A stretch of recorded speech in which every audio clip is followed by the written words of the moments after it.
Candace, we're here! Has everyone arrived? Everyone is already waiting inside. Well, what are we waiting for? Let's join them! Please, wait a moment. Before attending the meeting, I hope you can promise me one thing. What do you need? Promise me that you won't commit to anything too reckless. What do you think? Okay.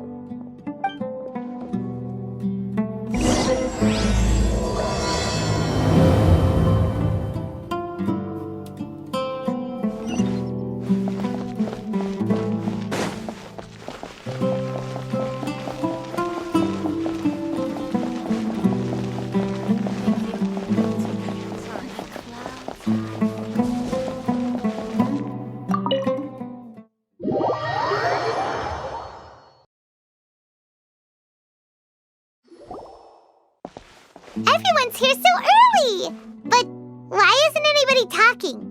We already discussed things a bit. Hey, where have you been? I've missed you too. Are you ready? Very well. Are you sure this is gonna work? I gotta admit, it's bold. Color me impressed. It's worth a try. The point of discussion is to arrive at a solution. Let's cut the small talk and move to the next point. You're making Paimon nervous.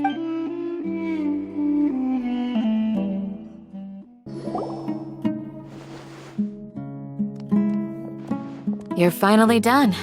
I have some other stuff to take care of. Catch you all later. Come on, don't give me that face. I know what you're going to say. I'll be careful. That's what I wanted to hear. Take care. Well, traveler, Paimon, judging from your expressions, the meeting must have been quite productive. You can tell? I'm not that good at scheming or strategy, but I can sense people's emotions. And based on your reaction, things must have gone quite well. Paimon's a little worried. Hopefully nothing will go wrong. To be honest, I feel the same. But you're already some of the most capable people I know. So you have my trust. Candace gave us a compliment. Your deeds speak for themselves. Candace, we stayed behind to tell you that, although you won't be coming with us, we'll be sure to remember your words. I'm very glad to hear that. I've said the same thing to everyone here today as I said to you when you arrived. Your safety is the most important thing. Only when you're safe can the plan be successful. So please, take care. You're welcome. And thank you for taking my advice. Good luck with everything. I'll be here in the village praying for you.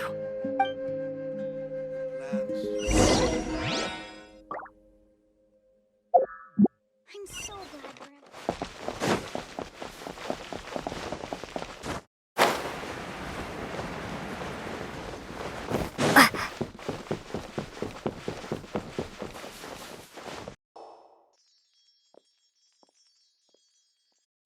Sounds good. I'll go make some preparations. Okay. I'll hit them! Have you finished saying your goodbyes? Yeah! Also, Candace told everyone to be careful. Yes, she did. But I think my point also bears repeating. Our plan is not child's play. We won't be able to achieve anything if we're simply careful. We must go beyond that and fully commit ourselves to it. I hope this is clear to you. Huh? Shouldn't you be saying something more cheerful to boost our morale right now? Didn't we already do that during the meeting? You can never have enough words of encouragement. In that case, Candace can cuddle you to your heart's content while I continue to remind you of the seriousness of our situation. We all have our jobs to do after all. It's like how some people can be put in charge of logistics while others will fight on the front lines. Speaking of the front lines, you don't look anything like a soldier. Of course. Compared to the mercenaries, I'm merely a feeble scholar. But the advantage of not being a mercenary is that I get to stay in a safer place and offer my strategic insight. Just think about that mercenary who lost his mind. Mercenary groups are facing constant danger every single day. Well, being a scholar is also a high-risk occupation, and you are a scholar. I'm not like the rest of them. Even among members of the same species, some will exhibit far more potential than others. This guy. Paimon still remembers when those mercenaries in Port Ormos called you a lunatic. All intellectuals are lunatics in the eyes of fools. I'll take that as a compliment. That reminds me. Do you remember the record we saw in the King Deshret ruins? It mentioned forbidden knowledge. You have a good memory. Forbidden knowledge has the power to drive people insane, but this fact has never been shared with the public. Even I, who has worked in the academia for some time, was never once informed of this. I think those mad scholars and mercenaries we encountered may have all fallen victim to the corrupting qualities of forbidden knowledge. But the academia has always held a different view. They have always believed that symptoms of madness are a side effect of human contact with divine knowledge as mere mortals. Come to think of it, perhaps the academia has also never understood the true nature of forbidden knowledge and thus always approached the issue from the wrong direction. The Withering, Elazar, and the sandstorms. Don't you think what is happening right now across Sumeru is rather similar to the forbidden knowledge pollution that occurred in the desert thousands of years ago? But Paimon thought that Irminsul's disease is what caused the withering and the sandstorms. At least, that's what Tainari told us. Wait a second.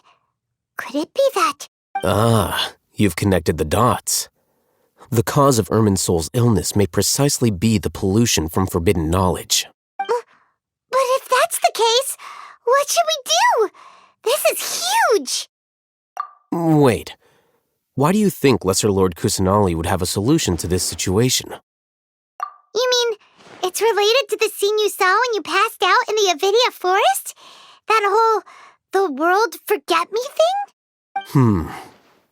In that case, it's imperative that we rescue Lesser Lord Kusanali. Only by working with her to save Irminsul can we completely resolve the problems Sumeru currently faces.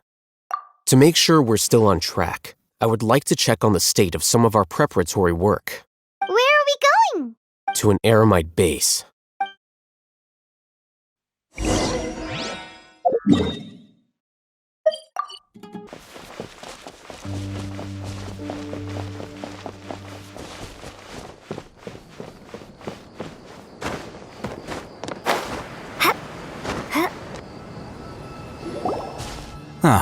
They're here.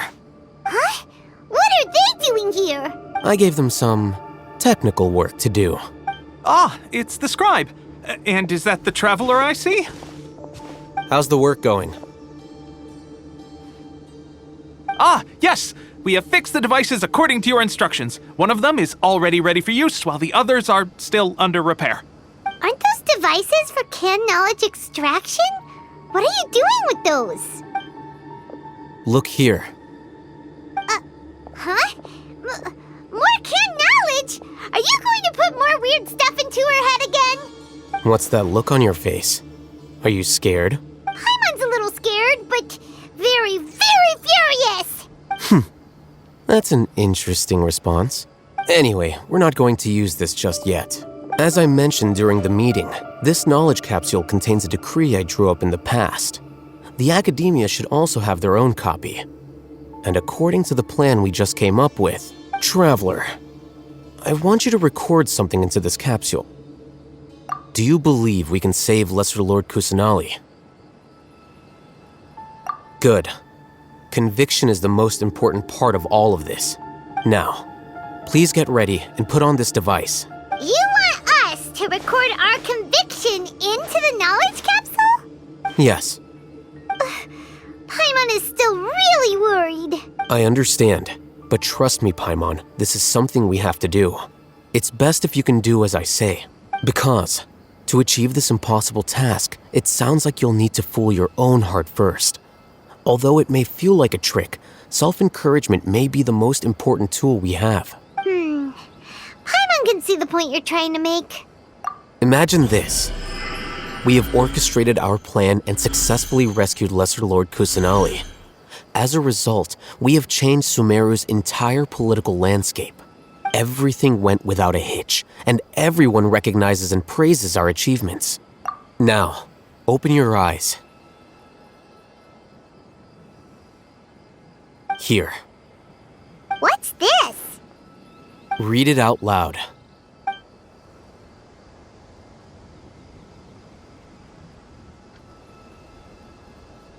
It's done. Is your head okay? Does anything hurt? It's just a recording. There should be no negative effects. But what was the point of doing this? Paimon doesn't get it. And that's perfectly fine. In any case, these capsules aren't meant to be used by you. Huh? What do you mean? Have you forgotten? Our plan needs to account for those who have long relied on the Akasha. You may find it hard to believe, but for those people, everything the Akasha transmits to them is nothing short of absolute truth. Imagine if you've been using a device like the Akasha since the day you were born, and this device has always supported you during times of need. After all that time, what do you think you'd become? A fool? A machine? A slave to orders. And that's why rules are so important. In addition, those who understand the rules can delineate boundaries and identify gray areas. But why would you need to identify the gray areas? You could say that those kinds of ambiguous zones can be very interesting. One might even say they're advantageous in the right hands. The things you're interested in are really out there. Are all Sumeru scholars like this? Anyway, that's enough chit-chat. I'm going to take those two to work on some small projects. You can head to Caravan Rebot and start preparing for the next step. Small projects? We're going to tinker with the Akasha terminal and make a few modifications.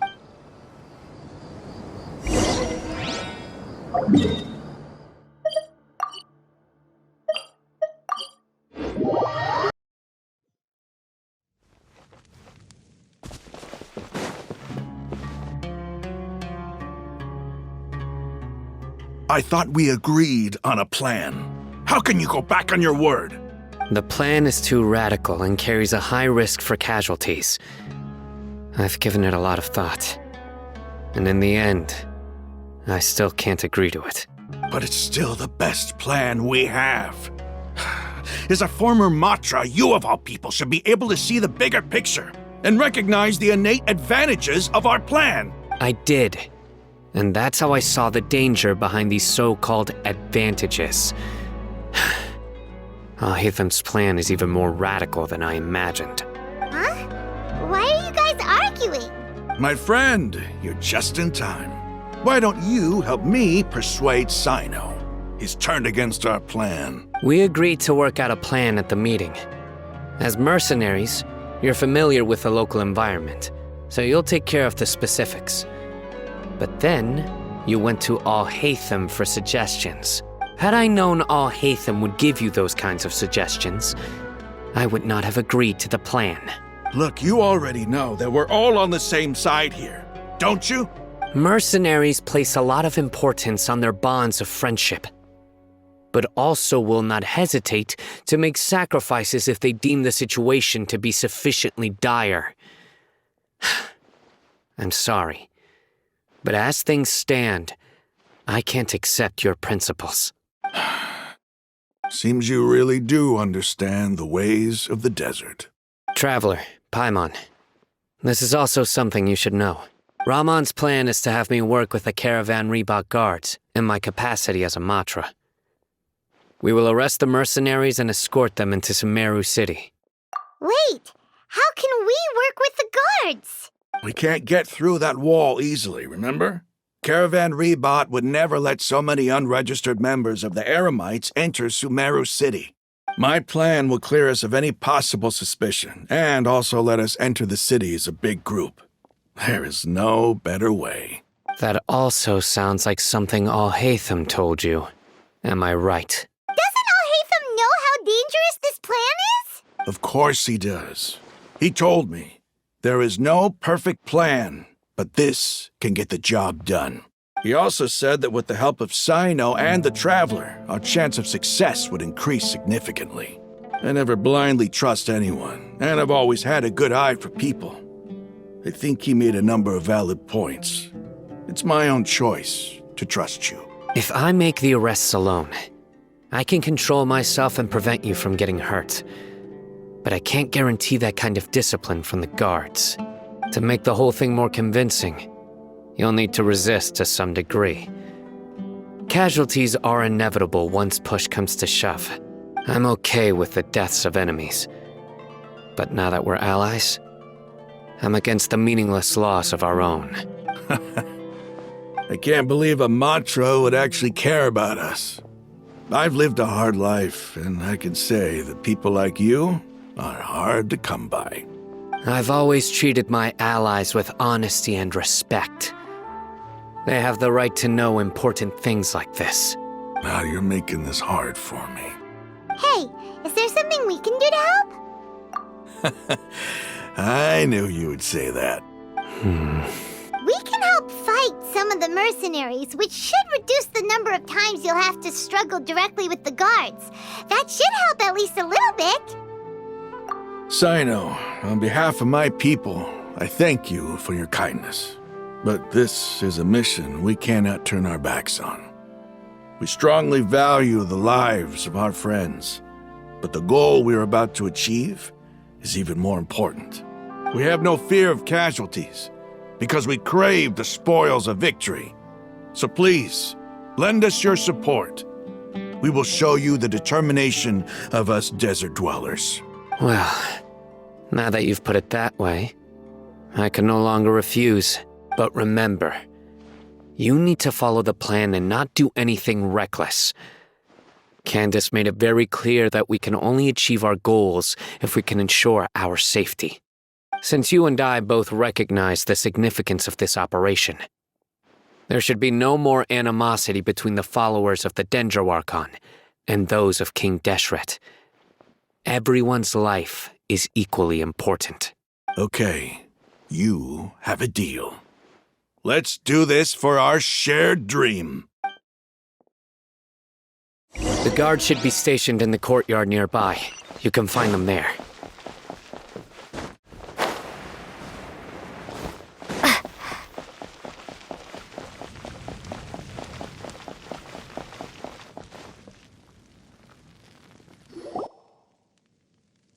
Guards! General Mahamatra! To what do we owe the honor? Keep your voice down. This is a secret operation. I'm going to arrest a large criminal gang near this location. According to the Academia's Guide and Regulations on Secret Operations, I have the right to ask for the cooperation of Caravan Rebot.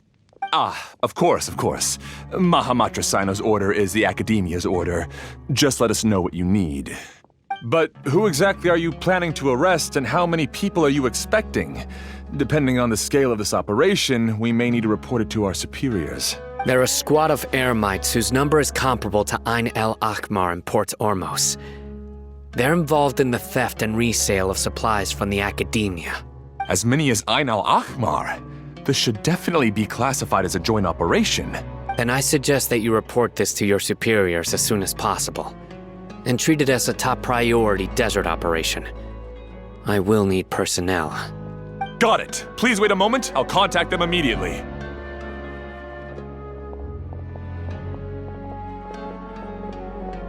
Because this is work. Because I trust you. Paimon can't believe you're still in the mood to chat. This whole thing has Paimon scared stiff. Aren't you even a little worried? What if these guards already know that you have betrayed the Academia and are no longer their General Mahamatra? Even if that guard doesn't know, their superiors might, right? We discussed this, remember? The Caravan Rebot operation is of great importance. But don't worry, the guards there shouldn't know that Sino has stepped down. How can you be so sure? First, the other Matra still don't know why Sino has left, which proves that the Academia has been covering up the matter.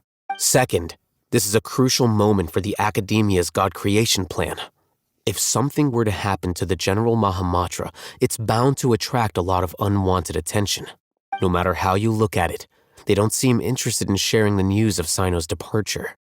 A reasonable inference. I agree. Which brings us to our next issue. I'm sure some of you have been wondering if the prediction function of the Akasha will affect our operation. The Akasha is still in operation, so I must remain on high alert. Actually, considering the power of the Akasha, it's quite strange that it hasn't already tried to interfere with my actions. I've given that a lot of thought. For now, I don't think you'll need to worry. If you remember, when you first came to Aru village, all your actions and routes were predicted by the Akasha. It even gave that information to those who kidnapped the village keepers. But things like that never happened again after we met up with the Traveler. That's true. But why? Look at it from a different angle. Why do you think the Akasha will predict your actions? Because my personal data has been entered into the Akasha. That's true, but the key to this question is, how well can the Akasha make predictions about a person? Haven't you ever thought about it? Just how can it do this in the first place? Because the Akasha controls the entirety of SUMERU. The academia firmly believes that all human actions can be explained through logic. By sorting and analyzing entered data, the Akasha can derive behavioral logic and predict the actions of those who fit an existing logic model. However, at the risk of sounding like an advocate for fallacies, can everyone truly be considered logical at all times? Emotions are part of our behavioral logic, but can you guarantee that every experience of the same joy or pain would be equally intense? How can our feelings and opinions be predictable down to the letter in every single instance? Sino, in the past, you've always worked alone. In the absence of another person who could sway you or your thoughts, the Akasha could produce predictions that were similar to your real-life behavioral principles. Decisive and principled, you were used to solving problems alone. That's why the Akasha could figure you out. But now, you've joined a team. And I believe the Akasha hasn't yet figured out the full composition of it. Our thoughts and logic have intermingled and weaved themselves together to become a complicated, chaotic mess. Any one of us could potentially disagree with another. The Akasha lacks data on these interactions, and it's impossible for it to predict your actions in the future based on your decisions in the past. After all, there's probably a limit to just how much we can be modeled or controlled by data. So, in my opinion, you're probably safe for now. Makes sense to me. I agree. The Akasha is not alive, and I don't think we can be completely controlled by something without a mind of its own. Is that so? I guess there are things that even the Akasha cannot calculate, and people will not be forever trapped by the past. Paimon's so glad that this is settled. Next time, pay attention during our meetings. Will do. Just remember to stay vigilant. Footsteps! General Mahamatra, we were not expecting your presence here. I'm the security officer of the Great Red Sand District. My name is Luxembarbo. This is my assistant, the Traveler. She will be working with me. The construct next to her is for her work. Beep! Construct, beep! What a great honor to meet you. Your golden hair is as bright as the sun. And, is this the latest technology from the academia? Have you made a decision regarding the matter I mentioned to your subordinate? It seems to be a dire situation, so of course you will have our full cooperation. To be perfectly honest, I've always longed to go on a mission with someone as well known as yourself. There's no need for flattery. Yes, sir. Take your most elite platoon and follow me to the eastern side of the district. We will carry out the operation there. Understood. Map. Hurry, bring the map! In 2 days, we will engage Rahman's Eremites and capture all of them. Any questions about the time or location? None at all, sir. Good. See you then. Yes, sir.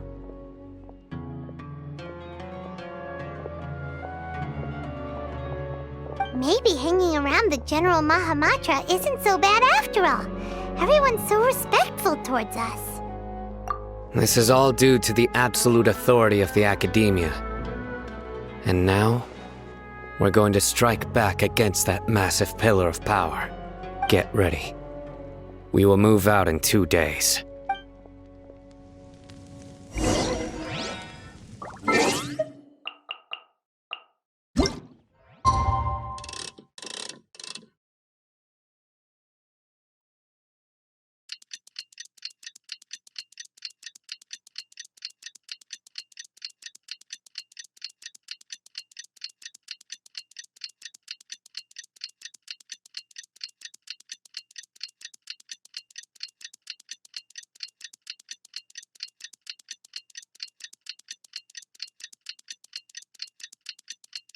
It's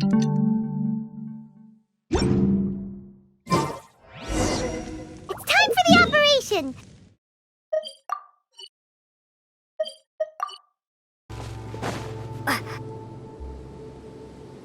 Look! Over there! Our helpers have arrived already! Let's hurry over! Wait a moment. Ah! Oh, it's you! You're my assistant, remember? Being my assistant, you must stay with me. Now let's head over there. It's General Mahamatra and his assistants. We meet again. You're here early. It's to show how important we think the operation is. Since this is a big case for the Academia, we are prepared to give it our best. I'm glad to hear your sense of resolve.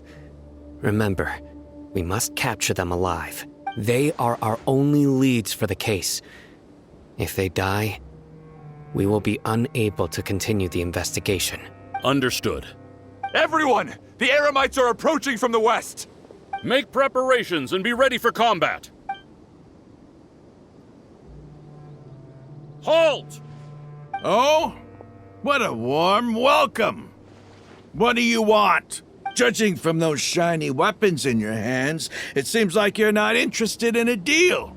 Rahman, the Academia has caught wind of your smuggling and illicit sales. If you value your life, I advise you to surrender. Who are you supposed to be? A Matra from the Academia? I can't believe you came all this way just to catch us. I'm not here to talk. Oh. Nobody's given me this much time of day since I became a mercenary. Brothers! For that slight, let's wash our blades with their blood. Let's show them we Eremites are not to be messed with.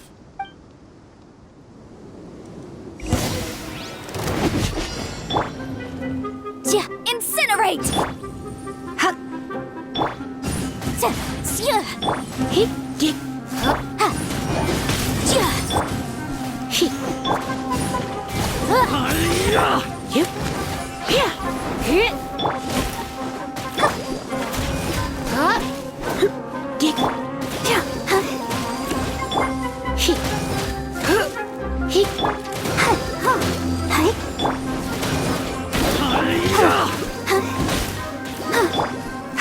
Yep. Here. Get. Ja. Hit. Ha. Hit. Hop. Here.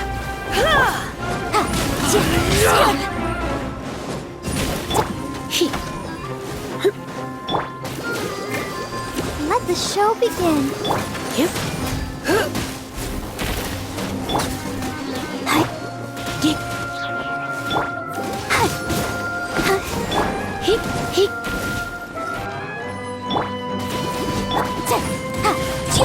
Ha. Here. Boom. Hit. Hop. Yep. Get. Hit. Hop.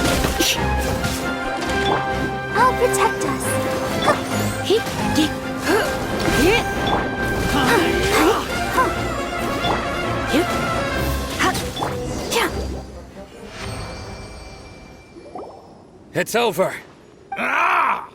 We have subdued them. The operation is now over. All Eremite mercenaries and related personnel in the area have been arrested.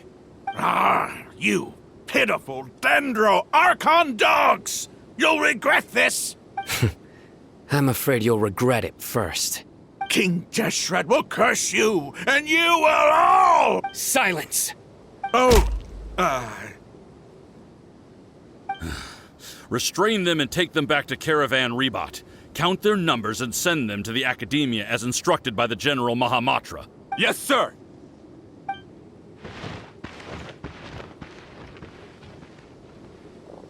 Mahamatra Sino, I will now take my leave. If you need further assistance, please come to Caravan Rebot and ask for me. Understood. You are dismissed. There they go. Let's talk elsewhere.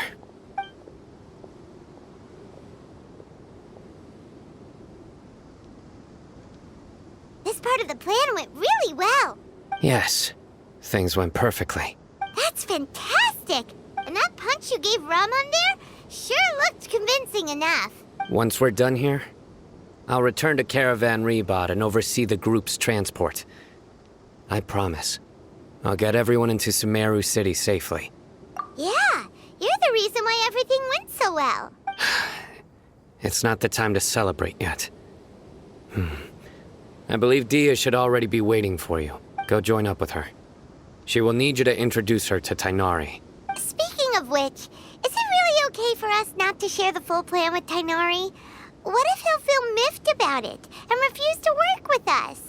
I have a very close relationship with Tainari. Given how well we know each other, I believe my message alone should be enough to bring him to our side. He knows I won't make jokes about things like this. If we need help, Tainari is the best option. Get ready for the next phase of the plan. Don't keep them waiting.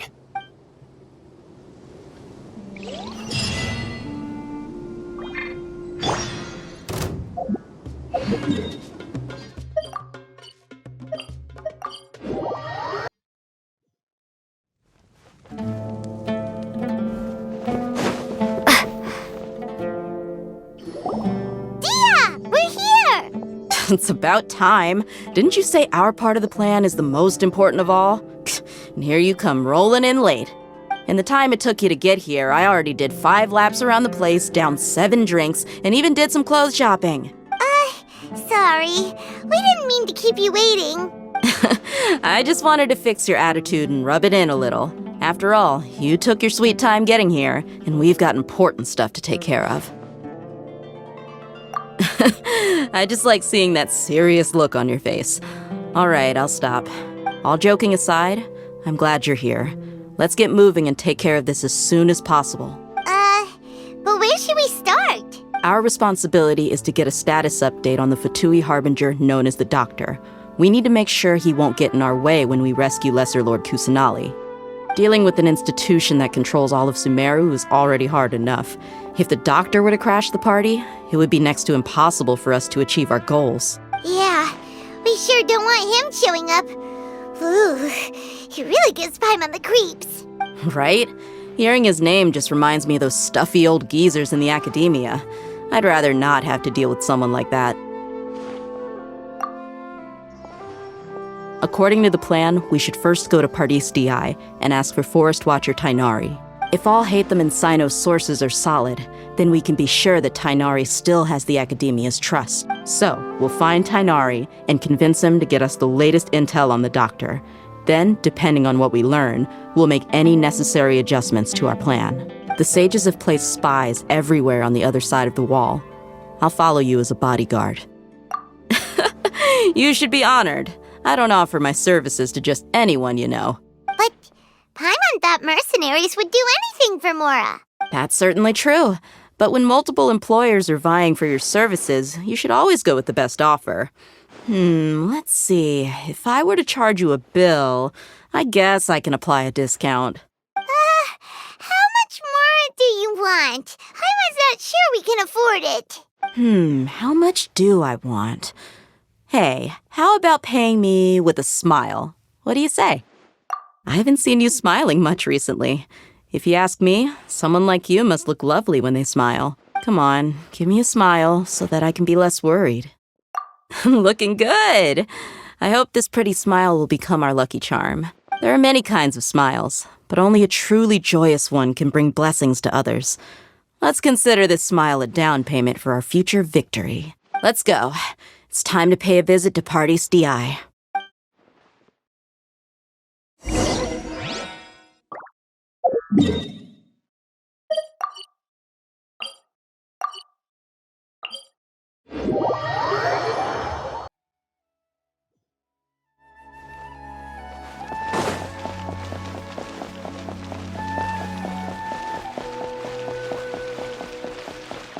He's over there! Let's go say hi!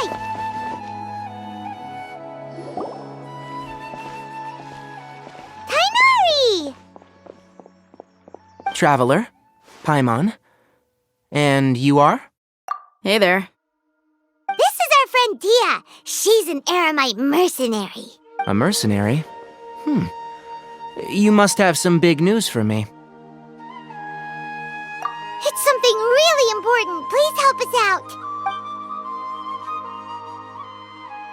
All right. Then follow me.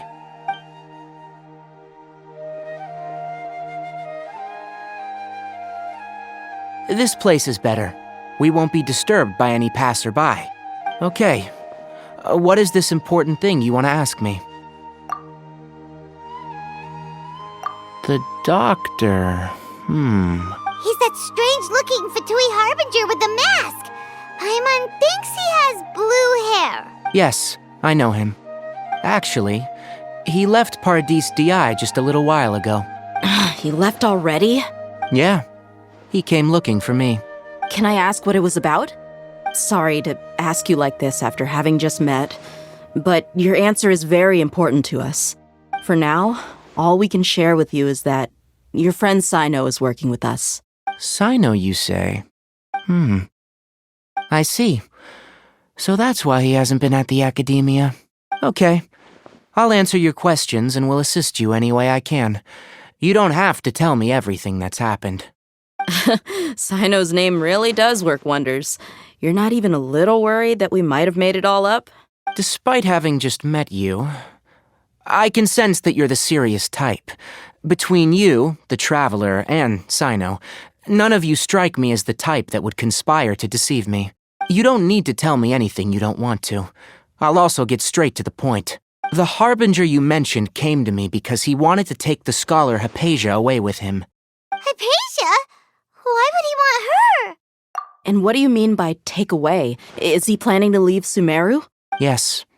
He told me his return to Snezhnaya is imminent. So you mean you're leaving this place soon? Indeed. Otherwise, we could have perhaps talked a little more.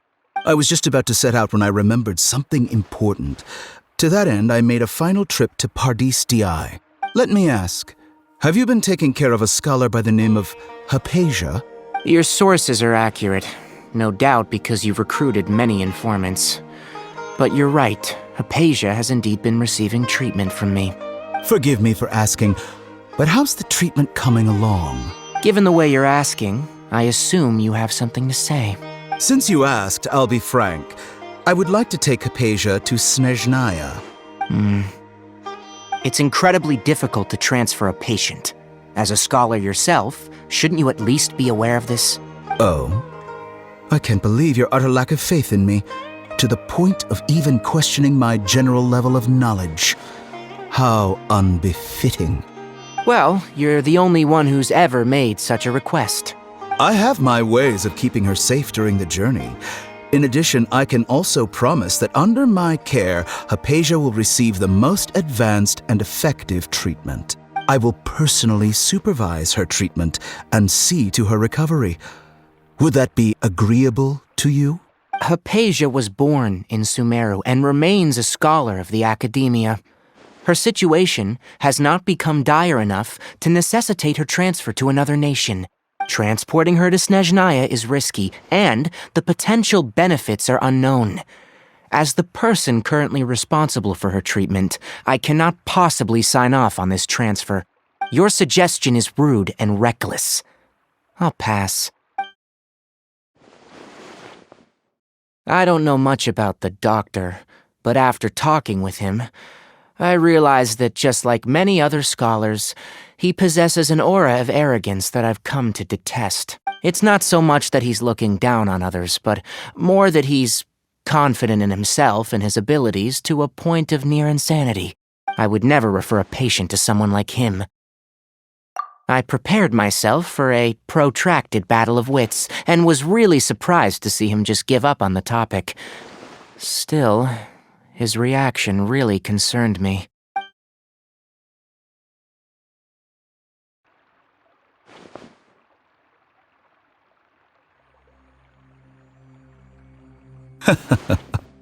I see. Of course, your opinion makes perfect sense. You're still young, but already quite stubborn. I must say, you are not like what I had expected. Under normal circumstances, I wouldn't just let you off the hook like this. But unfortunately, I'm in a hurry today, what with Her Most Noble Majesty the Tsaritsa calling for our return. Luckily, there is still some time left for me to take care of everything before I leave. It's just as the Academia said, you're a responsible and gifted scholar. Sadly, even with all of that, you're still lacking a bit of shrewdness. And that's also why people like you can never realize that sooner or later, everyone must pay the price for what they've learned.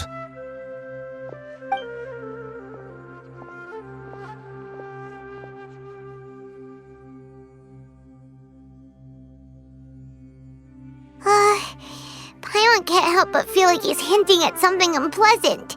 He asked a question, yet didn't care for my answer. Perhaps I'm nothing but a talking rock in his eyes. He never came off as malicious, but an utter lack of compassion permeated throughout our conversation. From his tone, I can sense that he's always looked down on others. I can barely believe it myself. But if that's true, the situation will be in our favor. I don't think I missed any details. Frankly speaking, I don't want you to do anything too risky. Now that you know a little more, it should be easier for you to stay safe. Sorry we can't tell you everything. We appreciate that you helped us anyway. I won't forget your kindness. It's okay. I have an obligation to do so. To be perfectly honest, all of this may have started because of me.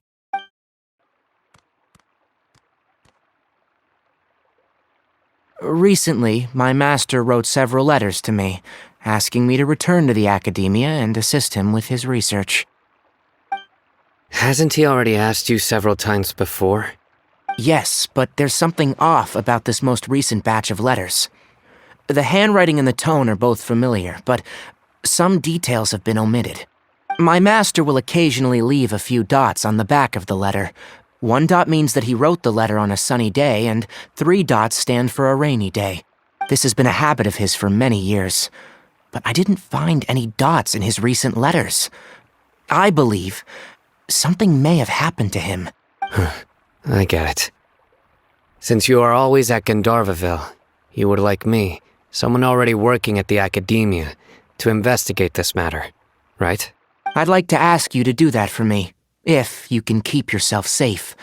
Please withdraw immediately at the first hint of danger.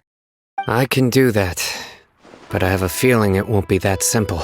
The Academia has been working on a big project. I'm not quite sure what it is, but your master might be involved with it. If the higher-ups really are hiding something, then it will be difficult to remove myself from the situation once the investigation starts. If the situation becomes critical, I'll leave the Academia. If you don't see me there for an extended period, that's your cue. All right, we've got a plan. I'll stay at Jnagarbhaville to support you. If that scenario comes to pass, you must be extra vigilant. And be wary of any messages or direct requests from the Academia. I must say, I didn't expect a warning like this from the General Mahamatra. Being loyal to the Academia doesn't mean blindly doing whatever the sages say. I know what I'm doing. On that note, Aren't you also being quite distrustful of your alma mater? The academia, yes. But my master is a man of integrity. Even when I was a student, I was worried that he'd get in trouble for sticking to his beliefs. I suppose he's lucky to have lasted so long, but in the end, it's still caught up to him.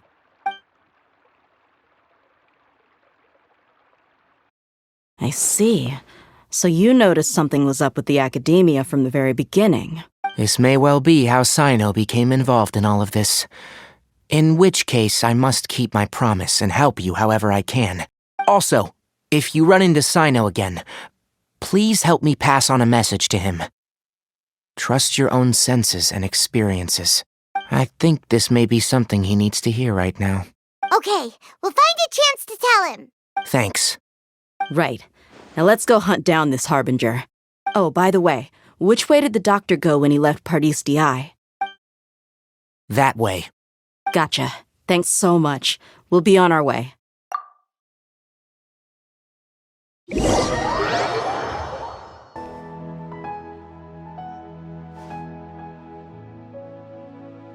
He also said that he'll take care of everything before he leaves. What did he mean by that? We need to be extra careful when dealing with a person like him. Just to be safe, let's chase him and see what we find. But we have no idea where he went. How can we start chasing him? We'll do it the mercenary way. I'll find leads as we go. All you have to do is just follow me. That Harbinger may have tried to cover his trail, but he still left some traces. Or perhaps he never even thought about concealing his whereabouts. Maybe that's just how arrogant he really is. Yep, we're headed in the right direction. The traces are still fresh, but there's no sign of his entourage. Clearly they're in a hurry. It's just as I thought.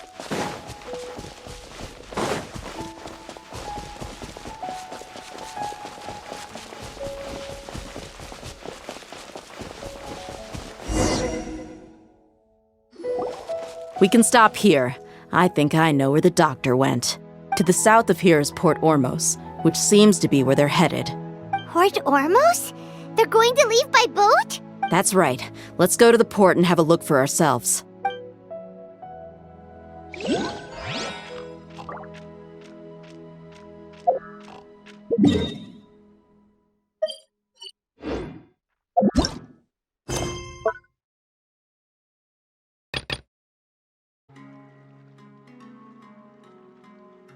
The port is crawling with Fatui soldiers.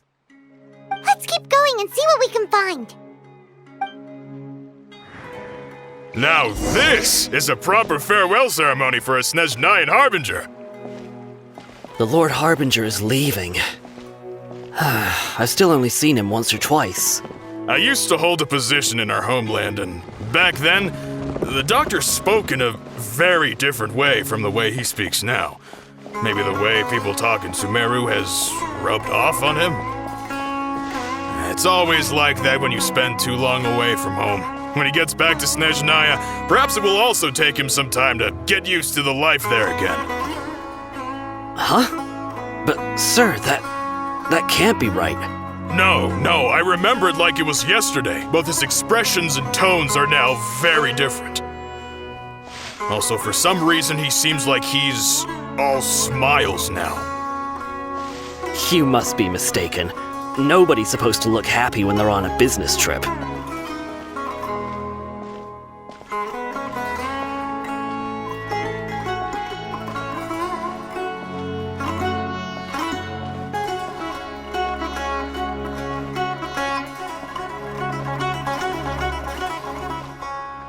The doctor is on that boat. So he told the truth after all. He is actually leaving Sumeru. Let's get closer and find a place to hide so we can observe. This place will do. We can hide here while we keep an eye on the boat.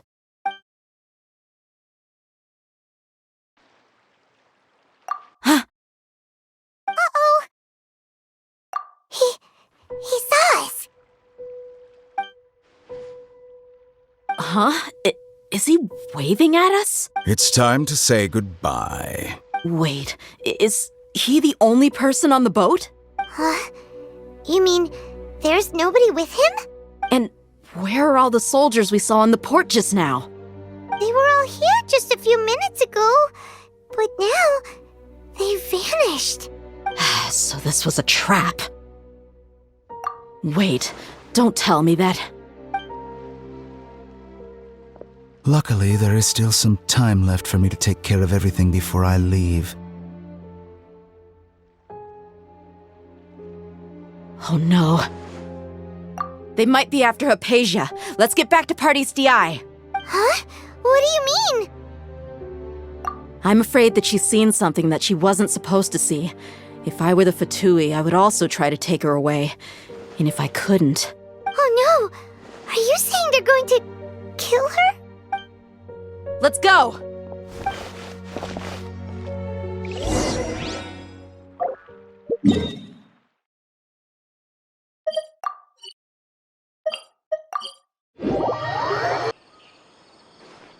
Pardis DI is not a place you Fatui can just show up and do as you please.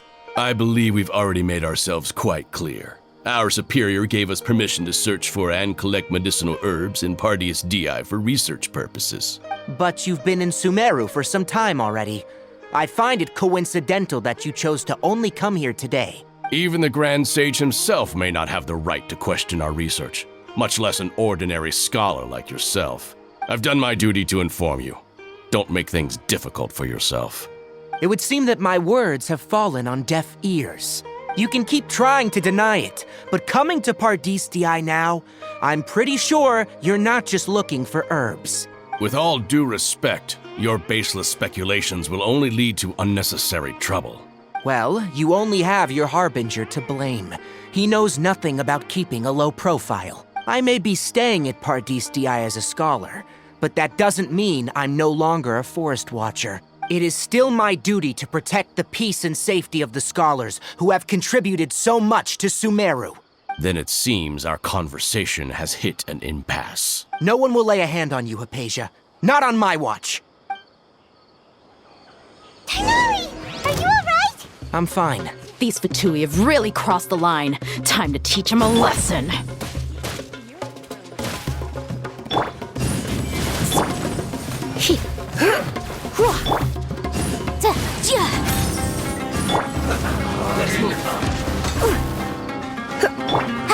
Detoxify, take cover. This was well done. I object. I'll protect us.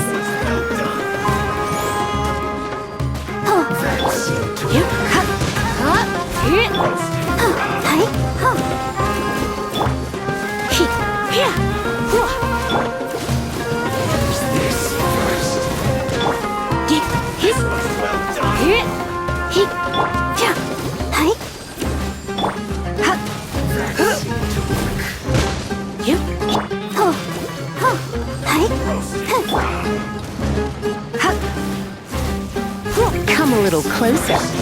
Let's dance.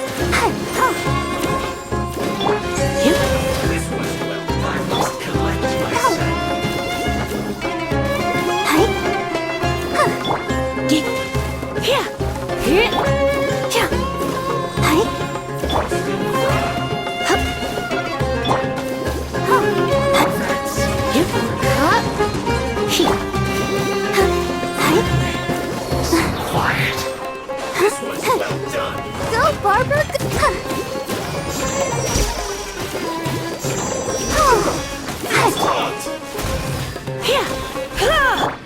I'll protect us. There's no use resisting.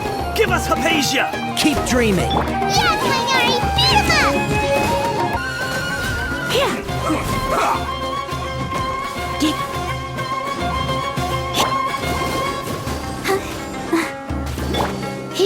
I will end you.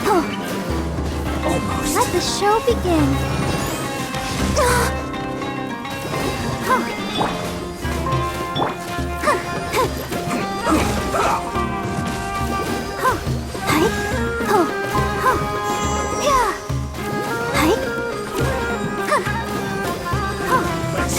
quickly!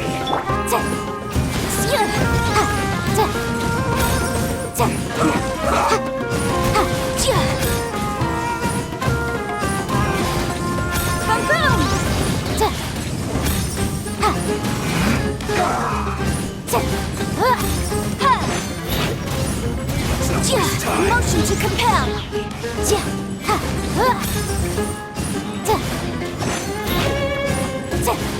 Send this quickly! Incinerate.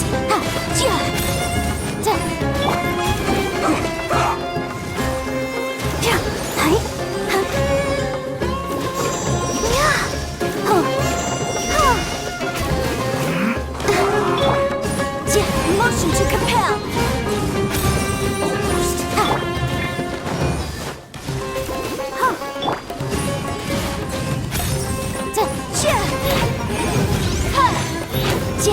Send this quickly!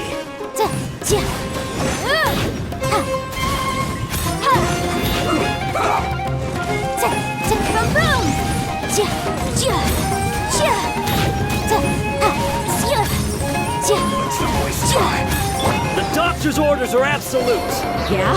You've been someone's lapdog for so long that you don't know anything else now.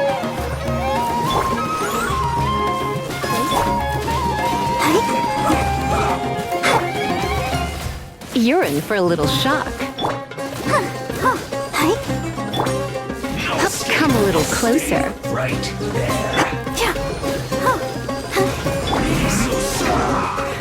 Time for your arraignment.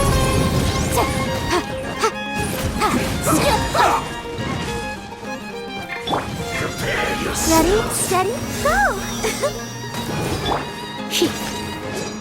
Send this I'll protect quickly! us. You're in.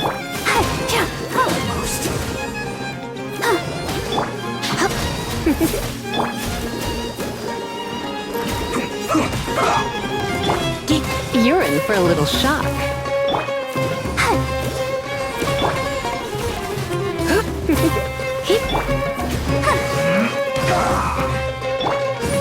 Incinerate. Let's not waste time. The law has loopholes.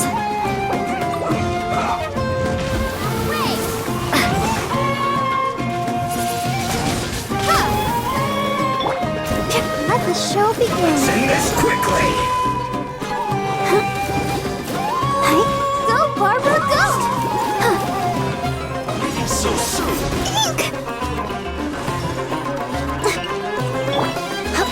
Come a little closer.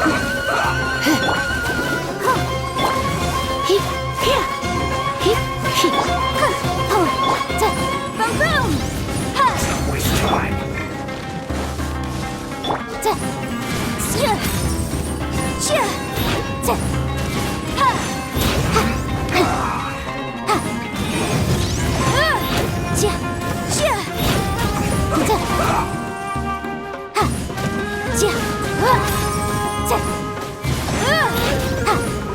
Motion to compel. I guess this is it. We're not getting anywhere. Traveler, Paimon, please go to Hypatia. We need to make sure they don't try to sneak around and attack from behind. Got it. Hypatia's still here. Doesn't look like anyone's broken in.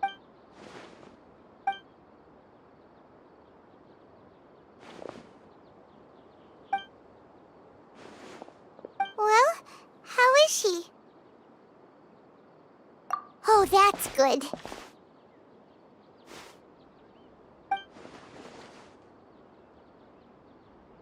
So, you think this is over?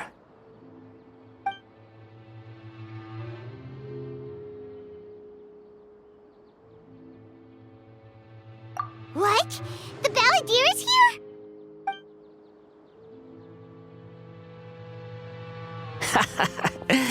I've missed that look of abject horror. You've given me that look every time we meet. But, where is he?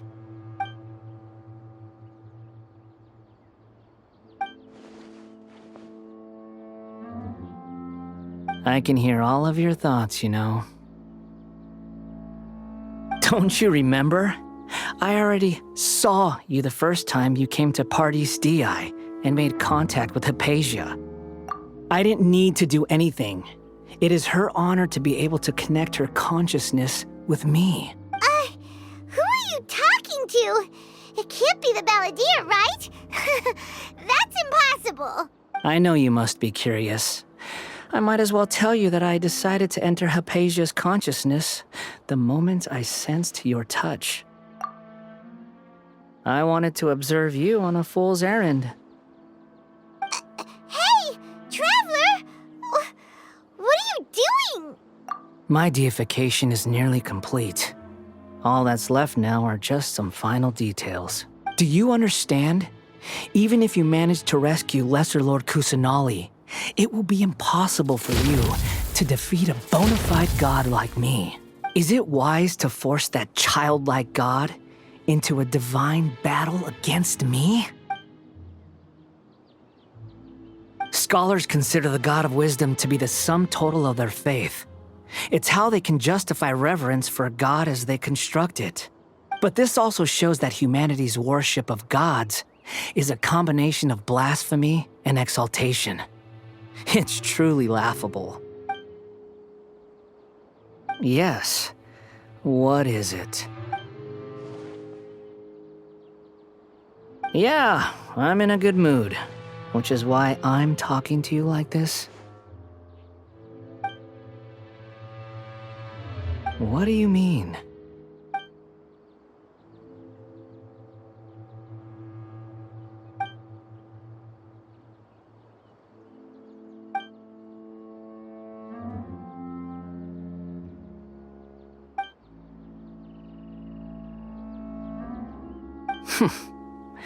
Those words almost make you sound like a friend who actually cares. But you're wrong. I'm different from all of you. I was born to become a god. My entire life up until this point has just been a meaningless routine. Just think about a sheet of paper. By itself, it holds no meaning. The content recorded on it is what gives it value. All I had recorded down before were some painful memories and boring human feelings. Such senseless drivel should have been erased a long time ago. Indeed, to me, the sight of you fools in your futile struggles is far more amusing. Tell me, just what has this world done for you to protect it with such zest and conviction? I'm connected to your consciousness, so I can hear what you're thinking and sense the depth of your determination. This is a good conversation we're having. So here's a word of advice. Let go of your misguided guardian complex. You know nothing about the truth. It'll be for your own good, as well as everyone else's. Humans are a species that can only find bliss in ignorance.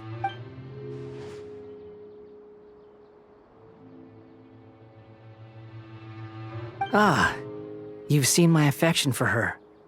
If you were in my position, I think you'd feel the same way. She peered into my consciousness and saw my past. Someone like that is qualified to become my first follower. All gods need followers. So Hypatia has been chosen. Her appearance heralds my imminent arrival at the throne of divinity, while her worship shall become my glory. You're doubting me again? No matter. Soon, you'll know what kind of authority you're challenging. Who wants to hurt my devout follower?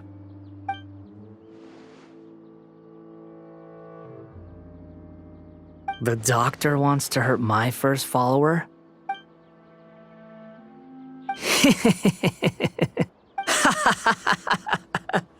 How very amusing. Has anyone ever told you that you're not good at sowing discord?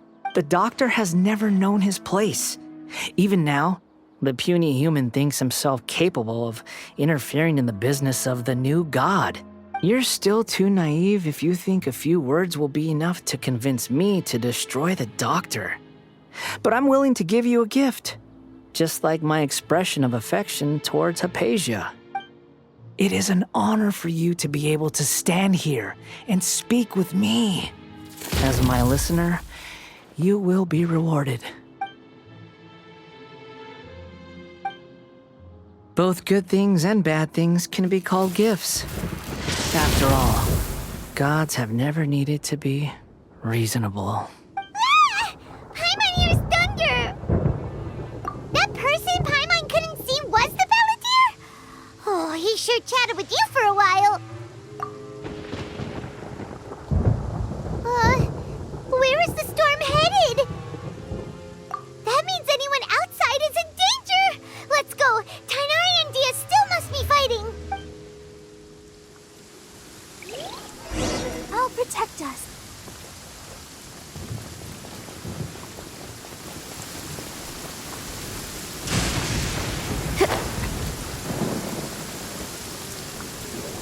Oh! Have the Fatui retreated? Hey!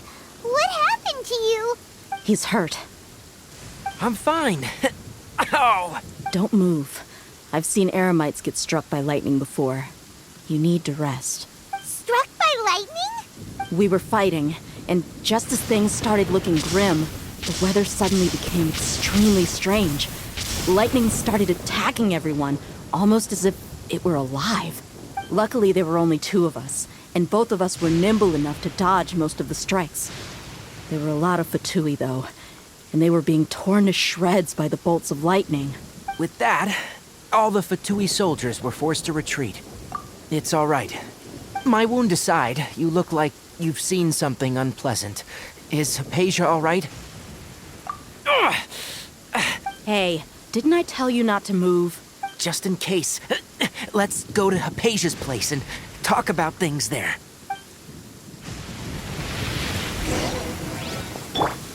Let the show begin.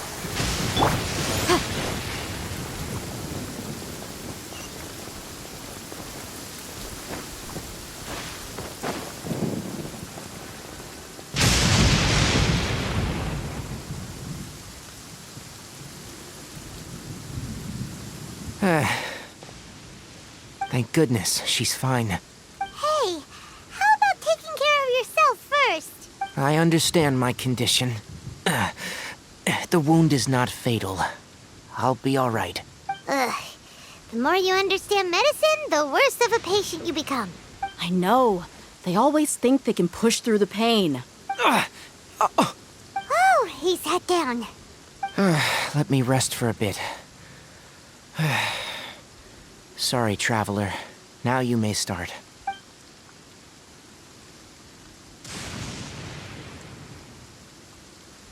So that's what you were talking to the Balladeer about?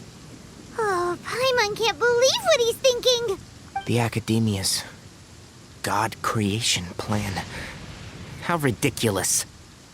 That sounds, ambitious, I guess?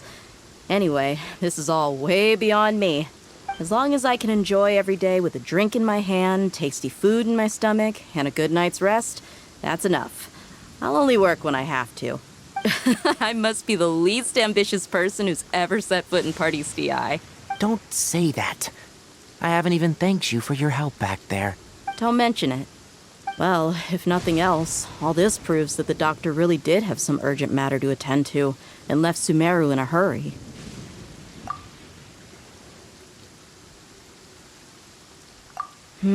Maybe the Fatui want to cover up some secret of the Balladeer. Is that why they tried to seize Hypatia? You said the Balladeer claimed that Hypatia has seen his past. So, what could be there? Have you noticed? The Balladeer is not happy with the doctor's actions. He thinks the doctor has no right to consider himself as his equal. So, if the doctor was to show up again, would the Balladeer zap him with lightning? Based on what the Traveler has said, I think he would. Having the doctor gone benefits him as well as us. In other words, we've successfully completed this stage of the plan. The doctor is out of the picture now. Yay! That's a big accomplishment! I'm also happy for you. Thank you for the help, Tighnari. Make sure you rest up for now. Yeah, all right. Okay, that wraps things up for us here at Parties DI. Traveler, it's about time we rendezvous with the others at the Grand Bazaar. Let's continue to keep a low profile. You can head there once you're ready.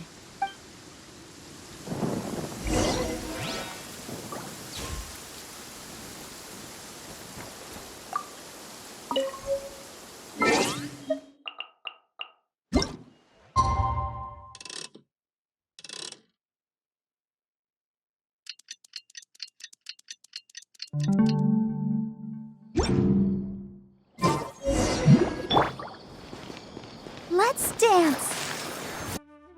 Go. Myself. Get your spices here. We've got all kinds. All right, everyone is here. How did everything go? Any luck with your missions? Let's report back one by one.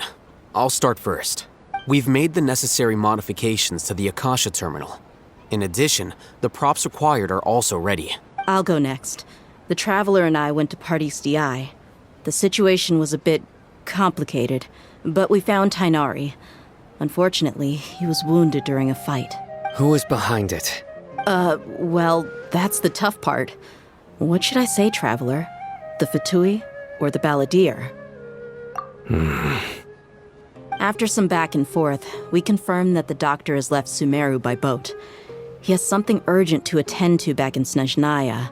So, we've successfully removed the doctor from the picture. Also, Tighnari's already resting, so he'll be okay. Good. Oh, Tighnari also asked us to tell you this message. Trust your own senses and experiences. All right. I'll remember that. Everything also went smoothly on my side. The Eremites should have arrived at their destination by now. To avoid alerting the quarry, they will stay there for now. I can't believe you actually got so many Eremites into SUMERU City. It's all thanks to Rahman and his brave team, as well as their bold strategy. It appears to have been very effective. I'm glad to hear it. Well, is that everything? Okay, this meeting is adjourned. Huh? Wait, you mean that's it? Well, what else is there to discuss? Shouldn't you end with some words of encouragement? You know, to fire us up now? Personally, I'd rather we all go home and get some rest. I'll hate them. Oh, and if you wanted someone to say something to that effect, then I must reiterate that I'm here to strategize and not to lead. So you should find someone more suitable to do that. But I thought all of you academia big shots were great speakers. Then I should remind you that I'm the scribe. I know that. So what?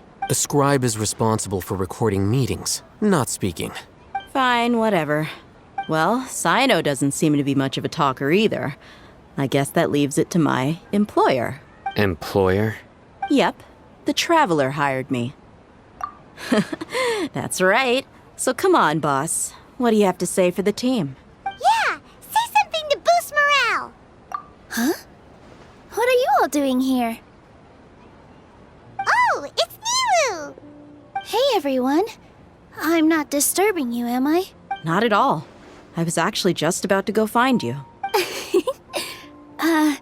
Judging from the group and all your serious faces, you were discussing something important, weren't you? But you also look like you're up to no good. Seems pretty interesting. Welcome, Nilu. Would you like to join us? Huh? Join you? You mean you also want to discuss something important with me? Yes. Something very important. Nilu, are there any breaks in your performance schedule in the upcoming days? Huh? Wait, you're seriously inviting me?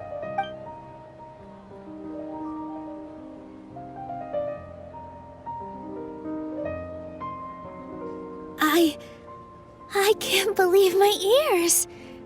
You are truly the bravest and most passionate people of SUMERU, well, that I've ever met. Ahem. Oh, right. The Traveler and Paimon are not from SUMERU, but you are awesome as well. That's right. I must admit that I'm a little scared, but I'll try my best for Lesser Lord Kusanali. If I can somehow use my abilities to help you, then count me in. Remember, believe in yourself. Okay. I'll get my friends at the Grand Bazaar to help us tomorrow. Just remember not to say too much. Be discreet. Yep, you got it. All the preparations are done. Now, can we finally conclude this meeting? So, have you thought up what you'd like to say, boss? Yep. It's a grand plan and we're all super awesome!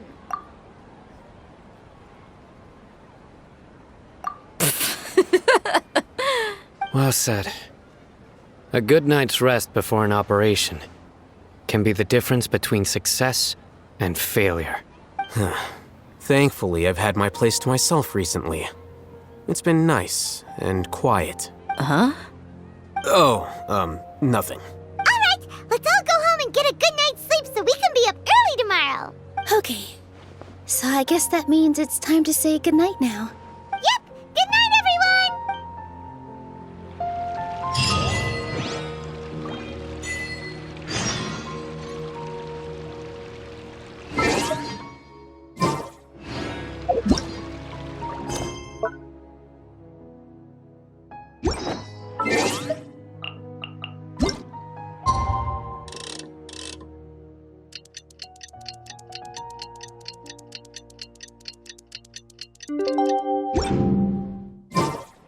Today's the Academia's Jnagarbha Day. We can finally put our plan into action.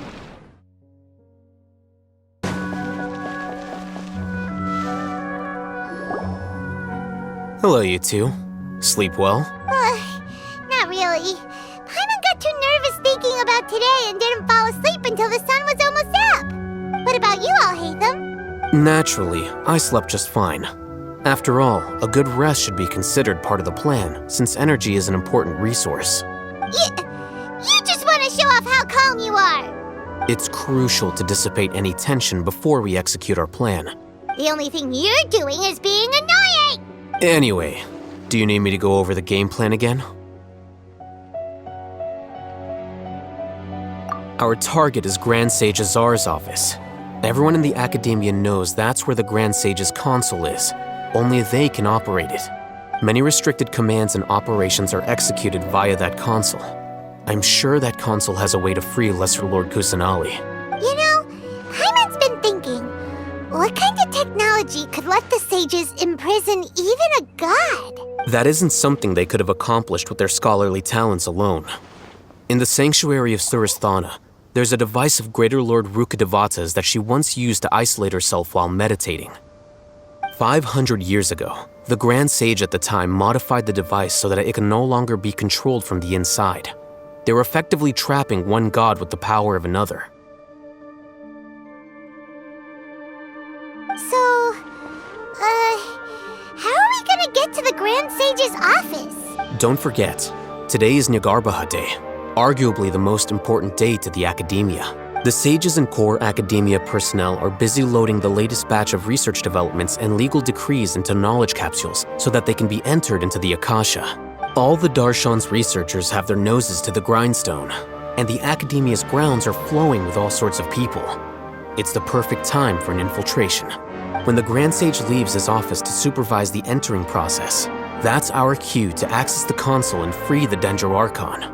Well, yes, that's just the visible side of our plan, after all. If precedence holds, the Academia should have already started preparing for Jnagarbha Day. Everyone should be in position. All that's left is for us to lead the charge. Let's go.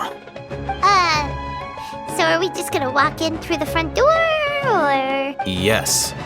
Were you expecting a stealthier approach? Paimon can't think of a good comeback. Alright, it's all on Alhaitham if things go south.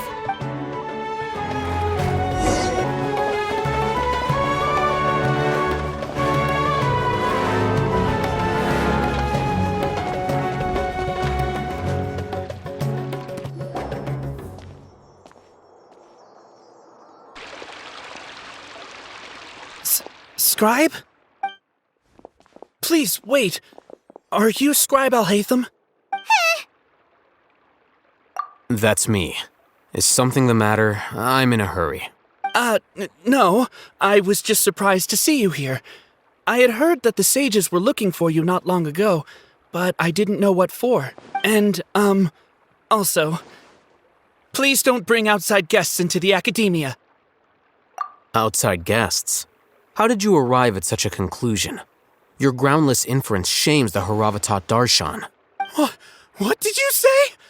I'm the top student in Haravatat, and I earned 3rd place at the last Inter-Darshan debate. Don't look down on me! That wasn't my intention. As your Haravatat senior, I just assumed that you possessed a greater aptitude for critical thinking. Look, based on what you already know, the purpose of my return and the reason they're here should be obvious. Is that so? Wait a moment. Let me think. Don't tell me the answer. The sages search for you. A blonde-haired traveler. Outside guests. So, from the start, the sages weren't looking for you, but this traveler? And you were gone from the academia for so long because... Hey, shh. Yes, you've proven yourself as the top student in Haravatat. I surmise you've arrived at the correct conclusion. As I expected. Please, forgive me. I wasn't thinking clearly just now. Thank you for getting me back on track. It's nothing. We'll be on our way then. All right. Thank you for your contributions to the academia, Scribe.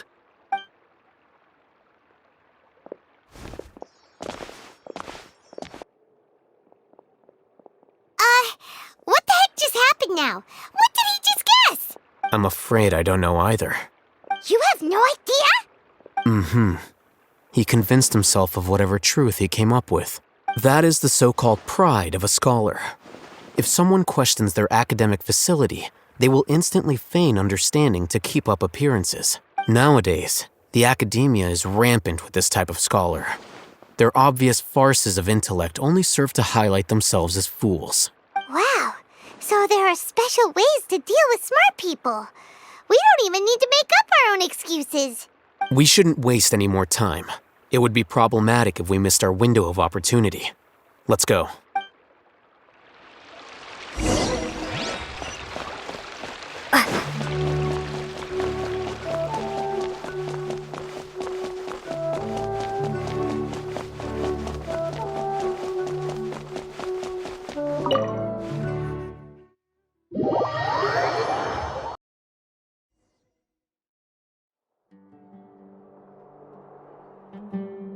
Is this the Academia's library?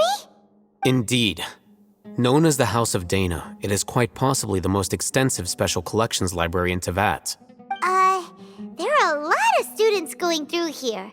Is it really okay just to waltz right in? The Academia marches to a fast beat, especially since it's Jnagarbha Day. They're all occupied with their own matters. Just act natural. Now, hurry along.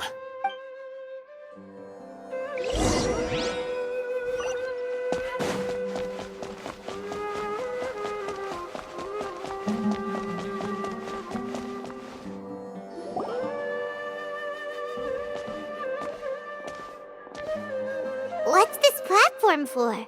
It's a lift that Academia personnel use to access higher floors. Are we gonna take it then? The Grand Sage's office is up there somewhere. No, not right now. We can't guarantee that we won't run into the Grand Sage. Let's step back and observe for now.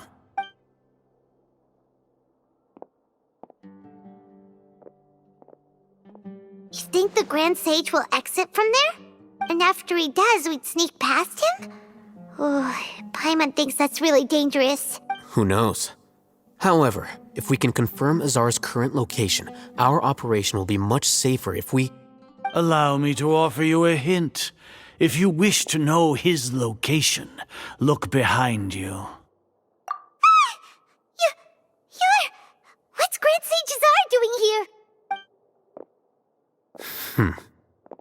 Do not tell me you believed the Academia would not grow suspicious of you after such a prolonged absence, Scribe. An eyewitness had informed me of your whereabouts, so I came to personally welcome you. Grand Sage, I didn't expect you to care so much about me. I'm truly flattered. I'm sure, But compared to you, I am far more interested in these two unexpected guests. You are the Traveler and Paimon, correct? It's a pity that only now have I been afforded the opportunity to formally meet two of Sumeru's most esteemed guests. I do apologize for my lack of decorum. Excellent. You immediately initiated discussion instead of attempting to prepare some perfunctory excuse. You clearly understand the situation at hand, and have no intention of making a reckless stand. The foot traffic here renders this place unsuitable for discussion. Please, follow me to my office.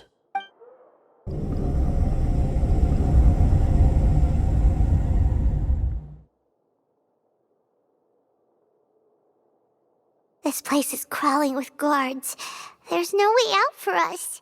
All right then, Traveler. What did you wish to discuss with me? Today is Jnagarbha Day, so I still have many responsibilities to attend to. There is little time for idle chit-chat before I detain you all. You seem to know quite a bit about our endeavors. If that is so, then you should be praising our great work, rather than using your trivial misgivings in a futile attempt to sway me. Trivial? Then tell me, what do the Fatui want from me?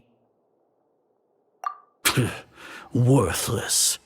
Those are all completely worthless. Benefits, divine power. These materialistic words do nothing but debase our great work. Creating a god. Yes, we are using human wisdom to create a god.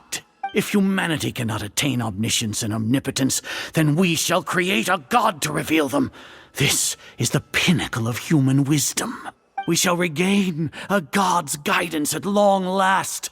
No longer will we flounder in the interminable void of consciousness and knowledge. Even Ermin's soul will be freed from its plight. For our nation of scholars, this is the ultimate aspiration. No cost is too great to realize it.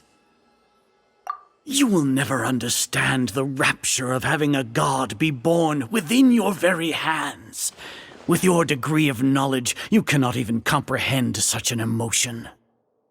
Gods exist on a plane that far eclipses humanity's. Lesser Lord Kusanali, what can she even do? Care for the people? Fend off sandstorms? Fabricate silly fairy tales? These are but child's play for the academia. Does that make us equal to the gods? We are a people favored by Greater Lord Rukadevata. Though I may have personally not seen it, our forefathers bore witness to true wisdom. The ascension of the Lesser Lord has brought nothing but bewilderment to the scholars. They all ask, is that truly what true wisdom is supposed to look like? With that in mind, it is better to keep her isolated in the sanctuary of Surasthana, so our academy will not become embroiled in turmoil. What a pathetic justification! Do you really think that only the super smart or powerful should be able to call themselves gods? As per your judgment, Grand Sage, they are indeed dangerous individuals. Not only are they acting against the academia, but their ideologies have the potential to lead scholars astray. Looks like there really was merit in my assignment. Oh, Hatham? Are you talking about us? Anyway, I've brought them to the academia as ordered, but it took some time and trouble. Oh, that reminds me. Here's the investigation report you had requested. It's a summary of my time spent with the Traveler, an array of information about her ready for your perusal. Oh, Hatham! So you're still on the academia side! We finally started to trust you!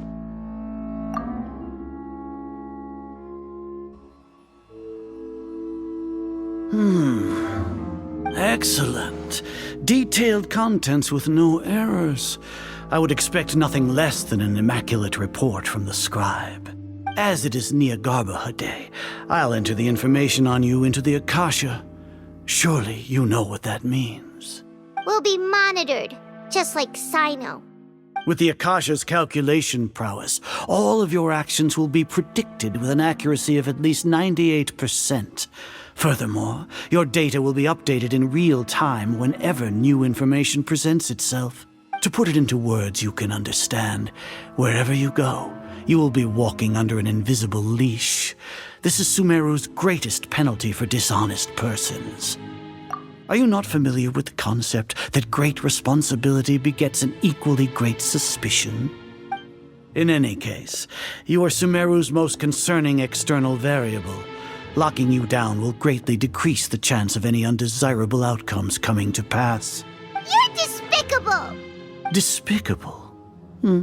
Perhaps from your perspective, but I suppose you had mentally prepared yourselves for this, no?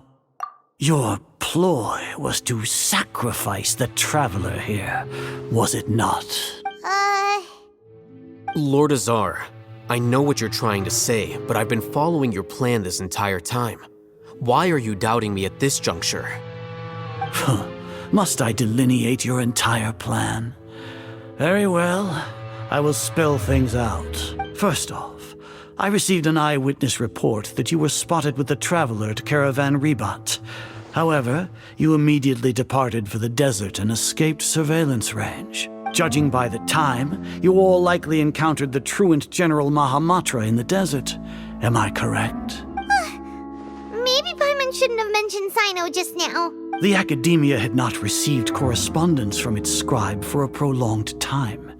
You were also in the company of the Traveler, a close associate of Lesser Lord Kusanali and General Mahamatra Sino, who had defected from the Academia. With their instigation, what was the probability that you would betray the Academia? Rationally speaking, 50%? 70%? What do you think? Regardless, that's only a guess. The facts are that I've brought the Traveler right before you, and I gave you my report. Indeed, your boldness deserves praise. To think that despite status as an outlander, the Traveler is still willing to sacrifice for the sake of your plan. If I'm correct, you have a contingency plan to save Lesser Lord Kusanali and ruin our great work. Sneak into the Academia on Jnagarbha Day, using Alhaitham's status as the scribe. For there is a good chance that an opportunity to save the Lesser Lord will arise. Should your intentions be discovered, Alhaitham will turn traitor and sacrifice the Traveler, thus proving his innocence. He can then stay inside the Academia and continue searching for a way to proceed forward. As for Sino, according to the Akasha's calculations, he will soon return to the Academia and confront me in person. I suppose this is also a part of your plan? You'll see me as a traitor regardless of what I say. No, even if you impugn me, it would have little effect on you all. You misunderstand. Losing our scribe would irreparably damage the Academia's regular operations and the development of Sumeru's future academic systems. However, under the current circumstances, even that is trivial compared to what we stand to gain from our great work. You said that I betrayed the Academia, but you, Azar, you've betrayed all of Sumeru, betrayed its Archon. So flight has turned to fight at long last. Guards!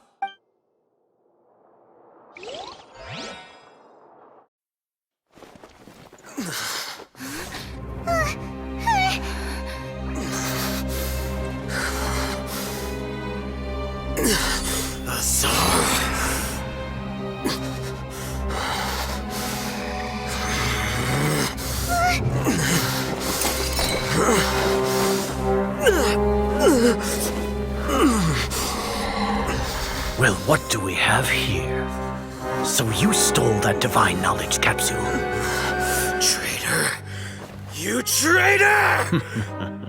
Even the most rational scholar will yearn for the power of a god in a moment of desperation. Aren't you doing the exact same thing as me, Alhaitham? Unfortunately for you, no god will lend you their power. Azar!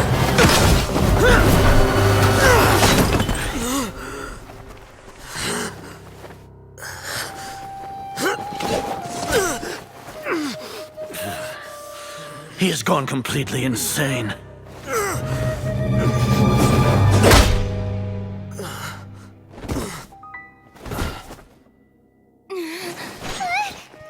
Take him to the Matra and exile him to Aru village. Then find someone to take these two to the confinement room. I'll deal with them later. Grand Sage, we've finished all required preparations for Jnagarbha Day. We may begin to enter the capsules now. Excellent. You may begin.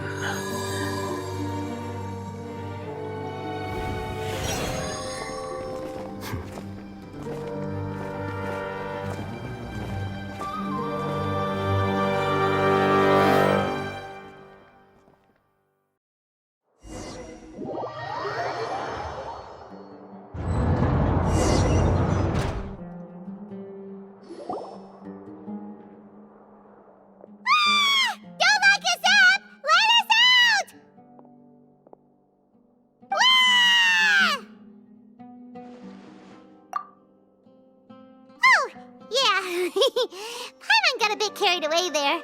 How was Paimon acting just now? Great, huh? Everything's going according to plan so far. We made it into confinement, and Alhaitham's probably done with his part too. We even managed to trick Grand Sage Azar. Alhaitham sure knows how to cook up a plan. What are we doing next? Paimon has trouble remembering things when she's worked up. Right! Paimon thinks it went something like this. Apart from that, we still have yet another goal in the first stage of our operation, which is to send the Traveler to the confinement room. What? Why do we want to get her locked up on purpose? She's always been the person the sages are most afraid of, as well as the greatest obstacle to the successful implementation of their plan. They are very aware of the risk she poses to them. Once the Traveler is imprisoned, the sages will likely think that everything is under control. And with their guard down, the next phase of our plan will have a much higher chance of success. I can already see the pompous looks on their faces. Oh, that's a super tricky plan. But Paimon still thinks it's not really worth it. That isn't the only reason, of course. She has a more important task once she's in confinement. According to the Academia scholars in Ramon's custody, Lesser Lord Kusanali has sealed off her consciousness in the Akasha ever since she was captured by the Doctor. That way, they can't pry any more information from her. Even if we break into the sanctuary of Surasthana, it will take time to awaken Lesser Lord Kusanali's consciousness. We need to do that in advance. So our job is to wake up Nahida! Okay, totally worth getting thrown and jailed for. The confinement room is inside the Academia, close to the sanctuary of Surasthana. It's a completely enclosed space, and you won't be receiving any visitors. I'll work with Ramon's scholars to make some modifications to your Akasha terminal. Once you're in, get as close as you can to Lesser Lord Kusanali and try to connect to her consciousness. However, as for whether she'll actually wake up, that will depend on our luck.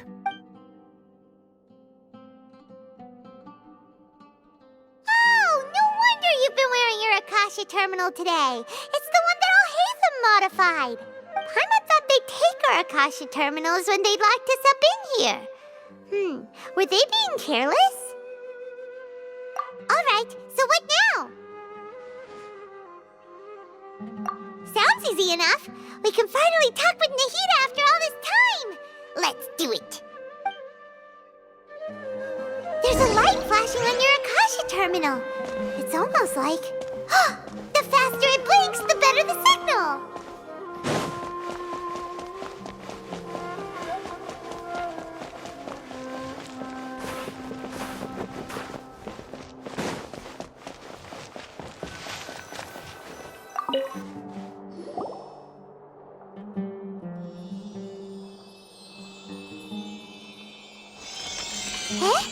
Is this the right spot? Are you getting anything? Please work.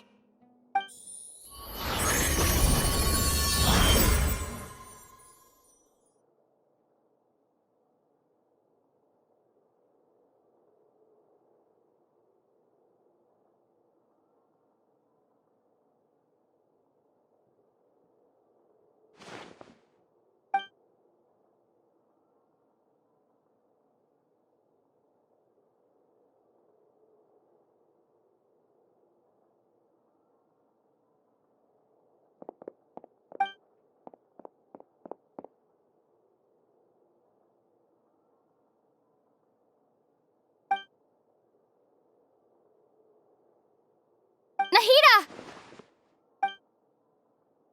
Hey, Nahida!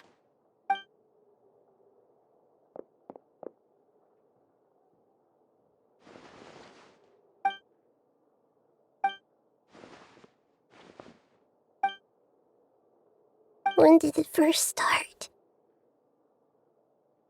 Oh, right. It started from the moment I was born. I want to become a worthy Archon. So I've kept studying, kept listening to my people and their hearts, kept looking for a way to save Irminsul, so I can catch up to Greater Lord Rukkhadevata. But I'm stuck in the sanctuary of Surasthana. The sages are creating a god to replace me, and I'm forced to lock my consciousness in this boundless darkness. Nahida!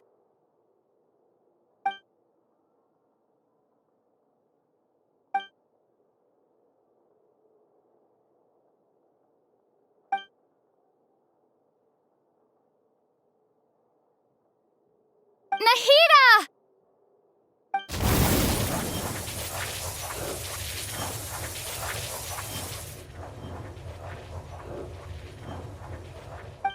It's so quiet here. Now that I think of it, I don't think I've ever actually listened to my own inner voice. Do Archons have them? Should Archons have them? Have I been doing the right thing? Am I really not needed? How do I really feel about all of this? It's so quiet here. Since you're the god of wisdom, you've known the answers to all these questions since the very beginning, haven't you? Who are you? Whose voice is that? It sounds familiar. You're right, though. I won't ignore my own voice anymore.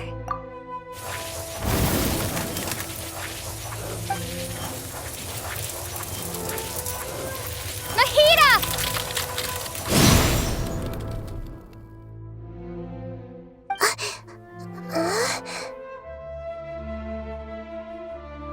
Nahida? Did you wake me up? Thank you. Why are you here? We're here to rescue you. Are you alright? I'm fine. It's just, when I think of everything that's happened to me, I feel really angry now. You should have been angry ages ago.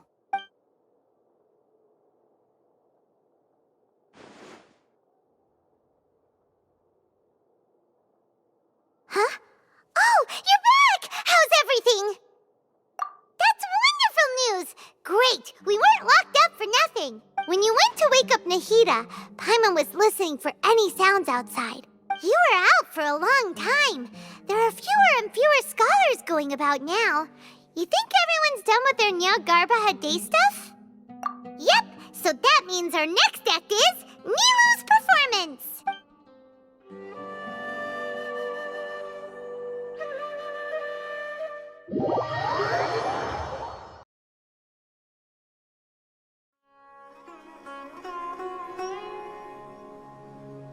Nilu, are you sure about this?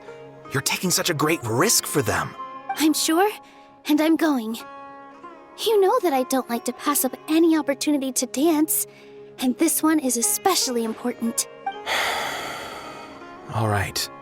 You seem to have a lot of trust in them, so I won't say more on the subject. But if anything happens, the few of us here may not be able to help you. Don't worry.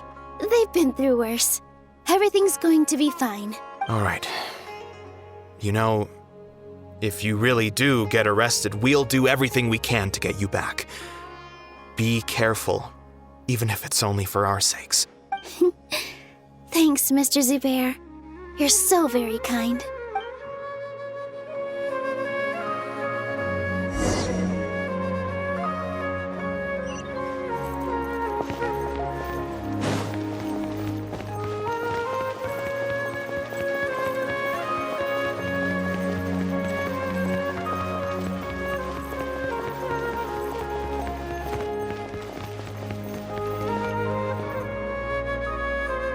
Nilu, how's it going? Nervous? Definitely more than usual. But it's because I'm worried I won't dance well enough. It's okay. Just focus on your performance. We'll take care of everything else. You sure know how to talk. Taking all the credit, even though we came here together to help out. Well, thank you both. I'll have to treat you to a meal after all this ends. I really, really appreciate all of your help. Ooh, that sounds great. Huh. How can we say no to that? All right, let's get back to business. Nilu, we'll be here to keep people from going to the academia so they don't interrupt your performance. I was planning on telling them something like, the Academia's been conducting a weird experiment, and some of their test subjects escaped. It's really dangerous there, so stay away. Oh, you couldn't think of anything better? Oh well, I guess it does sound like something the Academia would do. I think it sounds great. I'm counting on you guys. Don't worry, it'll be a piece of cake.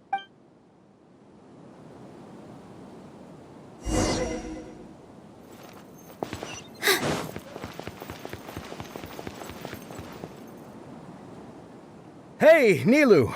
Sorry, it's great to see you, but I'm really busy right now.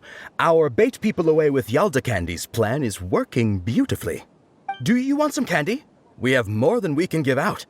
Vihar, thank you so much for doing all of this. And even dressed up as the Knight of Flowers, no less. I'll pass on the candy, though. I cut back on sweets in the period leading up to a performance, and I'm about to start one. You have a point.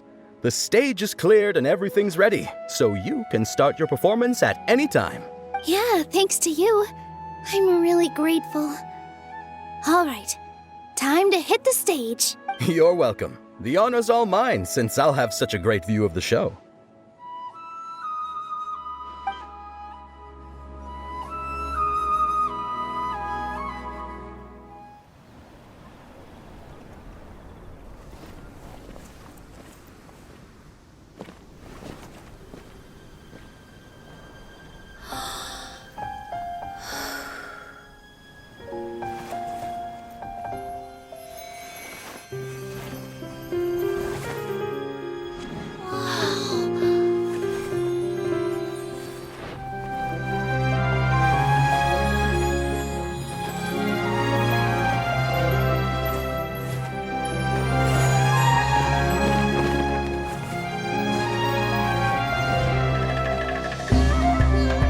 I've never seen a performance like this.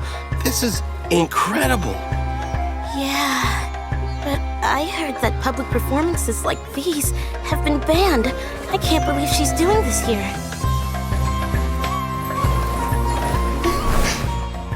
Grand Sage, there's some commotion outside. How uninteresting. Issue the new Prohibition Act from the Akasha to the guards. They'll know what to do. Do you think we should, stop her? Let's just watch for a little bit longer.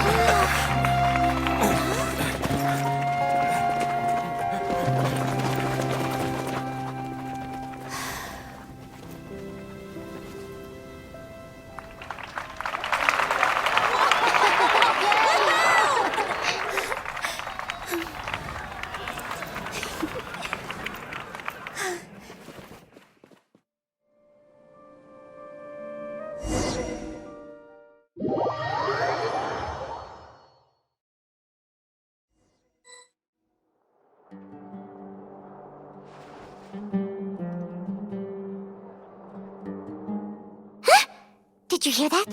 It sounds like a lot of guards just ran by. Does this mean the plan has moved on to the next stage? Yep. It's great that everything seems to be going well. Come to think of it, when did Alhaitham replace the knowledge capsule that was about to be entered into the Akasha? Oh, so that's when he did it! Paimon was too nervous to notice. Speaking of, Didn't Alhaitham also yoink the divine knowledge capsule from that mercenary leader in Port Ormos when everyone else was distracted? It's a time-tested trick of his. Why are we complimenting him? Yeah, he's smart and all, but he still makes Paimon's blood boil. Let's review our plan for this stage again. It's not like we have anything else to do right now anyway, and it'll help us feel more confident. Paimon remembers that Nilou's task was supposed to go a bit like this. Now that Lesser Lord Kusanali's consciousness has been forcefully sealed, the core figures of the academia and their guards have started to wear their Akasha terminals again. With the doctor's technological support, they think they have nothing to fear. How despicable of them to rely on such a person. But this is also our chance. I was originally asked to draft the knowledge capsule for the Artistic Performances Prohibition Act when I was still at the academia. It should be on the Grand Sage's desk right now, and will be entered into the Akasha during the next Jnagarbha day. Are they really going to stop all artistic performances? That's horrible! I'll make an identical knowledge capsule, but this time, I'll smuggle some misleading information into it. We only need to find an opportunity to switch the capsules. Once it's been entered into the Akasha on Jnagarbha day, if someone were to be seen performing in public, the sages would definitely use that opportunity to announce the ban, and so the misleading information will be disseminated amongst the guards. Sure sounds complicated, but it seems like if everything goes well, we'll be able to get rid of all the guards in the academia without any effort. That's pretty clever, getting right into their heads. I just have one question. Even if we manage to get the misleading info out to the guards, how can we be sure that they'll believe it? People who are used to relying on the Akasha become less inquisitive, and their ability to distinguish truth from misinformation is significantly reduced. They will view everything the Akasha releases to them as the unequivocal truth. The Akasha will turn humans into machines. I've seen it happen many times. Yikes. Good thing I didn't wear it for long when I was working in SUMERU City. At first, I thought it was a good thing too. By the way, this plan still requires a performer, right? Do you have someone in mind? Nilou of Zubair Theater. I know her really well. We can trust her. I'm kinda hesitant to ask her to participate in a dangerous plan like this, but we can ask her in person. All right. After the guards and the academia are gone, then it'll be time for me and my stowaway brothers to shine.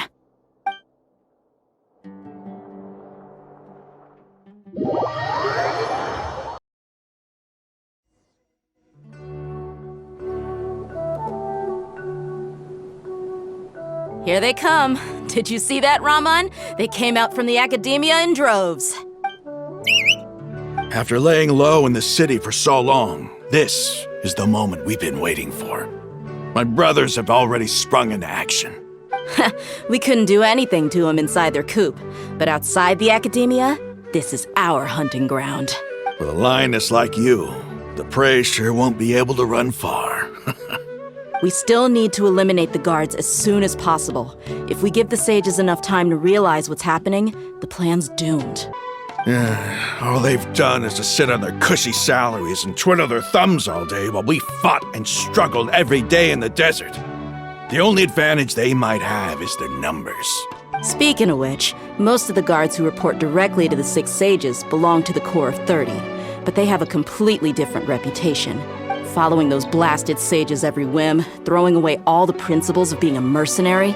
As someone in the same profession, I'm obligated to teach them a good lesson today. Indeed, the trap has been set. All we need to do is lead them there. All right, let's each take a road and herd those scattered guards back into one place. Make sure to attract their attention. Isak will be the key. You gave such an important task to that child. Will he be okay? It'll be fine. Isak was so determined to help, so let's put our faith in him. Besides, even if he's caught, the guards would be too scared to do anything to him. They've never seen Lesser Lord Kusanali in person, after all. You've got a point. Anyway, I think I see them coming. Let's head out. Good luck.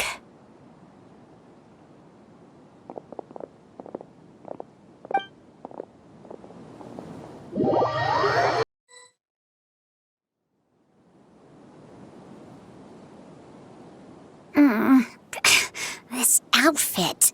Hey, do you remember what you need to do, Isak? When the guards get here, you'll pretend to be Lesser Lord Kusanali and run away from them. Oh, yeah, I remember. Of course I do. I'm just a little nervous. Relax. Don't think about getting caught. Even if that happens, we won't leave you behind. You only need to think about getting the guards' attention and leading them to the Grand Bazaar. Leave the rest to us. Okay, got it.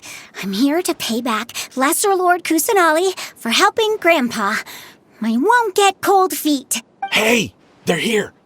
I can see the Academia guards. All right, it's time, Isak. Take a deep breath and go. You can do this.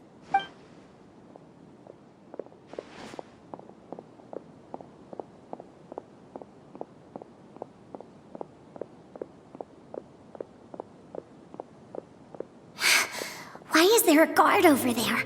Did he already run ahead of me? This is different from our plan. But there's no time. I need to make a choice.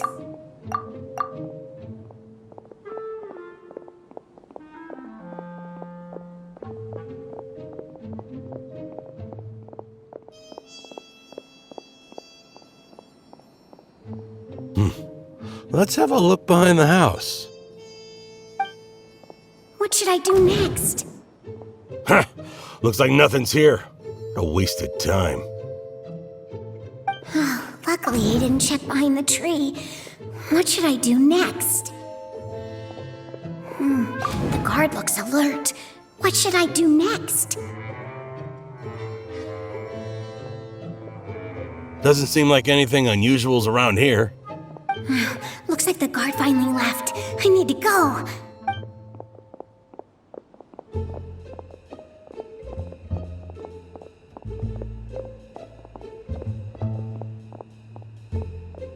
Hey! Lesser Lord Kusanali is over there! Stop! What? Lesser Lord Kusanali? How did I not notice that? They found me. This is bad. Where should I go? The target suspected to be Lesser Lord Kusanali has escaped into the Grand Bazaar. Assemble and arrest her!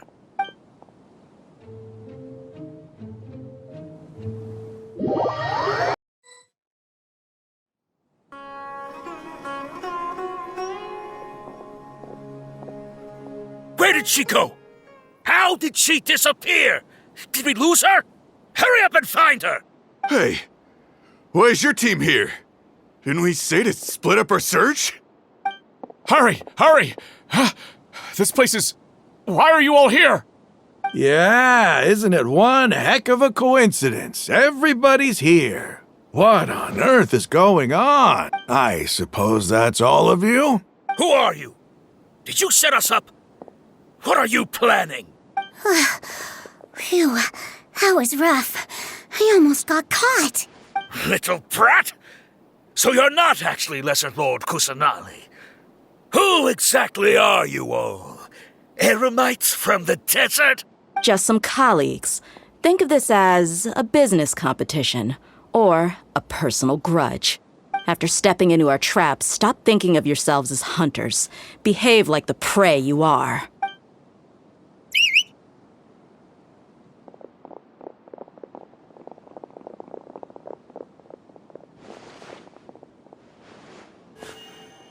An ambush? How's that possible? This is Sumeru City, but mercenaries from the desert somehow ambushed us! You've spent all your time hiding away in the Academia. This place has long since become our hunting ground. Brace yourselves!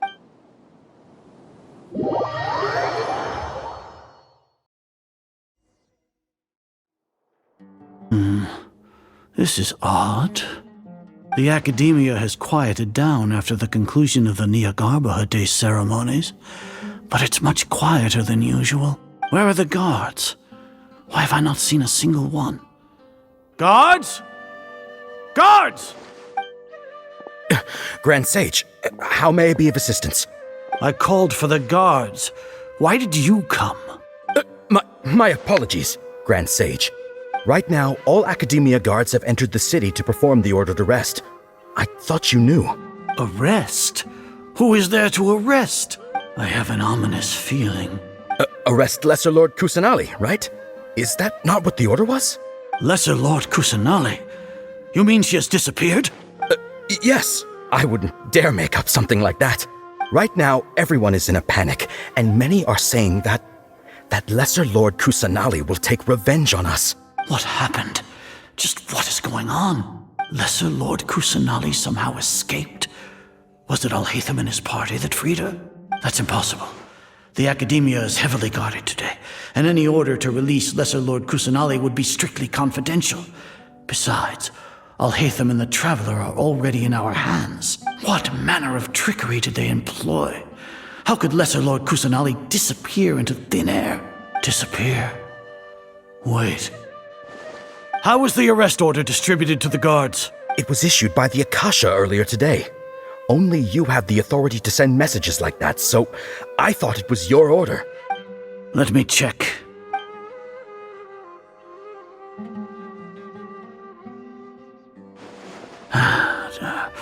Here.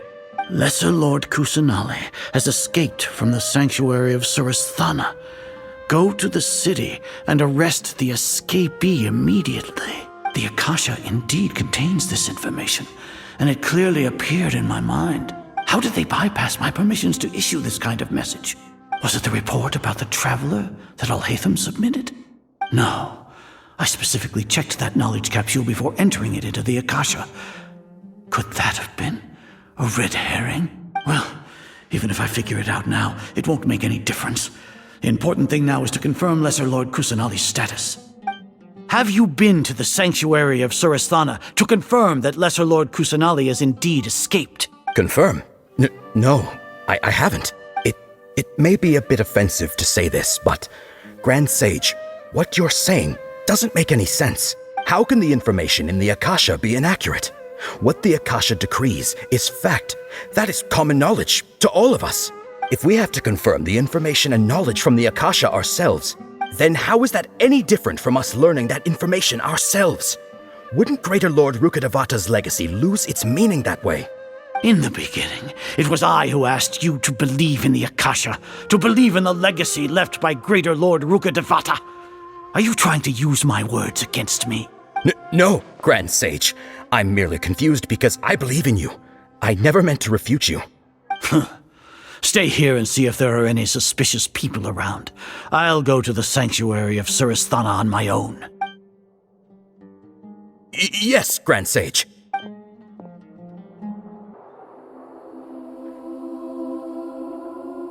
Lesser Lord Kusanali has escaped from the sanctuary of Surasthana.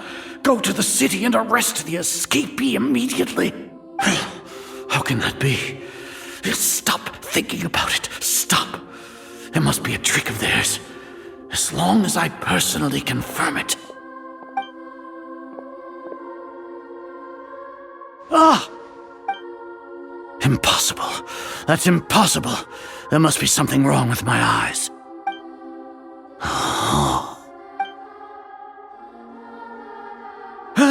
She really appeared again? What is the meaning of this? What a comical sight, Azar. Once the Akasha has put certain thoughts into your head, even the Grand Sage can no longer see what's right in front of him. You all can only see the world in your mind, the one you think you know.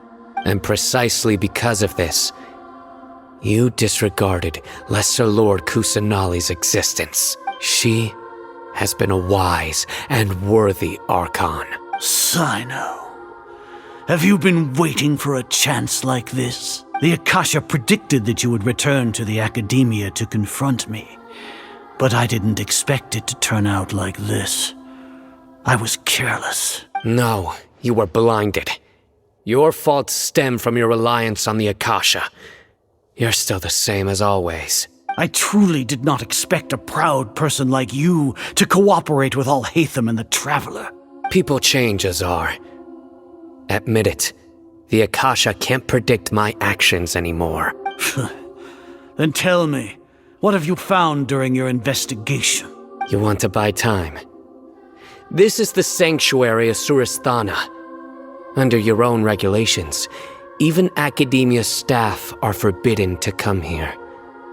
No one will come to save you. As for the investigation, I've at least confirmed that you are guilty of insurgency against the Archon. A serious crime.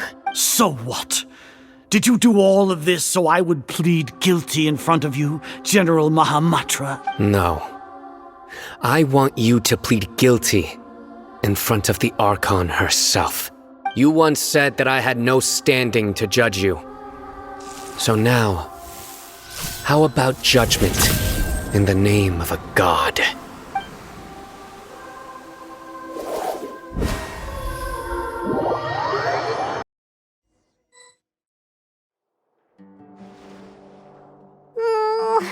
How long do we have to wait?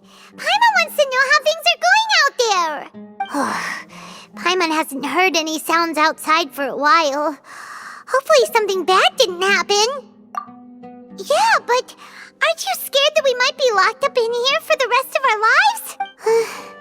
Thinking about it, at least Paimon has you. We could still chat like this. When Paimon thinks of Nahida being imprisoned alone in the sanctuary of Surasthana, Paimon can't help but feel sorry for her.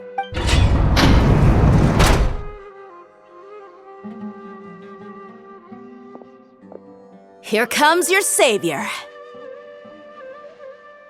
Dia! Paimon just knew you would come to rescue us!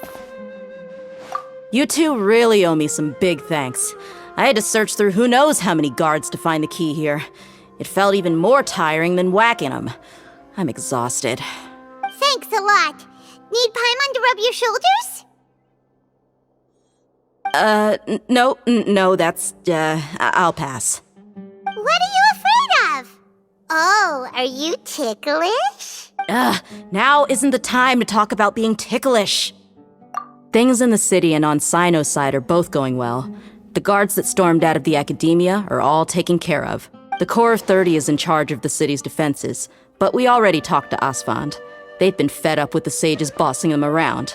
As long as it doesn't break their employment contracts, they'll turn a blind eye. That's probably because you've been super great friends with them for a long time. So, how's Sino doing? The Grand Sage is in his custody. Even I know how terrible it is to fall into Sino's hands, so he probably does too. Sino forced him to release Lesser Lord Kusanali. He has no choice but to obey. So, hurry to the sanctuary of Surasthana. Assuming nothing weird happened, we should have already rescued our Archon. Honestly, I didn't expect our ragtag bunch to do this well. We just came together last minute to save the Archon, you know? Alright, you two better go. I still have to clean up some messes in the city. See you around.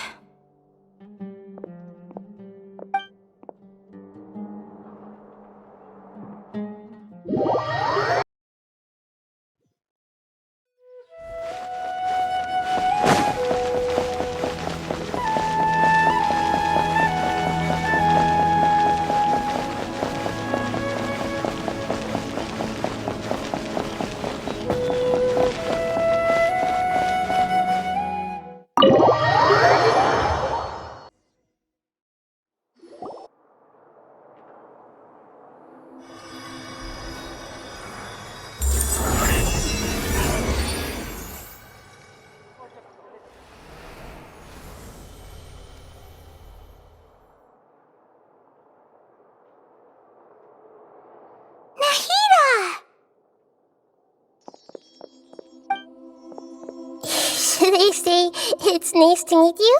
This is the first time we've met in real life. Before, we've only met in dreams, consciousness, or when I was in someone else's body. Thank you so much for coming to rescue me, but I also need to apologize. During this time, I did some self-reflection. My sense of inferiority and yielding to the Academia led to all of this, and created so much trouble for you all. Exactly! We're here because you're a good Archon and one of our friends! Thanks, you two. Amazing. So this is how it feels to walk out of that cage with my own body. It's like I just had an endlessly long dream. I can't even tell if I just woke up or was only now born into this world. My concept of self has become so clear. But now doesn't seem to be the time to indulge in this feeling. This is really embarrassing. You all just rescued an Archon, and now she needs your help to save her country, and even the entire world. It's okay. With you here, Paimon's sure that everything will work out. There's one more thing. What is it? For all the things the Academia did to me, and for all the folly it committed in the name of wisdom, as their Archon, I will make them pay. Ah! Wow! That's the spirit! You're finally standing up for yourself and not letting people walk all over you! I understand now. To be a better Archon, I first need to better myself. If you haven't even figured out how to be a caterpillar, how can you be a butterfly? Yes, true. That reminds me. I wonder how far along the Academia is with their god creation plan. We need to hurry and prevent the birth of that false god. I need to make some preparations. Since I'm now free, I can establish a direct link to the Akasha and control it. First things first, I need to remove the restrictions that the doctor put on me in the Akasha. After that, I'll make some adjustments and revoke the sage's permissions. The Akasha will then be like how it originally was, only operable by the Archon. After all, the Academia betrayed Greater Lord Rukkhadevata's trust. This might take some time. In the meantime, you should also work on your own preparations. If we don't stop the god creation plan in time, we'll be in for a tough fight.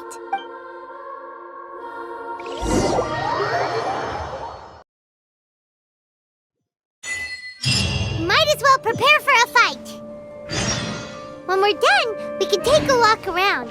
After all, we missed out on a lot of stuff when we were locked up.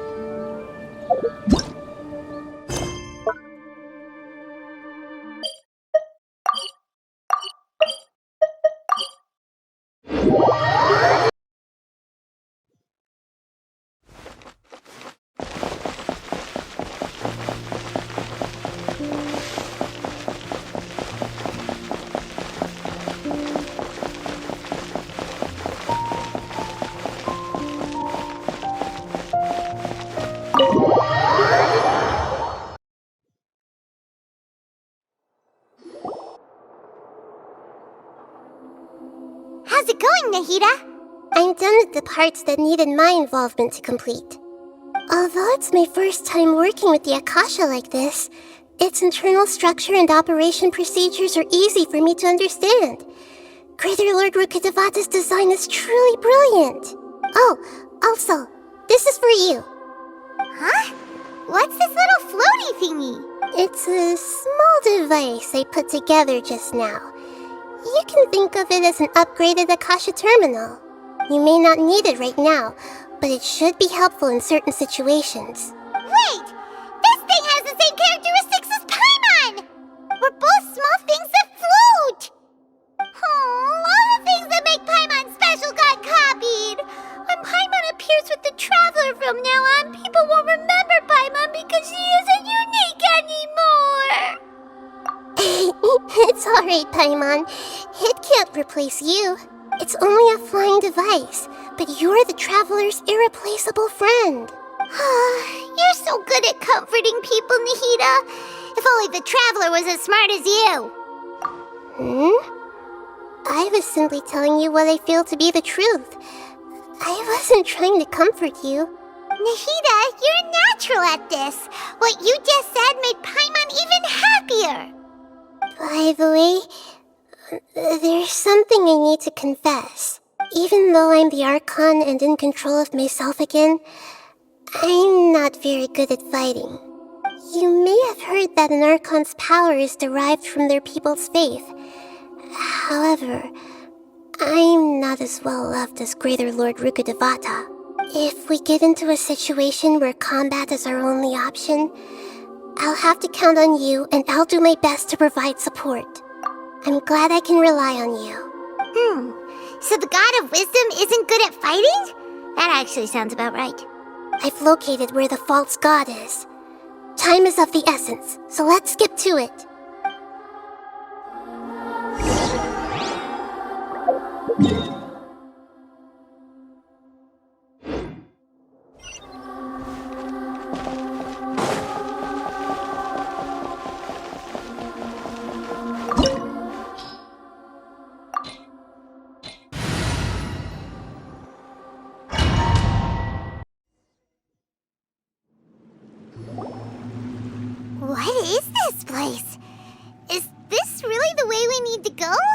Wow. Who would have thought there'd be a place like this hidden right slap bang in the middle of the city? The sages wanted to realize their god creation plan without being discovered. The safest and most convenient way would be to build within the academia itself. That's true. They were already hiding one god, so why not two? Judging from the structure here, the project is a huge undertaking. The sages really saw the god creation plan as their ultimate goal. But this place doesn't look like it could have been constructed by the academia alone. The Fatui under the doctor sure didn't hold back. They provided a lot of technological support. Yeah, or else they wouldn't have been that generous. Is that it, though? I've always felt that this doctor is different from the academia sages. He doesn't seem to share their sense of urgency. Instead of being interested in the end product, it's like he's enjoying the experimental process. The Fatui Harbingers are all such weirdos. So, the doctor being weird is actually normal. So, this Fatui that they're trying to turn into a god is called the Balladeer? We had previously come into contact with his consciousness. He harbors particularly strong obsessions. One is the desire for a gnosis, since he was created to be the vessel for one. The other obsession is probably related to his past. I can't quite explain it. Paimon knows that he was a prototype puppet for the Raiden Shogun before he became a Fatui Harbinger. That's why he wants a gnosis so badly. There's no way he'd willingly be a test subject. Now with that temper and ego of his. It sounds like you know the Balladeer quite well. I see. Tell me more about him and what he's like. The more we know now, the better we can plan for and react to any future situation.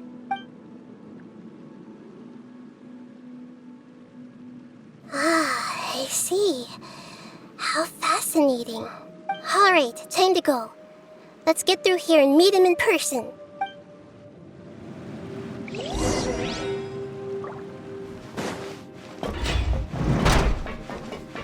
Time to work. Let's begin. Time. Motion to compel.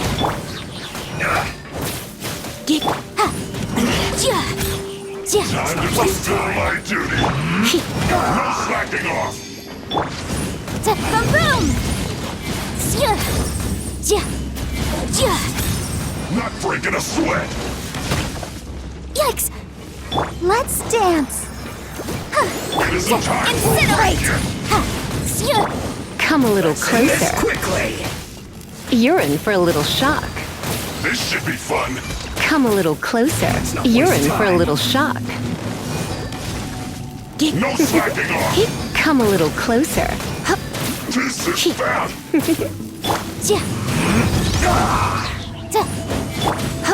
My work. Finished. Motion to compel.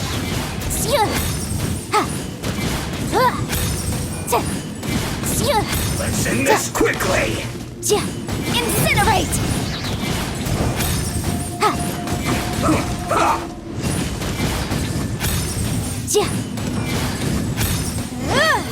Motion to compel. Almost.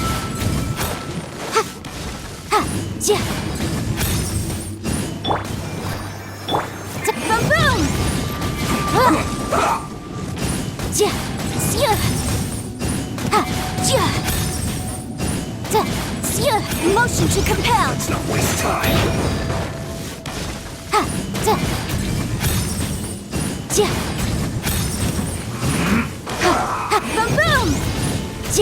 Boom!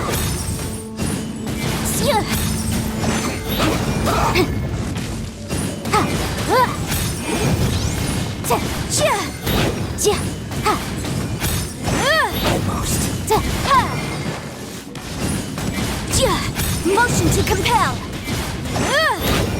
Let's end this quickly. This isn't good.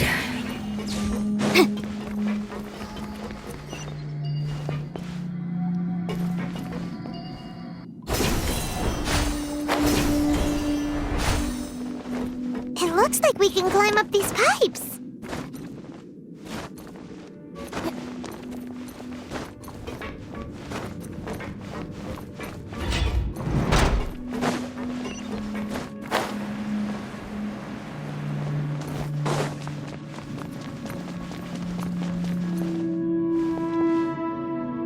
The pattern on the ground seems all messed up.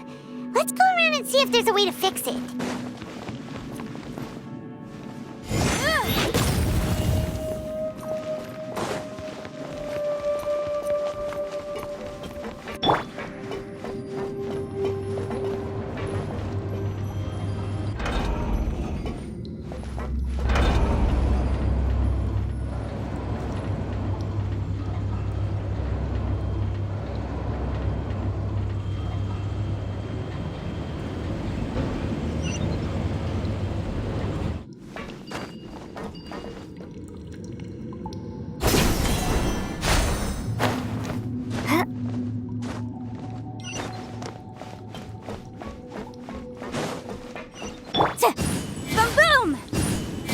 Let's begin. Let's end this quickly.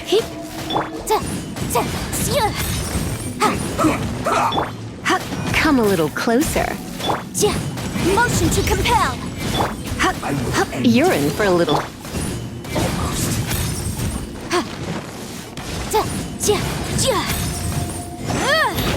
Incinerate.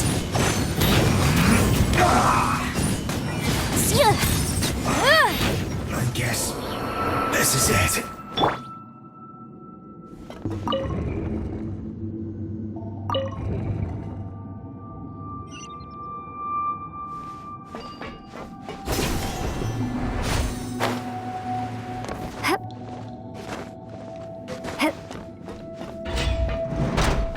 Frozen. Krypton get frostbite. Come a little closer. Frost.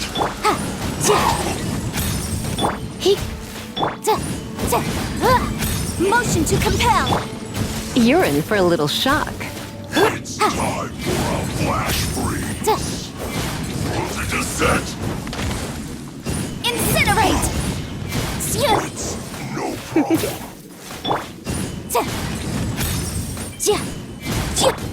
Come a little closer. You're in for a little shock. Disgusting. Come a little closer.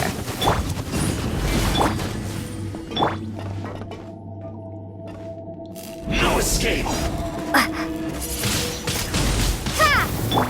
Leave so soon.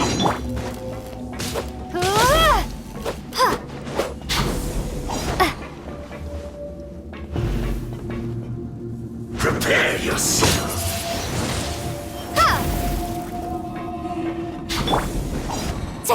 Incinerate. You.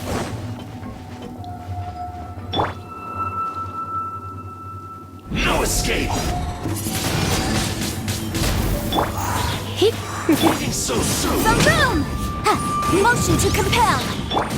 Come You're in for a little shock. Incinerate. Come a little closer.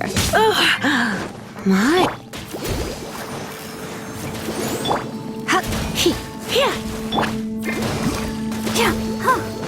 No escape.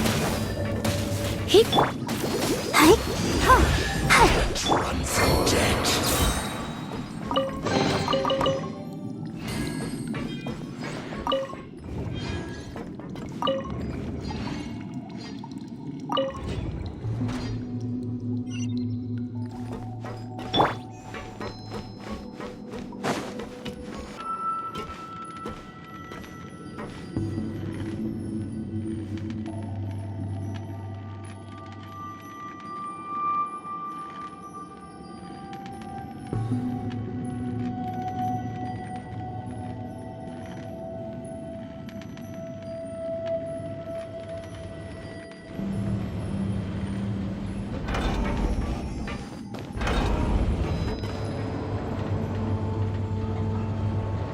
Let this.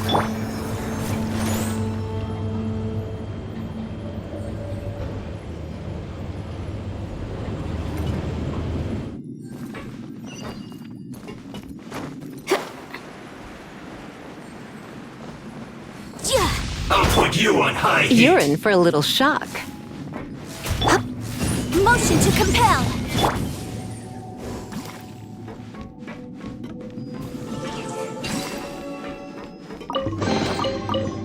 I'll protect us.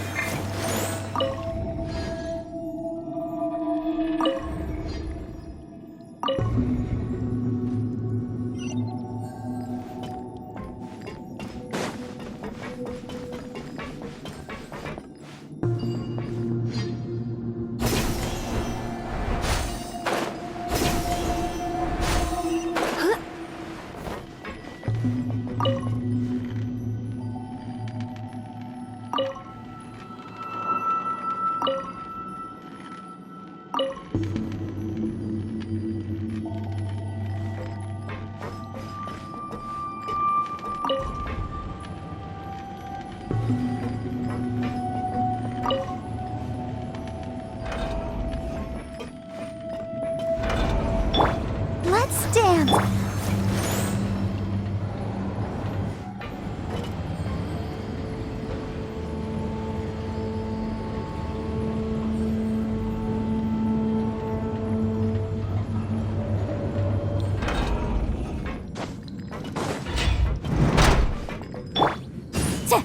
Boom boom!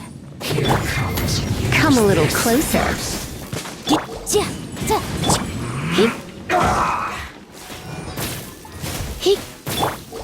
Incinerate! Stay right there. Almost. Harden up. Motion to compel.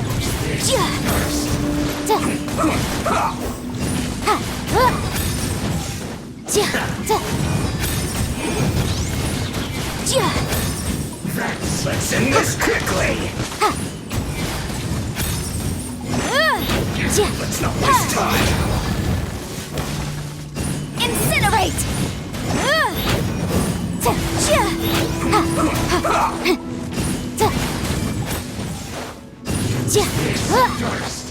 Boom boom! I guess this is it. That's to work. You're in for a little shock.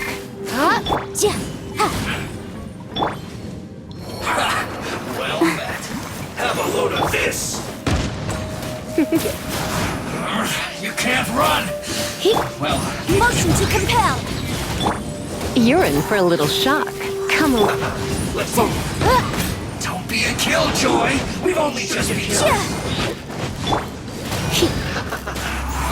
You can't run. You're in.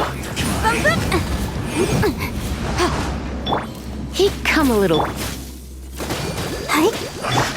I miscalculated.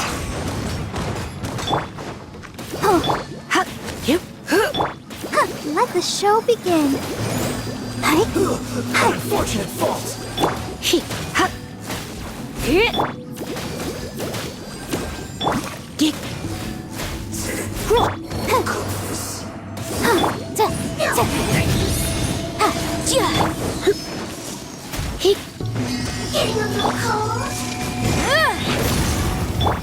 You're in for a little shock. Boom boom! Wreck of the flame! Don't be such a brute. Come a little closer. You're in for a little shock. Come a little closer. Motion to compel!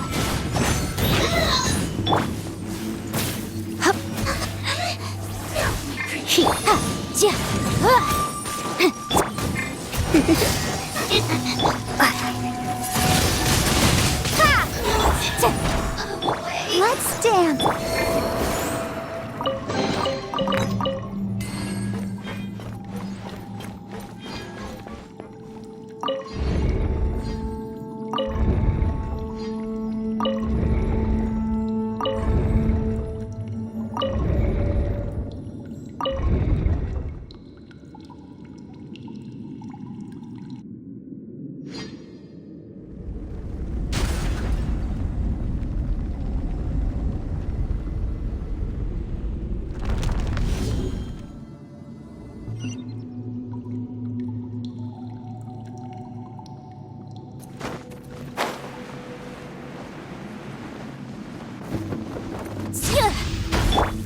protect us.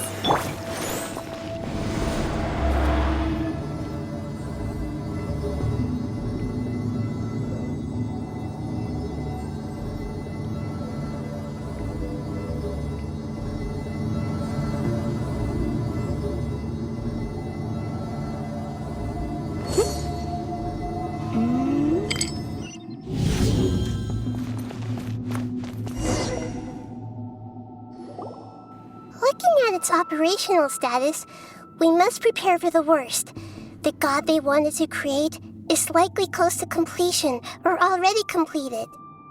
Oh no! What should we do? Paimon can't imagine how hard it would be to fight against a Fatui Harbinger with a Gnosis. Are you nervous, Paimon? If you really want to know, of course Paimon's nervous. Aren't you too, Nahida? Yes, I am. This is probably the first time I faced with a calamity of this degree since my birth. I feel not just nervous, but curious as well. Curious? Curious about what? Curious about our fate. To me, everything we perceive in this world, everything we learn, and everything that happens to us is considered knowledge. And if it's a form of knowledge, then it can be understood. However, only fate is about that which has yet to occur, so it has always drawn my curiosity. So to me, fate is the ultimate knowledge. That's also why I love observing humans and all the things that happen to them. It all brings me great satisfaction. And now, at long last, I'm not just an observer anymore. I will personally experience my own fate with you by my side. Isn't this such a wonderfully exciting thing? Ah, so that's what you mean. Paimon thinks she understands what you're feeling. Agreed. Okay, let's continue on. I can sense his aura from here.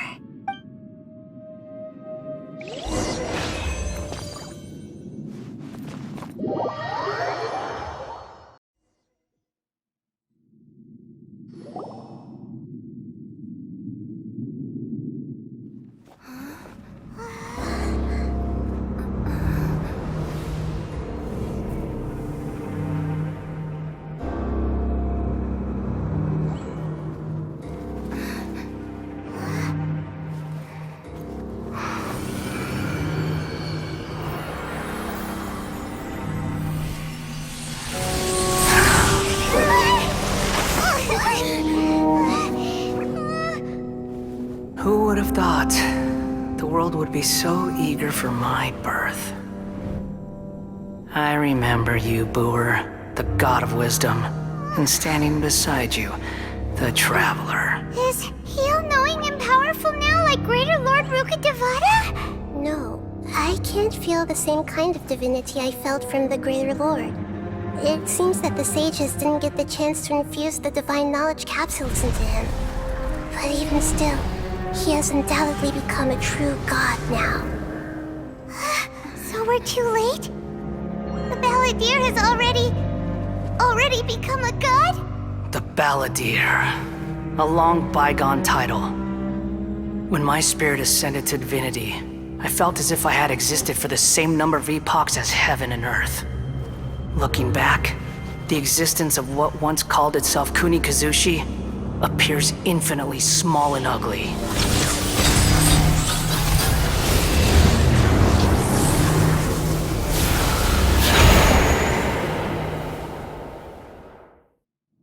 This imposing aura, it really feels like the gods! A body that capitalizes on the Balladeer's original construction as a mechanical puppet, with the Gnosis serving as a constant power supply.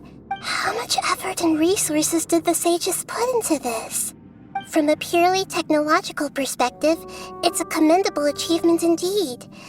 It's no exaggeration to say, this is the culmination of human wisdom. You sure are something! Dishing out compliments at a time like this? But I don't think he's reached the spiritual height of a god. Strife is engraved upon every god and every gnosis brought forth into this world. Can you feel it? The exhilaration of such power. and the thrill of anticipation for our contention. Hito wouldn't feel the same things as you! Do you not realize that you are interrupting a conversation between gods? Lowly creature, know your place! The strife engraved upon a gnosis. You're talking about the Archon War. Teyvat's current peace was not easily won. I didn't personally participate in the Archon War, but the way I see it, all those losses were meaningless, driven by the demands of the laws. There's no point in bringing it up again. Is that so? Yet I am deeply disappointed that I was never allowed the fortuity to personally participate in the Archon War. This is a first. Encountering a god in this world who does not crave power. No wonder your own people have abandoned you, God of Wisdom. Your judgment is as your existence, unsubstantial. This is where everything ends, Booer, the God of Wisdom. You should know that wisdom cannot solve every problem. Like now, where your only option is to face me in combat. Come! Let us reenact a scene of the Archon War. Come and inaugurate my birth as a god.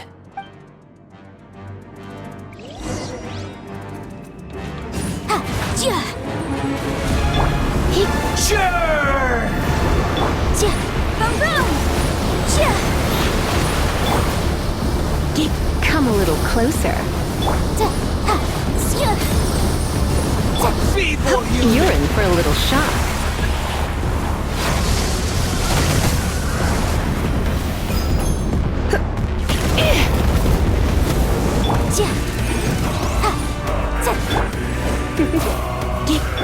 Insignificant past! My. I'm a bit rusty. My endless cycle begins!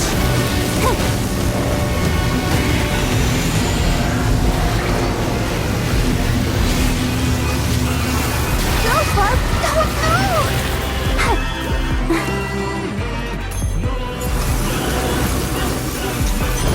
Perish!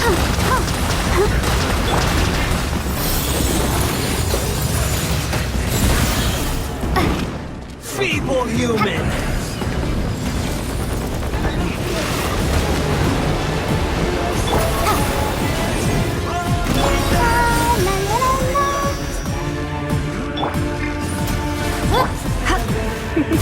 Insignificant past!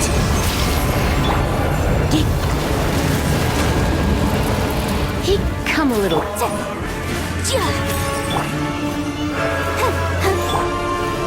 You're in for a little shock. Come a little closer.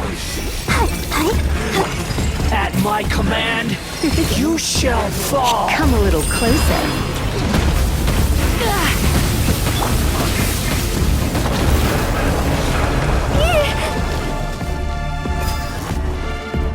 Feeble human!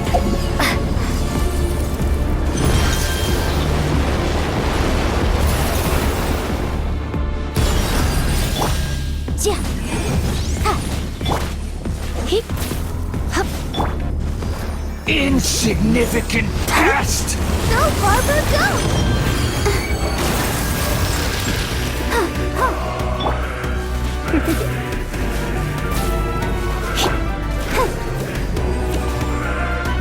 My endless cycle begins!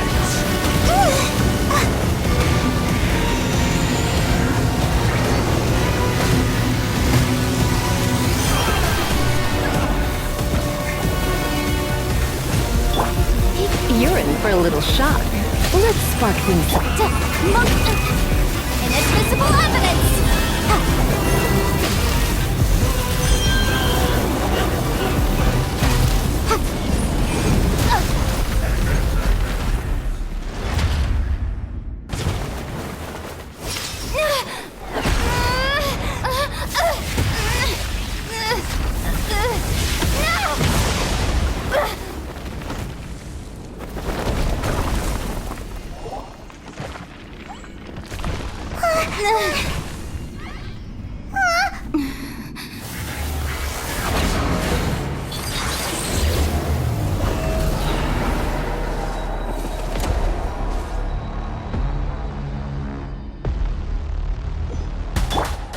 Let the show begin. Tremble!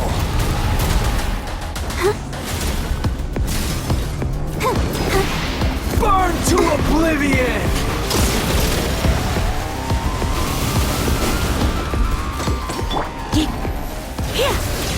Kneel!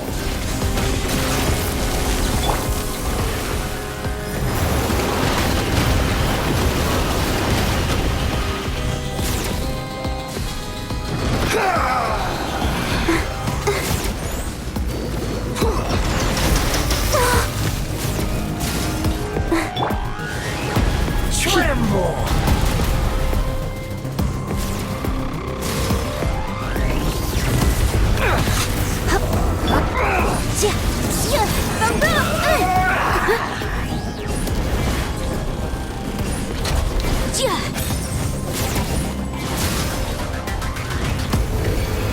Reality is pain!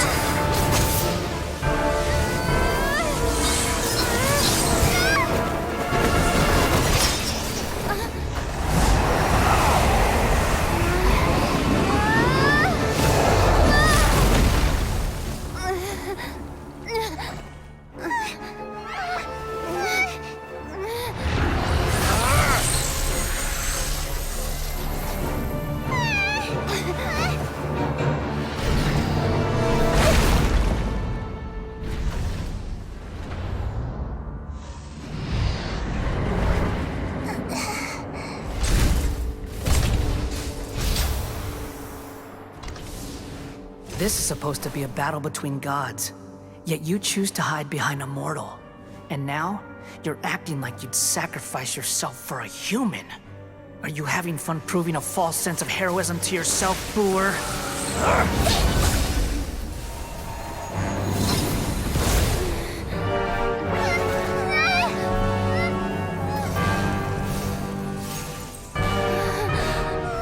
The data collection is almost complete. Do you even know how many times you've tried to take my gnosis from me?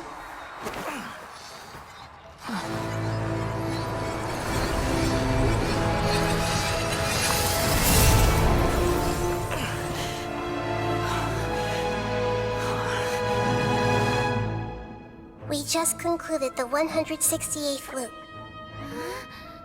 Did you know that in the effort to create you, the people of Sumeru were forced to live through the exact same number of Sub-Zerus festivals and samsara cycles?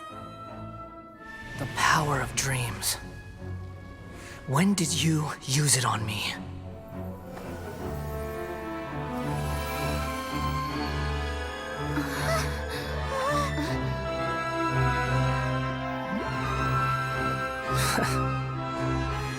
You can't even defeat me in a dream. What do you hope to achieve with this little trick? Come, Traveler. Just like before. Allow me to awaken the memories in your dreams. All that battle experience! It's more than that. Compile everyone's wisdom in the name of the Archon.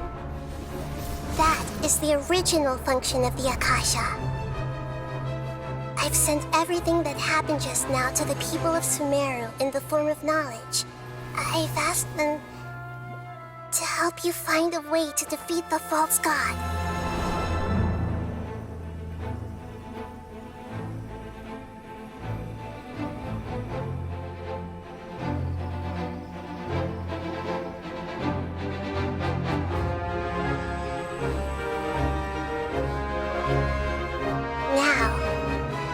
Sumeru's wisdom is at your disposal.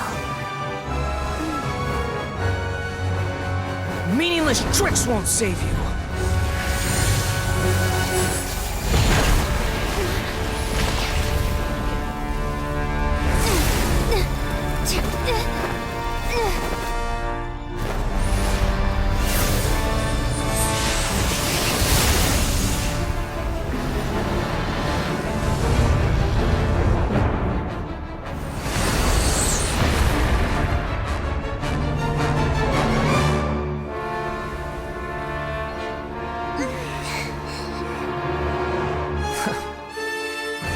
Are you done with your tricks?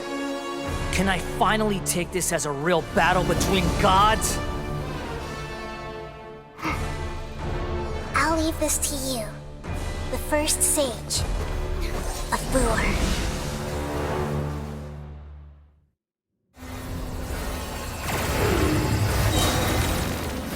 1,000 eons, mine to dominate! I see everything! Sharing my knowledge! Burn to oblivion!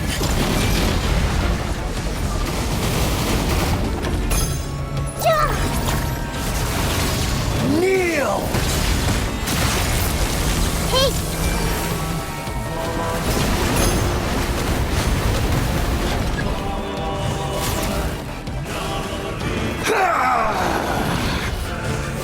Everyone hold hands! Hey!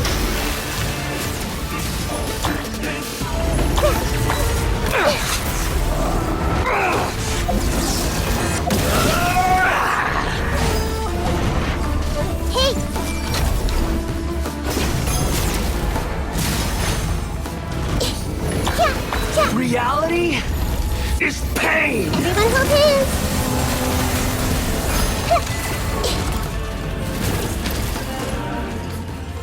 Good riddance, cruel world. Hey!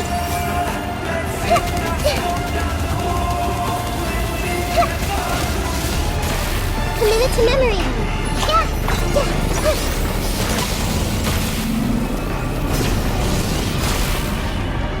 Everyone hold hands!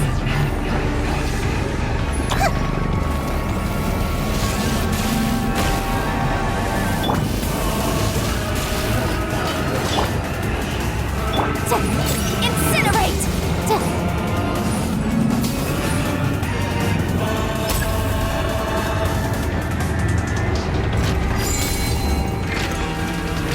Your new god awakens! Now, your eyes have been opened. Hey! Kneel! Yeah!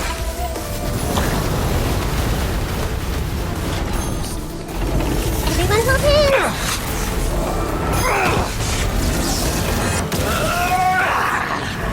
I see everything!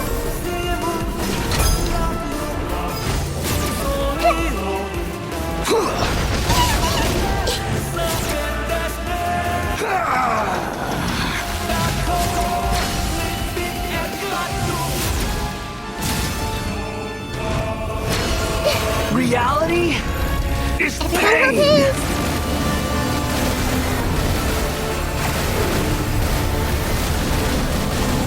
Hey!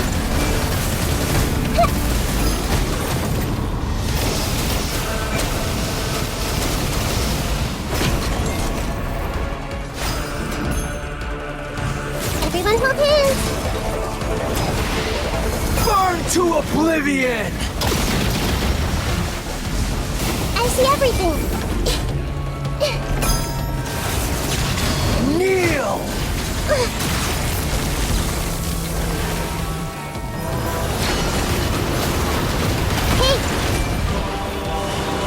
Tremble!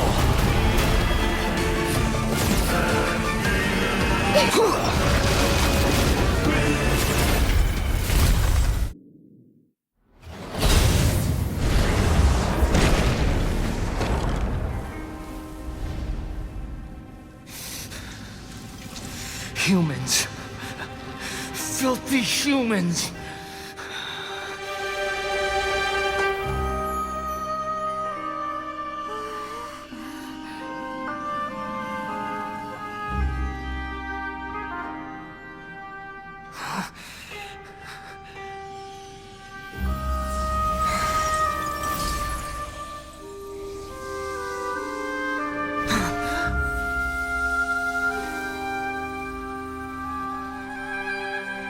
No! Wait! Please! Anything but the Gnosis!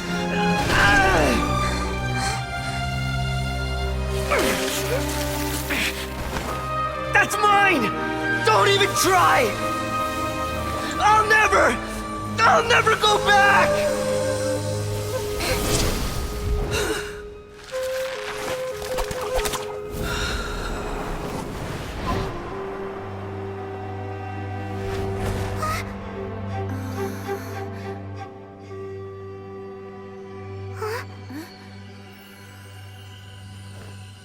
We haven't yet found the answer to the most important mystery. Irminsul is still waiting to be saved. With the power of another Gnosis, we may now finally understand the last memory of Greater Lord Rukkhadevata.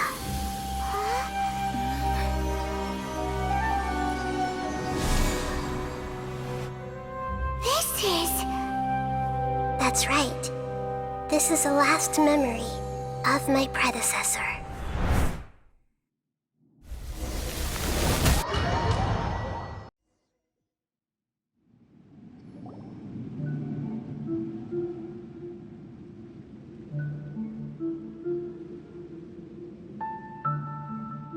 Huh.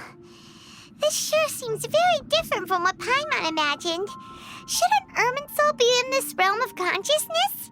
Yes, that is our destination. But I didn't expect the remaining consciousness of Greater Lord Rukkhadevata to be as polluted as this. Forbidden knowledge? It seems you know about a concept that even I don't completely understand. Could you tell me what you know?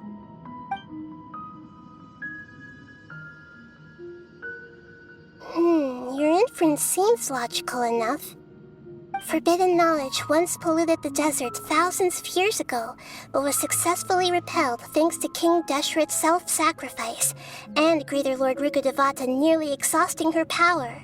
Then, a second instance of forbidden knowledge pollution occurred during the Conria Cataclysm 500 years ago, but I'm afraid it is much more serious this time, with Irminsul itself already in danger.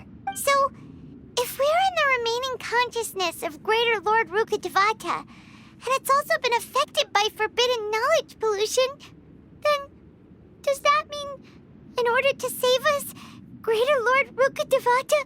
Yes. It's very possible that she sacrificed her life in the fight against forbidden knowledge. She didn't completely eradicate forbidden knowledge, but if it weren't for her actions, the pollution would have been far more rampant over these past 500 years. The way that everyone, including me, has forgotten everything about forbidden knowledge may very well be due to her restoration of Irminsul. Aww. Do you feel sad, Nahida? I'm just sharing her pain. The pollution of her consciousness here is severe. There is madness, chaos, and pain all around us. Did she fight to resist the forbidden knowledge pollution in such terrible conditions, all the way up to her last breath? She even used her last remnant of lucid consciousness to leave a clue for us to follow. Yes, her words were distorted by forbidden knowledge, so that's all we could hear. But now, we have a chance to find the answer to this mystery. We can cross the polluted consciousness until we found the right path to meet with our lucid consciousness. And then, we'll let Greater Lord Rukkhadevata tell us the truth in person.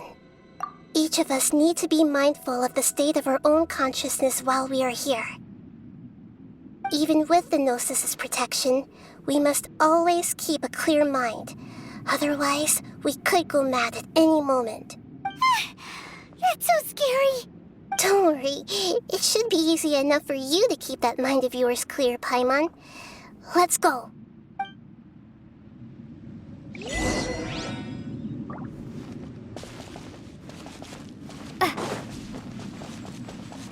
Are we in the air? And why is there a huge boat? That's the boat of consciousness, which symbolizes reason here. Wow! What are these? The monsters seem to have been affected by them.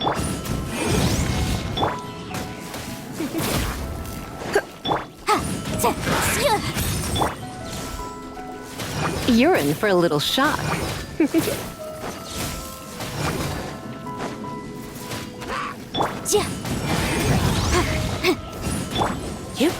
You're in for a little shock.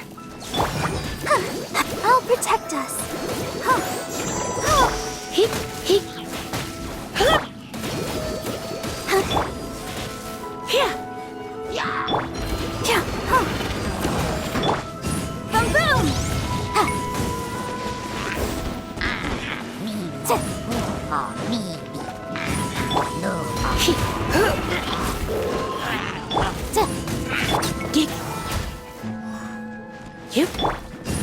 Incinerate!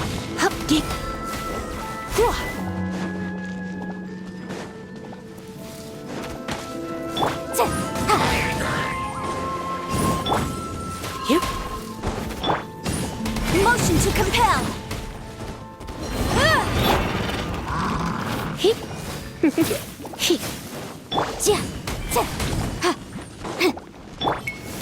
You're in for a little shock. Incinerate!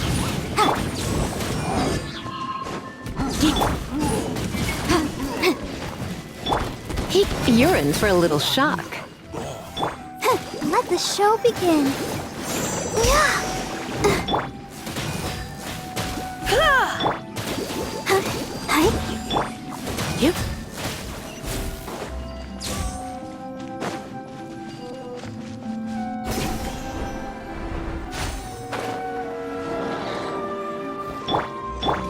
Boom, boom!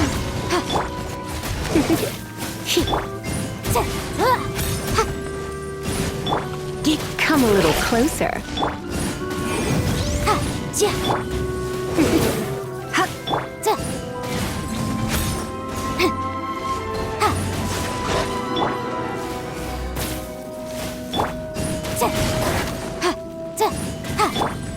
Come a little closer.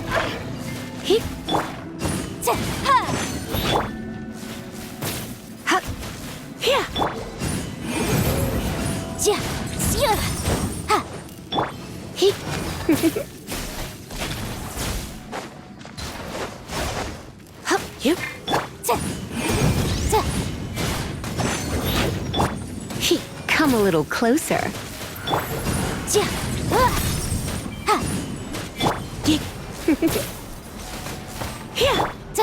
Motion to compel.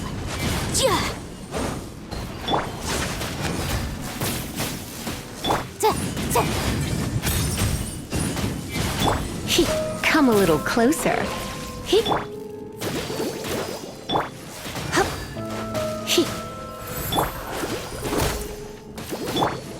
Look! Whirling sigils have appeared in the sky!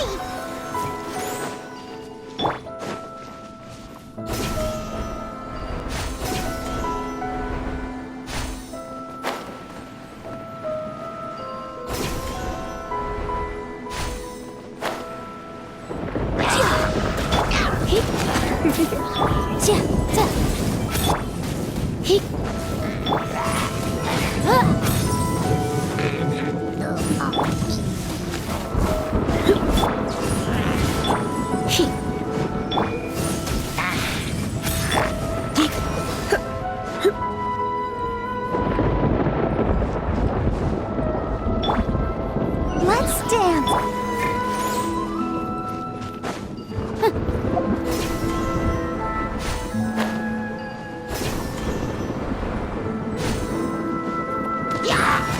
Boom, boom! Wrath of the flame. Come a little closer. You're in for a little... Windblade.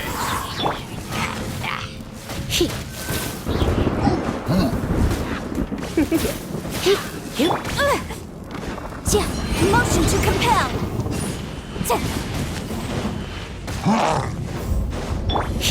Come a little closer.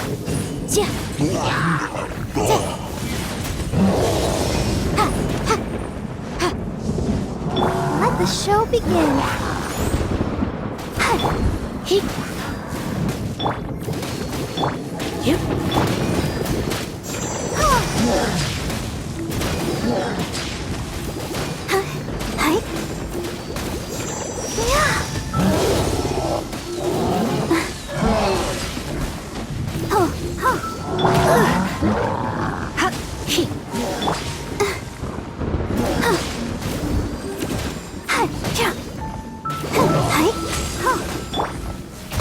You're in for a little shock. Incinerate!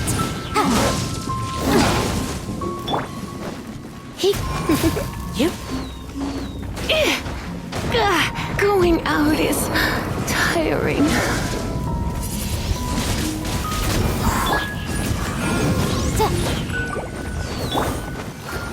Ready, steady, go! Go, Barb! No!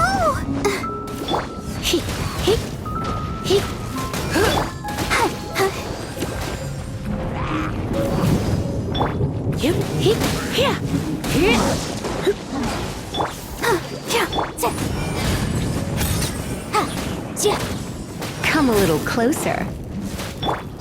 Boom!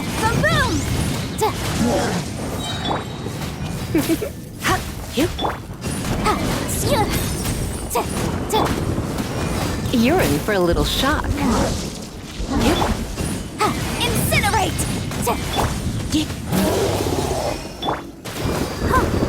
Let's dance!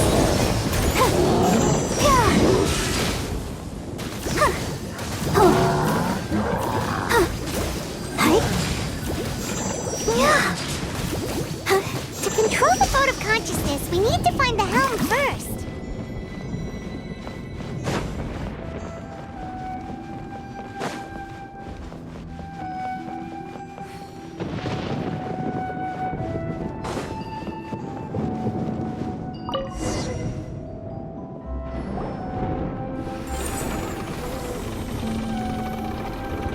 We changed direction.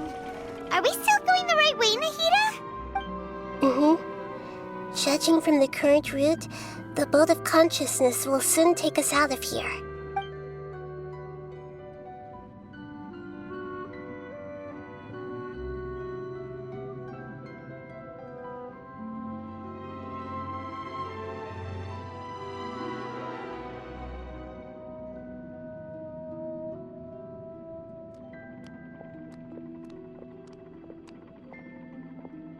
We'll be arriving at our destination soon. How are you feeling? Are your minds still intact? Huh? But everything's been completely normal for Paimon.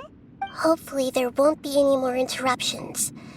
This time, we should be able to meet Greater Lord Rukkhadevata. Are you saying you've never met Greater Lord Rukkhadevata before? No. It seems that my birth and her death took place at the same time.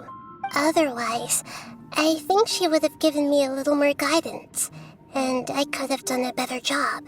Hey, you've done a great job, Nahida. Let's get out of this creepy place and go meet her.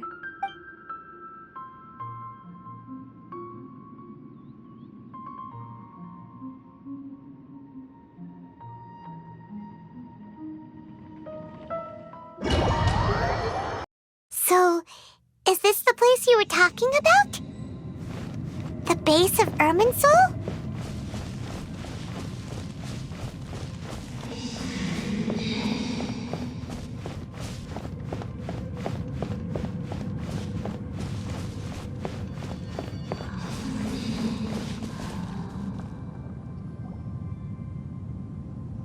Well, this is the place. We're here to find Greater Lord Rukkhadevata, right?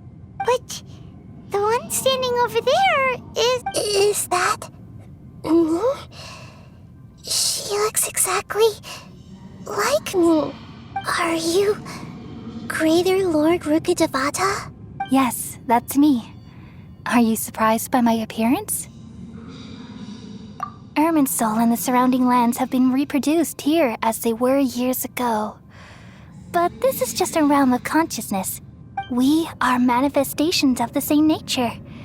Hence why we would appear exactly the same. We're of the same nature? Why? Because you are me, and I am you. You are me in the new samsara. The new samsara? As Greater Lord Rukkhadevata, I'm the avatar of Irminsul, and you are the purest branch snapped from Irminsul. Imagine it this way. Even if a tree dies, its branches will eventually take root and grow, continuing the tree's life in another form. I'm merely the remaining consciousness of Greater Lord Rukkhadevata. The real me has presumably died a long time ago.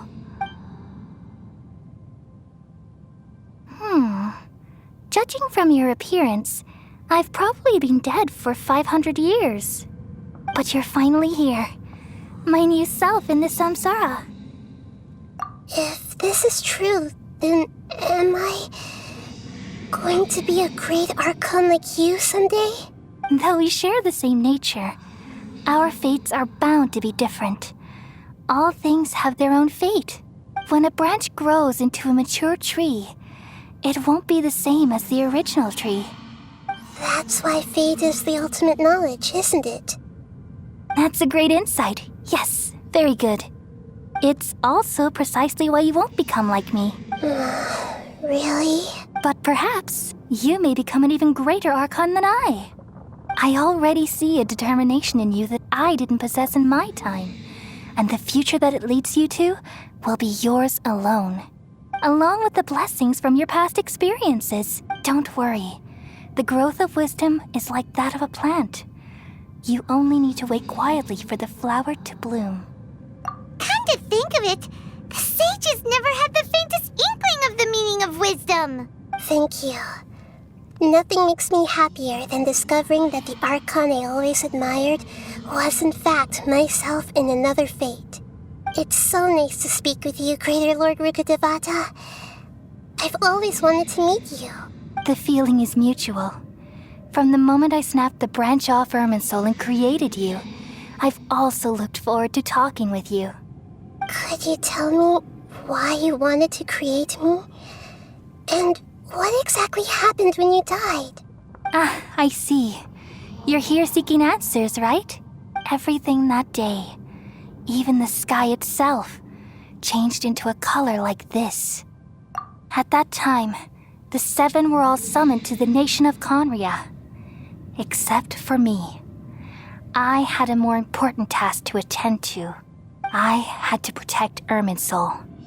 The disaster occurred together with the pollution of forbidden knowledge. At that very moment, with my consciousness connected to Irminsul, I sensed something was wrong. The pain started to torment my mind.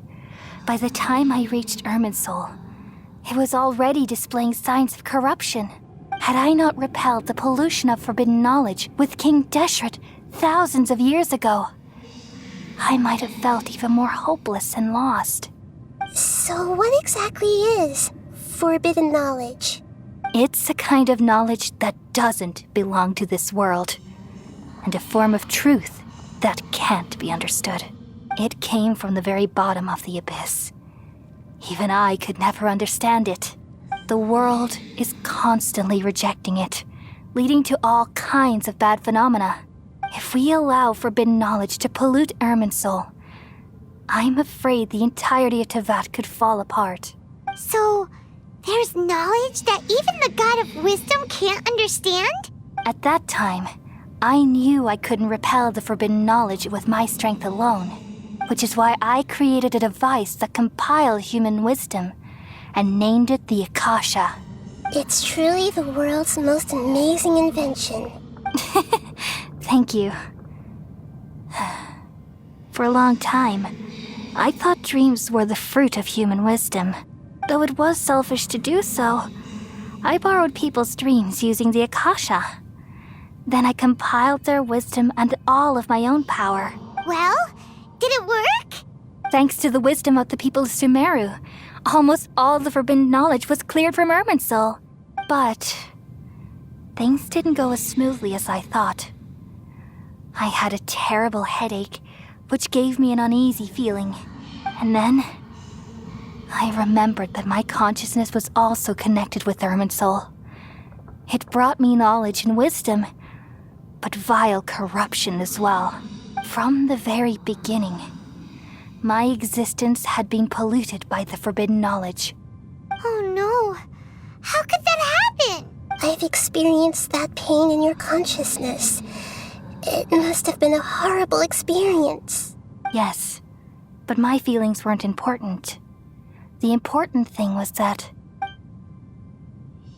even if I died, my existence and everything related to me would continue to exist in Irminsul as memories and knowledge, meaning that the forbidden knowledge couldn't ever be permanently eradicated.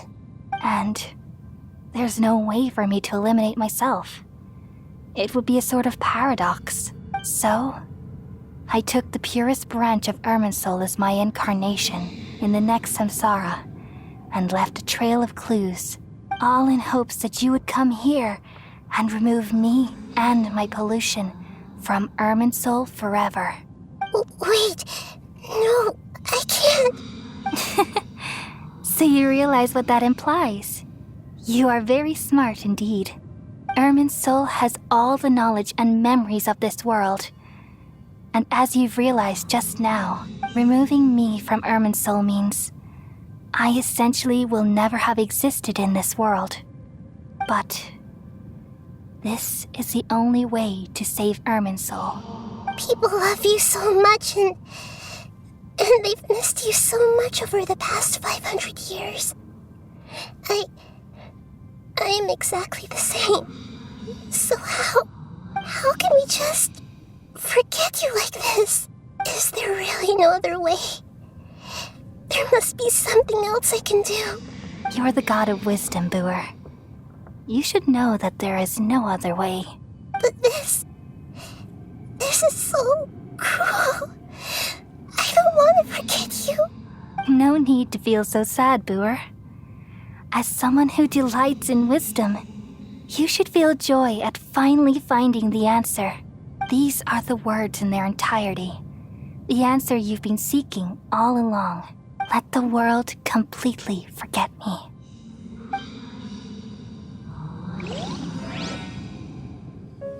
We all nestle under the great tree of wisdom, peering out to perceive the world. From the earth and from the rain, we perceive its wonders until we become a white bird to perch atop a branch and finally snap off the most important leaf. Once upon a time, I alone dreamed in this world. In my dreams, everybody would also dream after they fell asleep. Wild and wonderful thoughts would emerge from their minds. Some tumbled to the ground, and others floated to the sky, connecting all things in the world into one dazzling net. Among a plethora of worlds were numerous smaller worlds, all of fate, finding within the tapestry their brilliant glow. I gradually understood that these indescribable and constantly changing things are the most profound things in the world. Only they can completely repel the madness. Only dreams can awaken consciousness from the deepest darkness.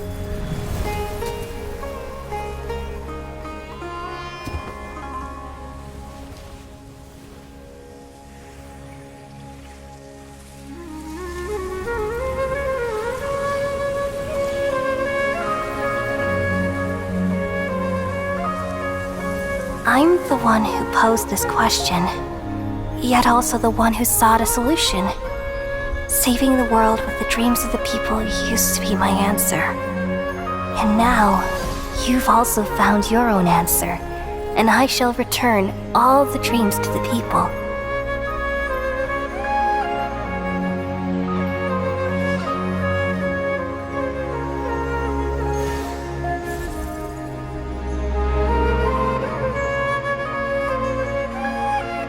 Goodbye, people of Sumeru. May you be blessed tonight with the sweetest of dreams.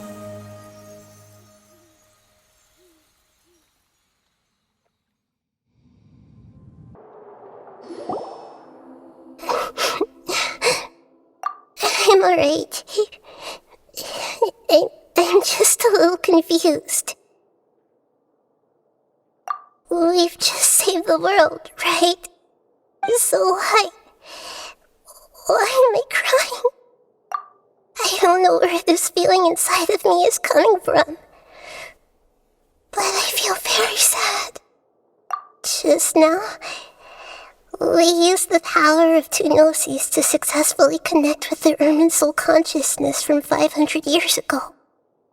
Then, we removed the remaining pollution from Merman soul. Yeah, what's wrong? Weren't you there just now?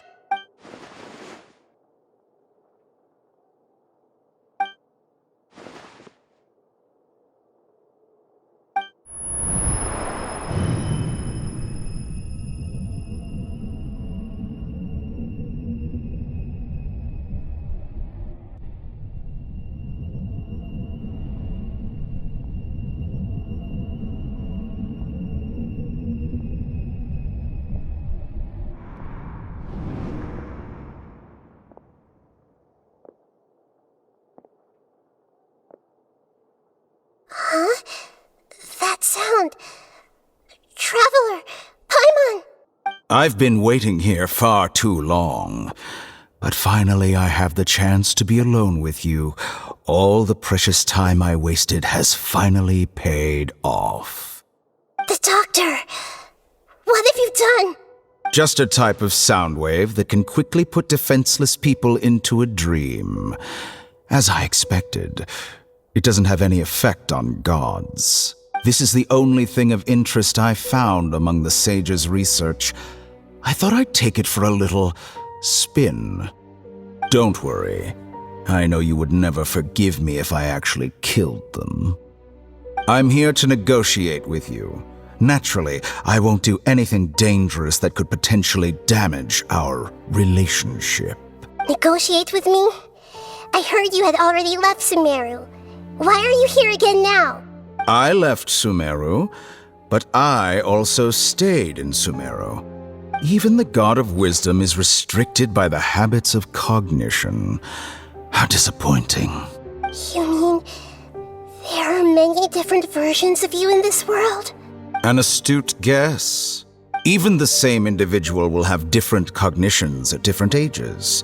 A long time ago, I made a major decision in hopes of preserving all my perspectives of how I observed the world. Observation is the first step of any experiment, but observing the current world doesn't satisfy me. It lacks an important dimension, that of time. So I saved segments of all my ages and made them into independent individuals. That's all there is to it. Indulge me. How does the God of Wisdom find my method of seeking knowledge? It's an insult to the very concept of life. Life inherently has many rules and restrictions, each with its own significance and reason to exist. They can't be broken on a whim. Good. Amazing, even. Indeed, it's difficult for humans to make peace with themselves, not to mention oneself from a different period. Since you're in the academia, why wait until now to show up? You could very well have stopped us and helped that fake god. Simple. Let me ask you this. Would any staff member ever help the subject in the middle of an experiment? It was my experiment. So why should I interfere with the results? The academia saw the plan to create a god as their ultimate goal, yet you only saw it as an ordinary experiment. You really are crazy. If the experiment succeeded, you would have had a new god on your hands. How would you have faced your own god then? Would you still take the same stance? Would you still hold the same view of yourself? I'm first and foremost a scholar. These results should be left to the judgment of the hypothetical me confronted with that outcome. But you're right. And that's exactly why I'm disappointed with the conclusion of this experiment. As an individual, you don't have any sense of belonging. You seem to have even fewer convictions than a typical scholar. Oh no, I certainly have my own convictions. They just don't fit your standards, that's all. All right, that's enough conversation for today. The experiment is over, and it's time to tidy up the equipment and reclaim any useful materials. For example, the Gnosis. Lesser Lord Kusanali, you're an intelligent Archon. I'm sure you understand the disparity in our combat abilities at this time. Besides, you have no way to use that electro-gnosis in battle. Didn't you say you were here to negotiate with me? Somehow, it's starting to seem like you intend to take it by force now. I'm merely stating a fact. After all, I'm also a scholar.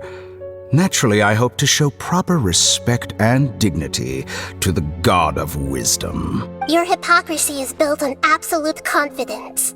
I understand your scheme, but... what if I were to destroy the Gnosis now and awaken the heavenly principles? Awaken the heavenly principles? Do you think that's really possible? The heavenly principles have been silent for many years, but the Gnosis are symbols of their control over Teyvat and all the laws. Will the destruction of a Gnosis attract the attention of the heavenly principles? And if so, how do the Fatui plan to deal with the consequences? Do you dare to gamble such a possibility with me? Gamble? How surprising. I thought you would show evidence or use rigorous reasoning to prove your point. The word gamble is the last thing I expected to hear from the God of Wisdom. But this is a clever move. You must have seen through me when I first captured your consciousness. As a scholar, I respect all possibilities. This has always been my principle and is an essential trait as an experimenter. Indeed, I can't ignore this possibility. So tell me then, what are your conditions? This foreign Gnosis will only lead to disaster if it stays in Sumeru. But this electro-Gnosis is the prize I obtained after defeating one of your fellow Harbingers. Now, as the one who initiated this cascade of events, shouldn't you pay the corresponding price? Price? Interesting. What price would you have me pay? How about erasing all your other segments? So this is how you wish to restrict me, the most threatening opponent of the Nation of Wisdom. What you request of me is like plucking out the eyes I have placed in the dimension of time. Segments are extraordinarily difficult to make.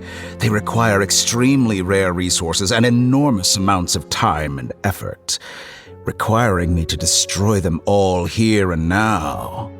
Bravo. A suitably wise decision on your part. Yes, how very interesting. Can I assume that you have long been wary of me? Among all the versions of me, this segment you see now is the most selfish. If it weren't me, your idea wouldn't have worked. What did you see when you were imprisoned? You were observing me, and that's how you know I've long grown tired of their doubts and endless arguments. Like you said, it's difficult to make peace with yourself. Being as smart as you are, have you managed to do that? I see. If you think all those versions of me are worth a gnosis, then deal. You sure didn't hesitate much. Is the relationship between all the versions of you really that bad? I don't think there's any need to dwell on that. The surplus versions of me can be exchanged for a gnosis. Do you think anyone can offer themselves at a higher price? Besides, with my abilities, it's only a matter of time until I find better perspectives. Perhaps it's best to say, you're just temporarily ahead. But what I'd like to know is, how can you be sure that I've really erased them? I can see your remaining honesty.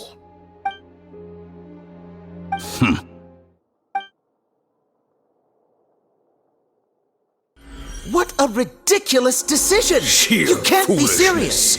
How could I have been so short-sighted? You think this is the end? Wait, I'll have You'll make Good this moment riddance. count.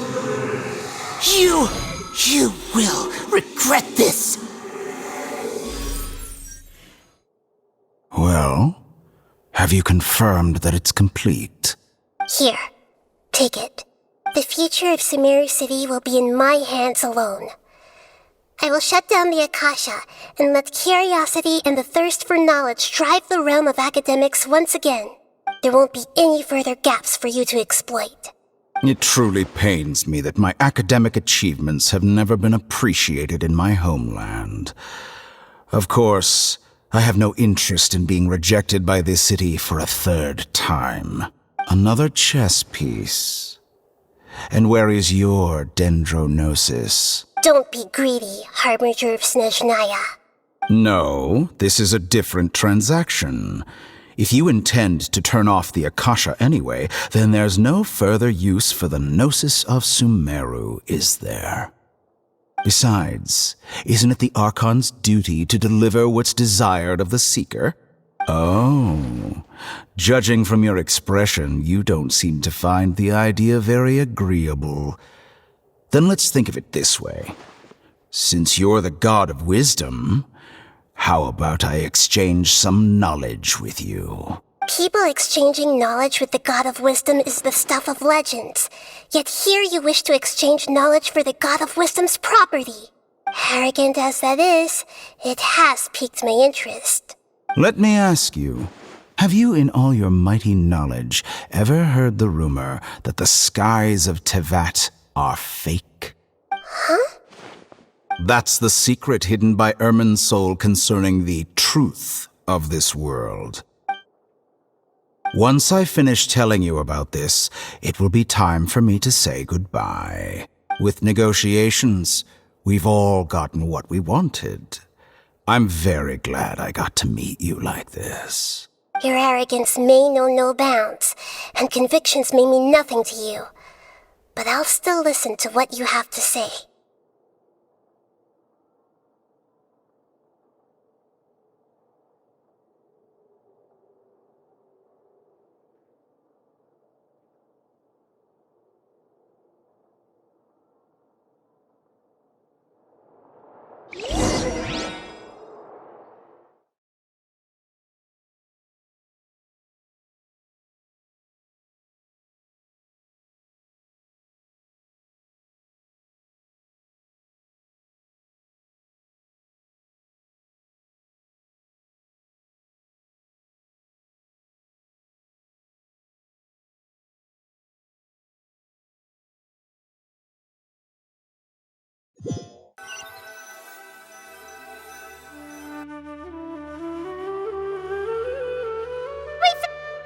Together!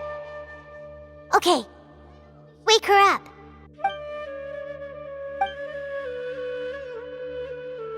Are you awake?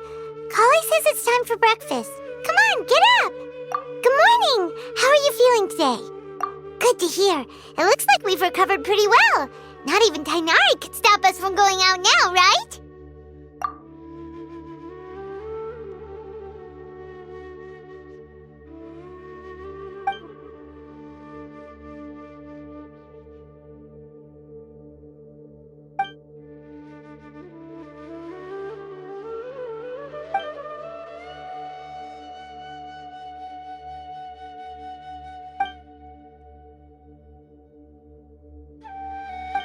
Traveler, let's go!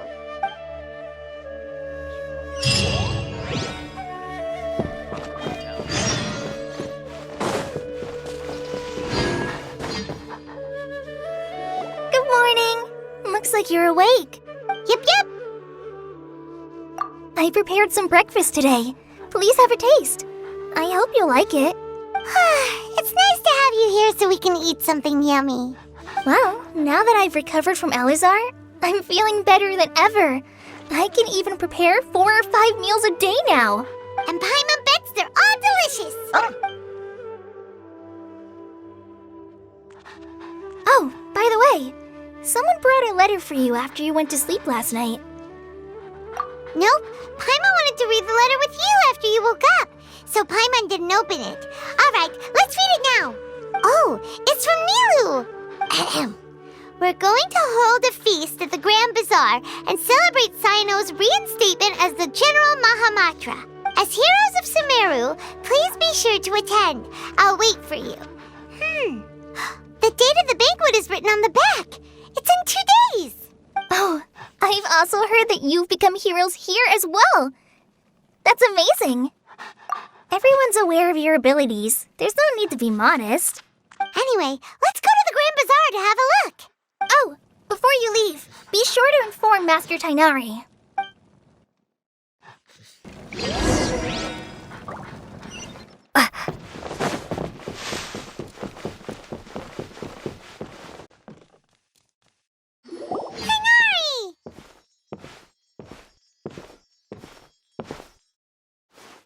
Ah, good morning.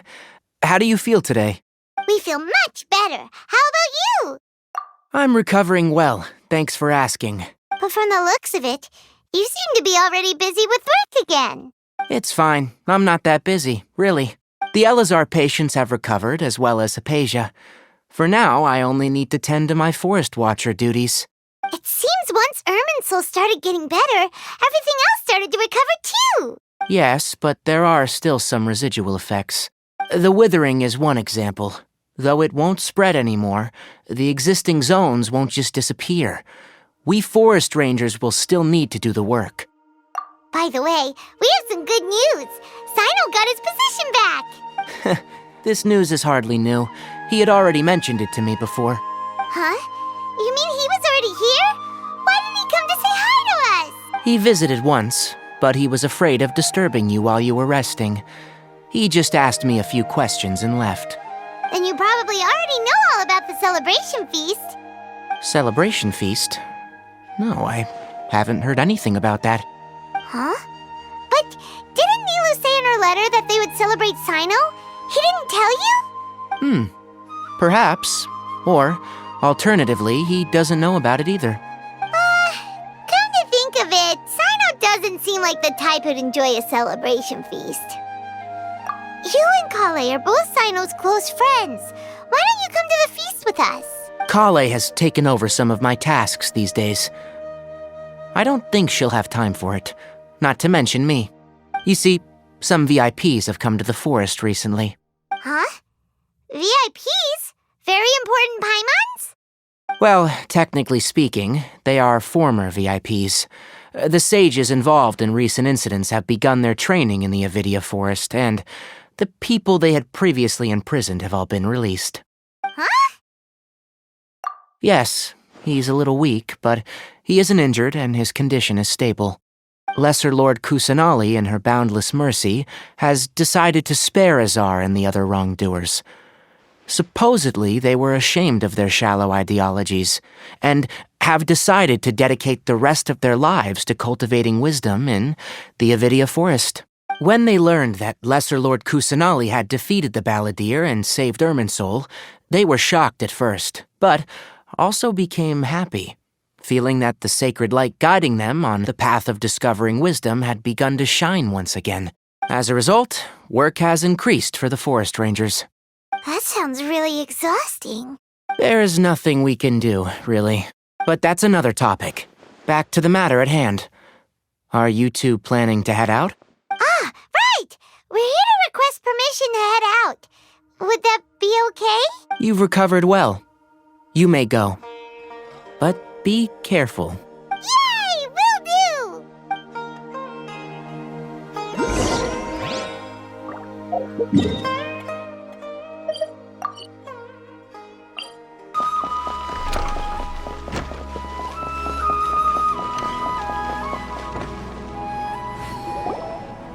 Well, there won't be any problems if the feast starts at that time. Everything has already been prepared. Mr. Zubair, I finished tallying things up here. Well, except for the guests. Is a simple reply really that much to ask of our guests? It's affecting our arrangements. Oh, it'll be fine. Besides, it never hurts to get things ready in advance. I was thinking the same thing.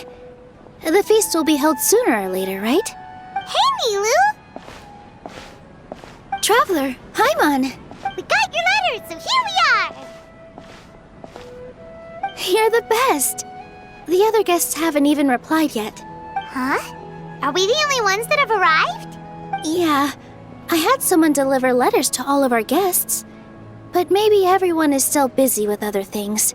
Look, I get it. Sumeru is in an extremely important period of transition right now, but even if your friends are important figures, they shouldn't just ignore your request like this. Nilou is Sumeru's #1 celebrity after all. You have no idea how happy I am to talk to people with good taste. If you consider enjoying Nilou's dances having good taste, then almost everybody has good taste. Because Paimon thinks everybody will love her performance. That's right. We all think she's amazing too. Nilou is an absolute favorite among those of us who frequent the Grand Bazaar. For Outlanders, you have a great eye. Master Zubair, let's have a vote for the most outstanding audience members next time. I think these two may win. Nonsense! It is not for us to determine the value of an audience. But indeed, we could try giving gifts to people with particularly good taste. I heard there's a device in Fontaine called a camera that can record people's appearances as pictures. Such pictures would make superb gifts. Ooh, good idea. I wonder where we can find one. You guys are so funny. There's really no need for that. I'm satisfied just being able to perform here. There's always a lot going on at the Grand Bazaar. Yeah, and that's why I love it here. Traveler and Paimon, could you help confirm if the letters were actually delivered? If for some reason they didn't receive the letters, then please tell everyone that there will be a feast here.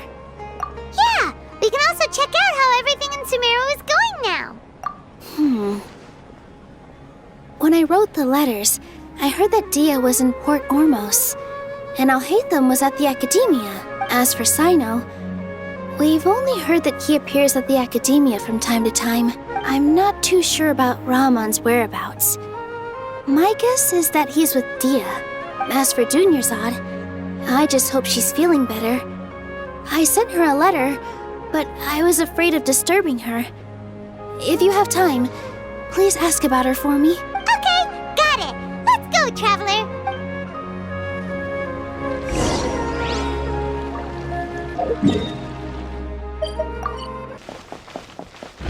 Welcome to the Academia.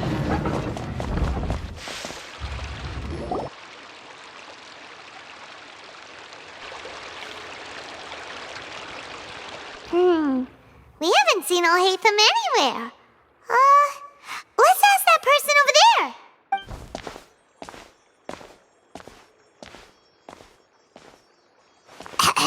Hey there, have you seen Alhaitham around? Yes, it seems Scribe Alhaitham has gone to the House of Dana. You should be able to find him there. But you're already the second group of people I've seen looking for him today. He must be quite the busy man. Oh? Who else was looking for him? Mr. Cavey was just here asking about him. You wouldn't believe how terrible their relationship is. And now you two are here. Don't tell me everyone's here looking for gossip about the sages. No way. We're strictly here on business. Ah, I see. Sorry, I thought maybe everyone's as interested in rumors about the sages as I am.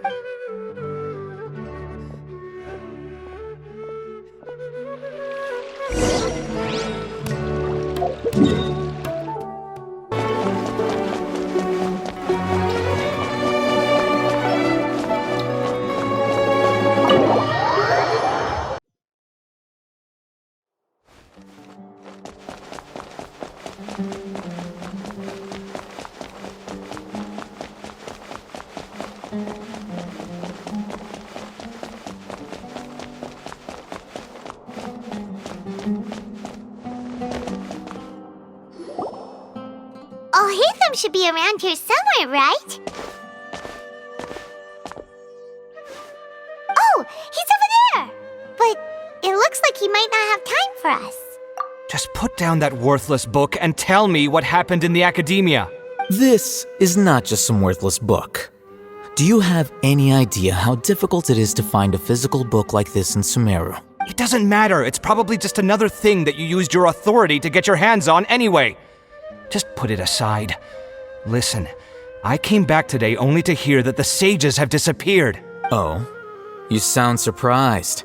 I thought you would already know the inside story. Would I be here asking you if I knew? You're the scribe, not me. So just tell me what you know already.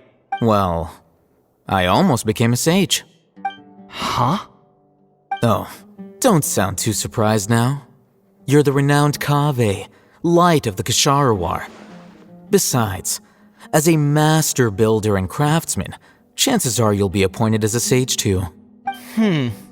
Why do I feel like you don't really mean it? Huh. What makes you say that? Why would you question my heartfelt sincerity?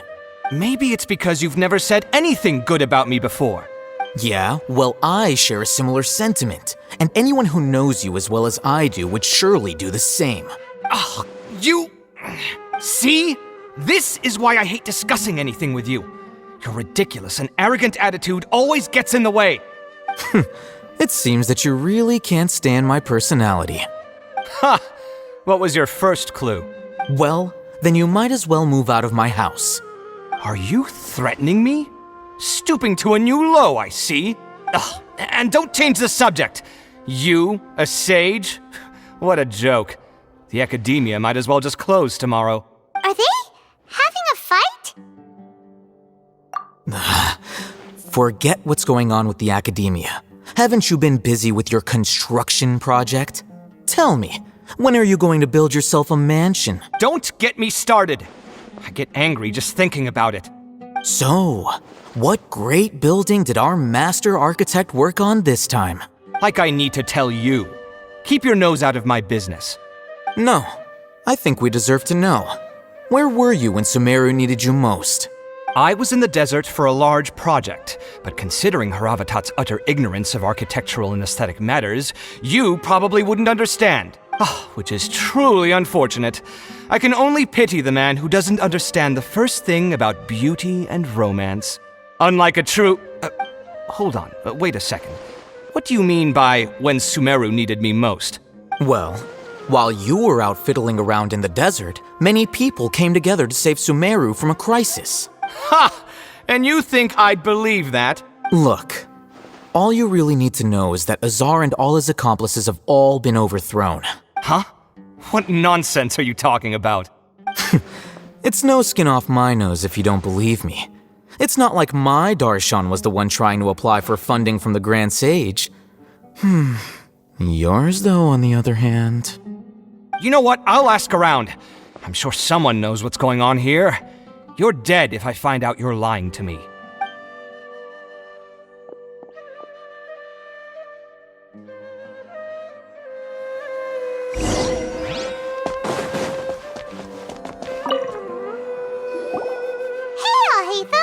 Oh, it's you two. What's the matter? We're running some errands for Nilou. Have you received her letter? Letter? Nilou said she sent out a letter inviting everyone to a celebration feast in 2 days at the Grand Bazaar. We'll also be celebrating Zaino's reinstatement as General Mahamatra. If she addressed the letter to all Haytham of the Academia, then the letter should have gone to my office. I've been busy these days, so I haven't had time to check for any new mail at my office. I only now have some free time to attend to personal matters. Have you always been so busy with your work? Of course not. I'm only busy these days because several sages have been dismissed recently and the whole academia was practically turned upside down. Tainari told us they all went to train in the Avidia Forest. Apparently they will spend the rest of their lives there. That is already the best possible ending for the likes of them. 4 of the 6 great sages were possessed by their desire for power and attempted to create a new god. In order to pull it off, they even imprisoned the other 2 rational sages. To imagine such things could take place in the academia. I don't know where to begin. Yeah, you're right. Feels kind of strange to hear them called that after all this time. But then again, the 6 great schools sounded pretty impressive too. Yes, at least that's how they're supposed to sound. It's said that when the academia was first founded, the Dendro Archon herself established the 6 great schools, each representing one of the 6 different types of wisdom. Numerous Darshans have sprung up and faded, Only the 6-star Shans attaching themselves to the 6th grade schools have stood the test of time and obtained permanent seats in the academia. Now, the 6-star Shans are nearly synonymous with the 6th grade schools, and the leaders selected for the schools are the 6th grade sages. Among the 6th grade sages, there is one central leader, the Grand Sage. Unfortunately, only the sages from Vahumana and Amorta remain now. They were imprisoned for opposing Azar and were only rescued after Azar's downfall. So who's managing things in the other 4 schools now? Do they need to find someone new? Yes. Normally, new sages are selected based on a strict set of criteria. Oh, didn't you just say something about becoming a sage? If they pick you, then we'd have a huge connection in Sumeru. Yes, about that. You didn't let me finish my sentence. The person in charge of personnel affairs nominated me to be the Grand Sage in place of Azar and help Lesser Lord Kusanali manage the academia. But I refused. Huh? But why? Can't you be a little more ambitious? I'm not even interested in being one of the 6th grade sages. Like I said before, I don't like being a leader.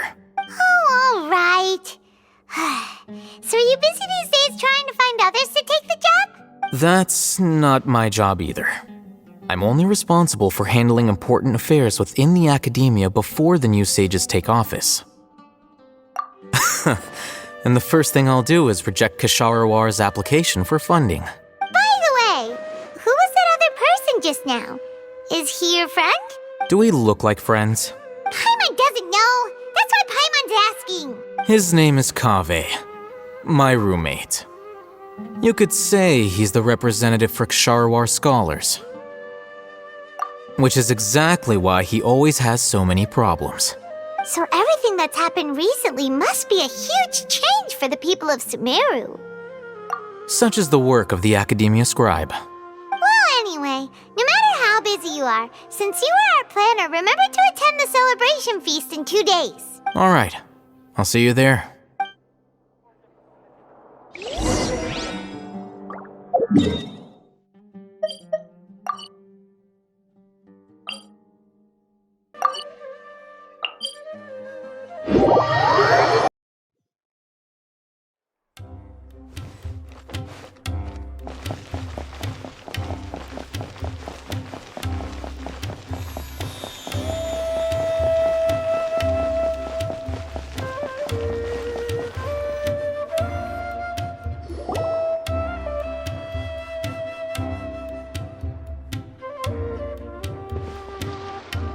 This is Port Ormos. Is that Paimon I hear? Huh? Oh, it's been a while. How are you doing? Dinyarzad! It's been so long since we've seen you! I'm doing well. I can go as far as saying I have never been happier in my entire life. I don't know if you've heard, but Elazar has completely disappeared, and all the patients have recovered. You kidding? Knowing them and the connections they've got, I'm sure they've heard about it. Yeah! That's right. My lady is feeling better now, so I'm accompanying her for a walk. Why do you still call me that, Dia? You've already informed my father of your resignation. I guess I'm just used to calling you my lady. Old habits die hard. Resignation? You mean you're quitting? Yeah, I might start losing my edge if I keep being a bodyguard for the Homayanis. You know that my parents and I are fond of you, and that we appreciate you very much. It wouldn't be a problem if you wish to continue to be our bodyguard. I'm not a woman that's easily persuaded.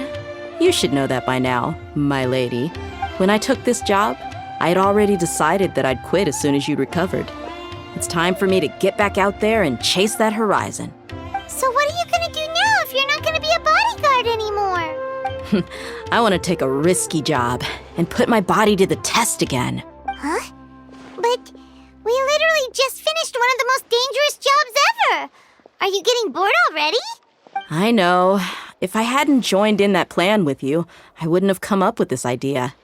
I guess I still get fired up by that feeling of going all out in a fight.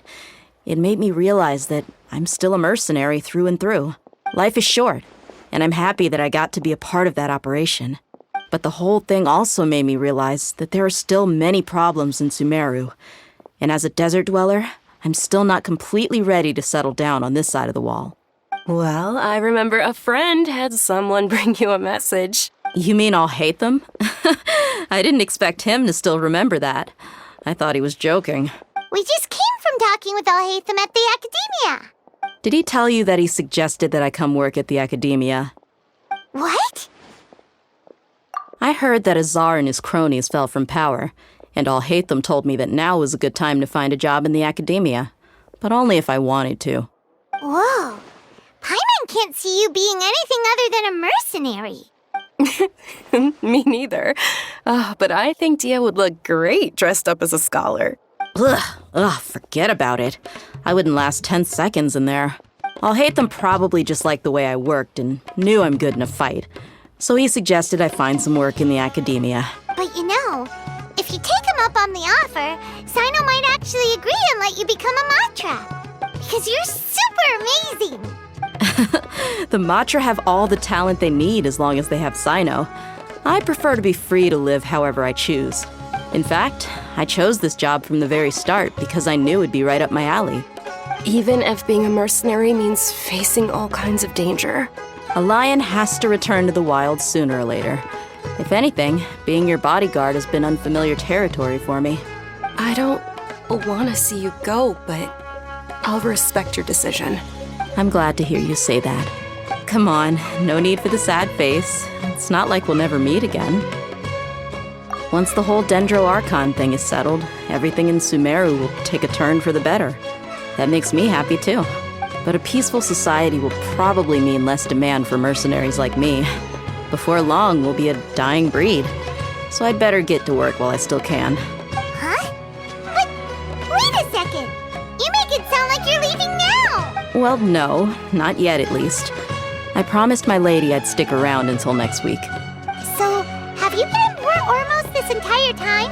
We were wondering if you had received a letter from Nilu. Oh, did Nilu write to us? She heard that you were seen in Port Ormos, so she sent the letter here. Huh. It was probably sent to the inn that we're staying at. My lady has been very energetic lately and keeps taking me on hikes, staying out even into the night. By the time we get back, the receptionist is usually off napping on the job. Right, and we tend to leave quite early in the morning, so the old man on duty is also usually dozing off. So what it really sounds like is that the person on duty is always asleep. I bet the letter's at the reception desk. I'll go check later.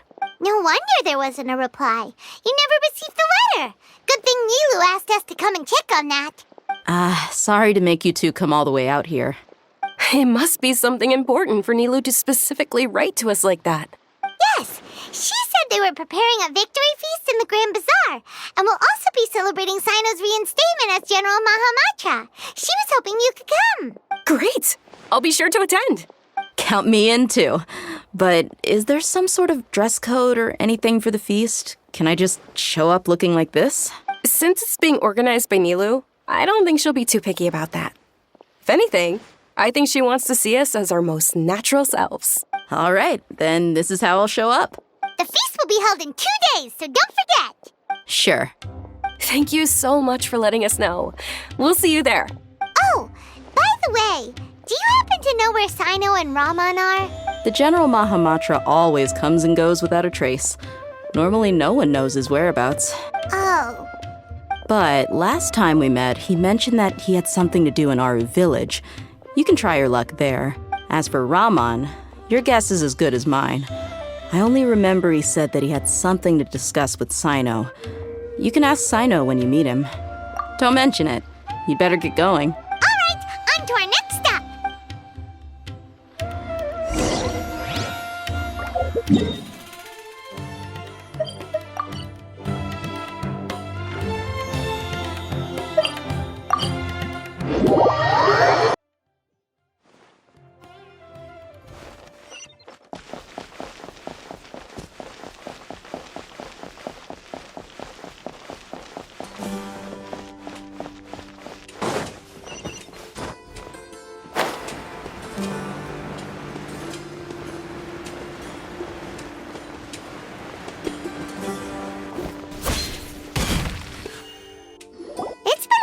since we last visited Aru Village. Ah, there's Sino!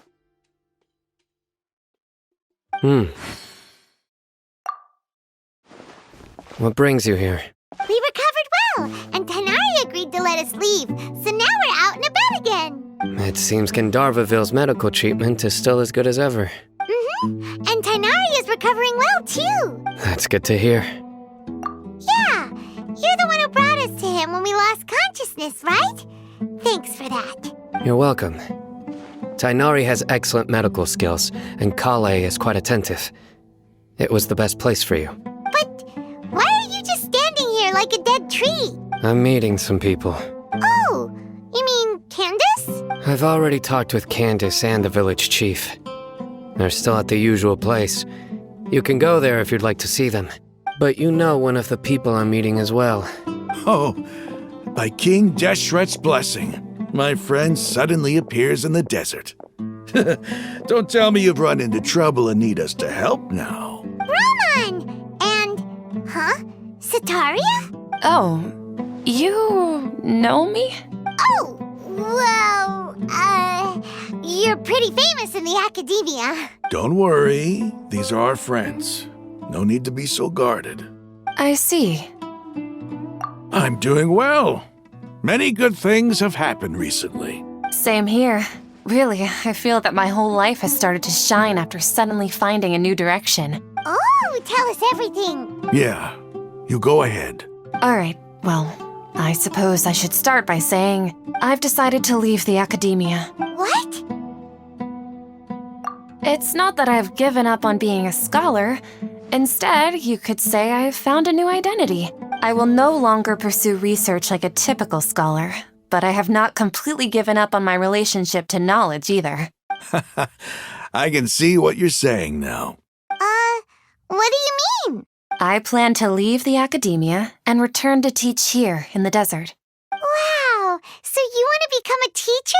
Sataria will return to support education here and teach people from the desert. She can't teach everyone on her own, but there are many of us Eremites all over Sumeru. She came to discuss a collaboration with me and hoped that I could bring her ideas to the Eremites. Yes, it's my hope that the Eremites can help me select a group of smart people with the best aptitude for teaching. I'll teach them, and after they've finished learning from me, they can go educate more people. That is the true meaning of education and the spreading of knowledge. The people of King Deshret suffer from sandstorms, exile, and ignorance. Miss Sataria is more than welcome to come teach here. Her arrival is like a star shining in the desert night. The stars have always guided caravans, thieves, soldiers, and travelers who get lost in the night. They lead those in the dark out of trouble and back to safety. Oh, please, where's all of this coming from? I'm starting to feel a little embarrassed. You deserve these compliments. Mercenaries are accustomed to danger and don't fear death, which is why we recognize extraordinary actions that common people would easily overlook. Sataria's idea will bring much good to many people. At first, I feared it was destined to fail. Everyone knows that the academia doesn't allow scholars to teach in the desert without permission. As you know, all knowledge is under their surveillance and control, and very few desert dwellers are as lucky as me. But what I heard at that time has been haunting my heart, as if there were lightning bolts constantly bombarding my soul. Sataria, you tread a treacherous path, and the longer you ignore it, the tighter the academia's grasp on you will become. Sataria, why haven't you gone home? Never forget that the desert that belongs to you lies elsewhere. Miss. These words sparked something in me, and I knew that I had to bring something back to my people after going home. I gathered up the courage to approach the Grand Sage, only to find that he was no longer at the academia. Lord Sino told me that Azar didn't belong there anymore. Azar has received much-needed punishment. Though, if you ask me, it may have been too light. You probably have already heard. Lord Sino helped me obtain permission to leave the academia for the desert, and accompanied me here to discuss collaboration with members of the Eremites. My plan was able to go smoothly thanks to him and Rahman. You're all doing so much for the desert. Aside from that, I also have some other business to discuss with Sino. Lesser Lord Kusanali has allocated many resources to support and develop the desert. I've done some business for her, and part of it required the assistance of the Eremites. I applied for a few batches of educational materials from the academia, and sent them to several groups in the desert, as instructed by Lesser Lord Kusanali. I believe the people will make good use of them. That's exactly what the people here need. Physical books and other related items. If it weren't for Sino and Lesser Lord Kusanali, I'm afraid we'd never be able to get our hands on them. Apart from this, the academia is also recruiting scholars that are willing to teach in the desert. I'll let you and Satarian know as soon as I have any more news. We must be persistent about this, and maintain these resources to ensure long-term effectiveness. This is the first time in hundreds of years we've had a glimmer of hope. I think this may be the turning point for the desert. Remember these words. Here lies our faithful priest, Kasala. His wisdom is a miracle among the people, deserving of high praise and admiration. I hope people with wisdom like that priest will rise again among the desert dwellers. Then we'll once again see the wisdom and glory that once shook the world. Enough about us. Are you here to discuss some business too? No, not at all. We're actually here on behalf of Nilu. Nilu wanted to write to everyone, but she wasn't sure where the letters should be sent, so she asked us to come find everyone personally. A celebration feast will be held in 2 days at the Grand Bazaar. She hopes that all of you will be able to attend. At the feast, we'll also be celebrating Sino's reinstatement as General Mahamatra. Although, judging from your appearance, it seems you've already been reinstated. Paimon thought you would only start working for the academia after the feast. Celebration? Feast? It's the first I've heard of it. Tighnari was right. He really didn't know. This feast is for you, Sino. Sounds to me like you'll have to be there. It's rare to see that kind of expression from Lord Sino. You must not like feasts very much. No, not really. But I'll go. Well, I still have a lot to handle here. Besides, I need to look after Miss Sataria in the desert, so I'll have to pass. I'm afraid I won't be able to join you. Although, if you'd be so kind, please give a message to Miss Nilu for me. The message is, I'm sorry for how I treated you before, but now I understand the beauty of your dance. It's like a light shining in the sky. You and the art you symbolize are not only beautiful, but also lively and powerful, so much so that it was prohibited. Please keep dancing, and someday I'll be able to appreciate your art in person. Okay, we've got all that down.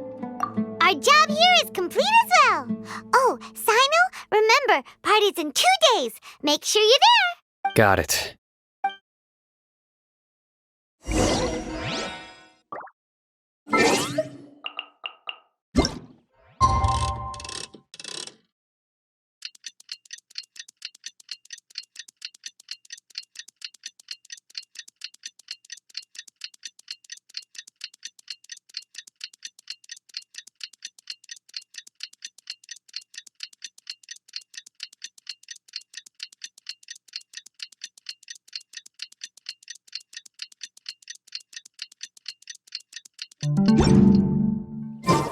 Today's the big day. Let's go to the Grand Bazaar and see.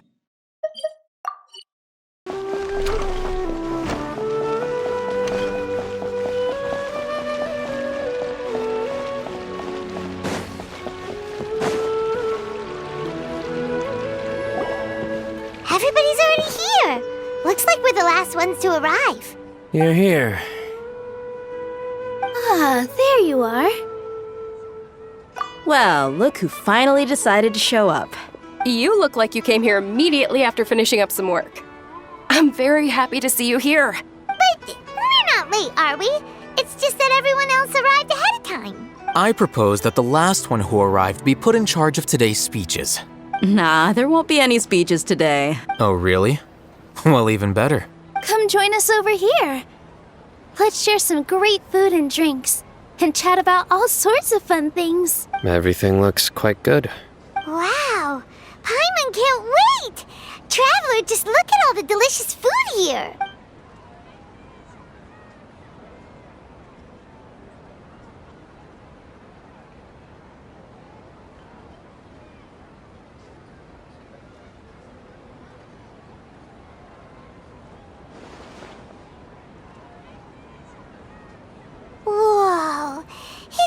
delicious!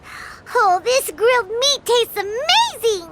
The food was specially prepared for you by everyone in the Grand Bazaar. And we have gifts that were sent by the residents of Sumeru City when they heard we were holding a feast.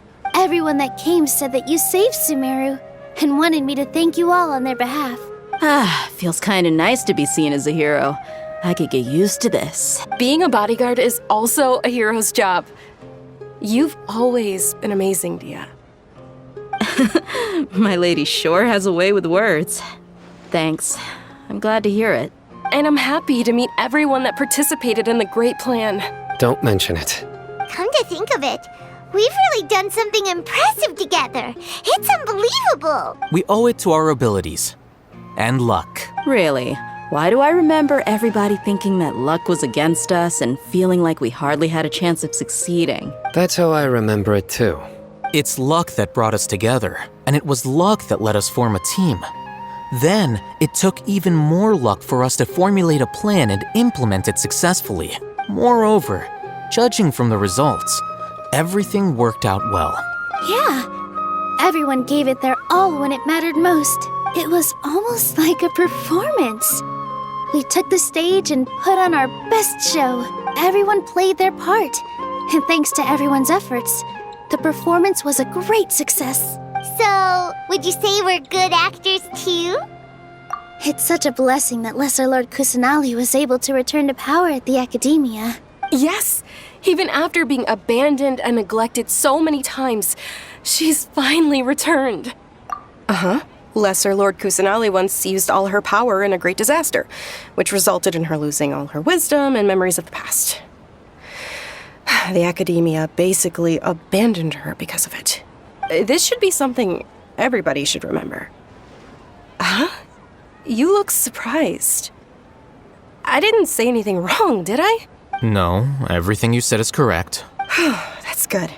Something wrong? Yeah, what's with that face? You knew all of this already. Even if those two giants of the Academia are here, I still have to say it. Those sages really have some nerve. 500 years ago, Lesser Lord Kusanali used all her power for the people of Sumeru. And what did they do in return?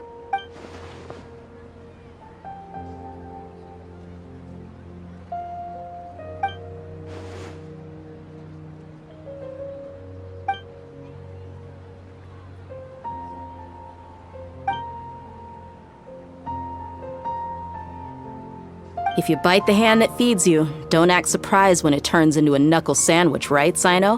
Perhaps I shouldn't say this, but their treatment of Lesser Lord Kusanali calls for a more severe punishment. You could simply tell Lesser Lord Kusanali that you wish to have Azar and his accomplices severely punished. I respect our deity's decision and won't interfere in any way. While we're on this topic, why didn't you accept the Academia's invitation to become the Grand Sage? Are you trying to say that I'm fit to be a sage? Not at all.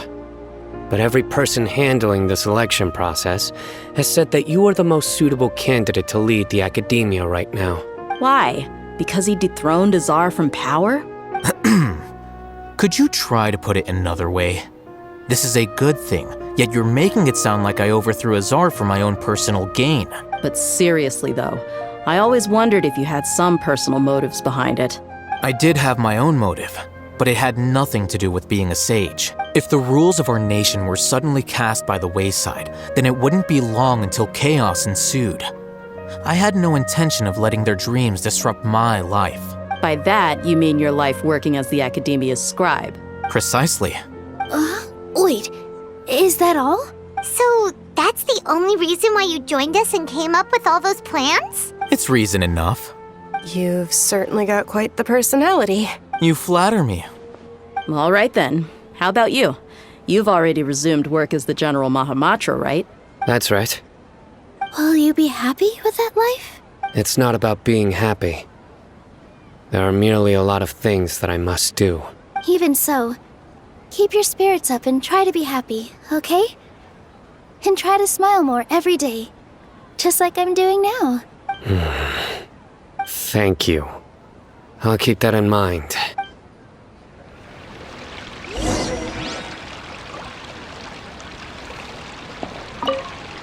there you are, traveler. Well, how is it? Are you enjoying the feast today? If there's any... That's good. It's the first time I've ever invited so many exceptional people to one place. I was a little nervous myself. You see, every guest here is quite extraordinary. It's unbelievable that we've got everyone together here. Almost like a fairy tale. Make sure you live it up tonight. I'll be happy as long as you're enjoying yourselves. I'm honored to have her think of me this way. If I have a chance in the future, I would really like to invite her to one of my performances. I can't explain why, but I just feel elated right now. Thank you.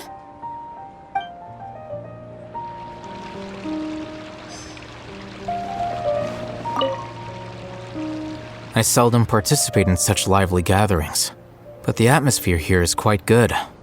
No. This gathering today has a unique meaning. The Grand Bazaar is lively because the people here feel happiness from the bottom of their hearts. Unlike the farces at the Academia, that happiness is an emotion that'll be forever alien to those bookworms who have driven themselves insane by studying. I seem to have taken both keys when I left the house. Oh well.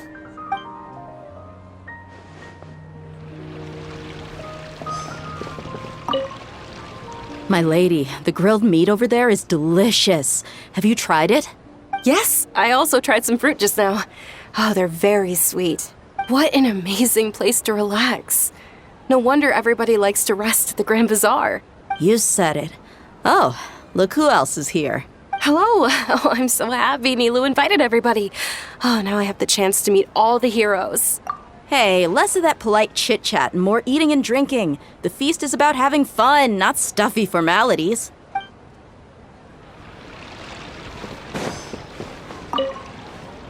The atmosphere here is good. And everything is delicious. Yeah, I don't often come to such places. But it feels quite good. I have a lot to handle these days. Otherwise, I could show you around. There's always next time. We're friends after all. This feast is pretty good. I like it.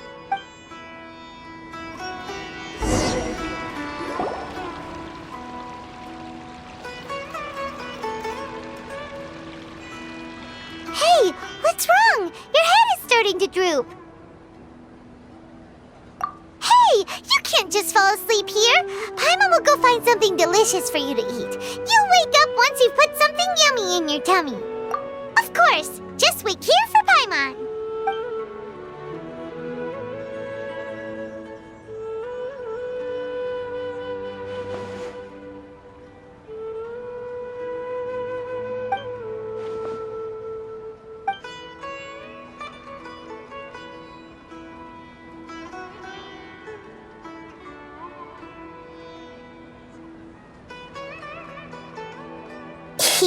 It's me.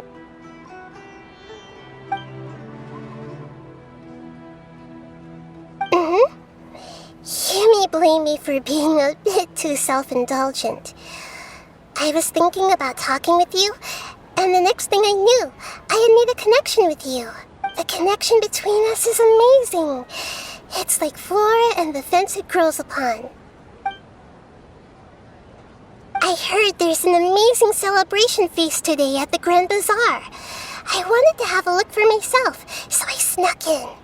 Lately, I've been so busy dealing with all the fallout from recent events, so I really haven't had any free time. Although you've already helped me with a lot, there's still one more thing I hope you can help me with.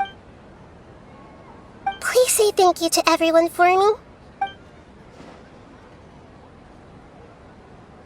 Oh, is it not convenient for you to do that for me?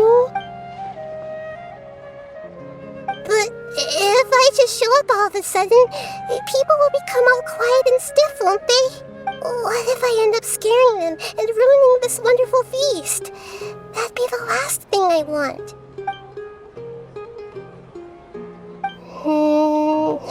Let me think about it. Okay. Yes, I have.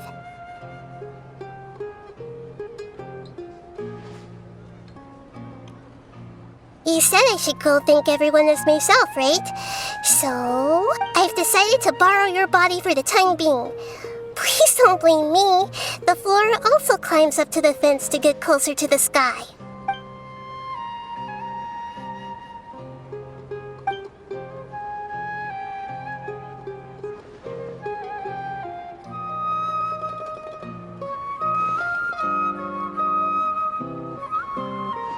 Everyone!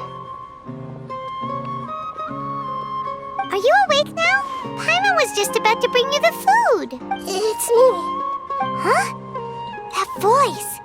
Nahida? Hold up, what's going on? I didn't expect to have a conversation with the consciousness of Lesser Lord Kusanali in the Grand Bazaar. Interesting. Is this also a part of the feast? No, of course not.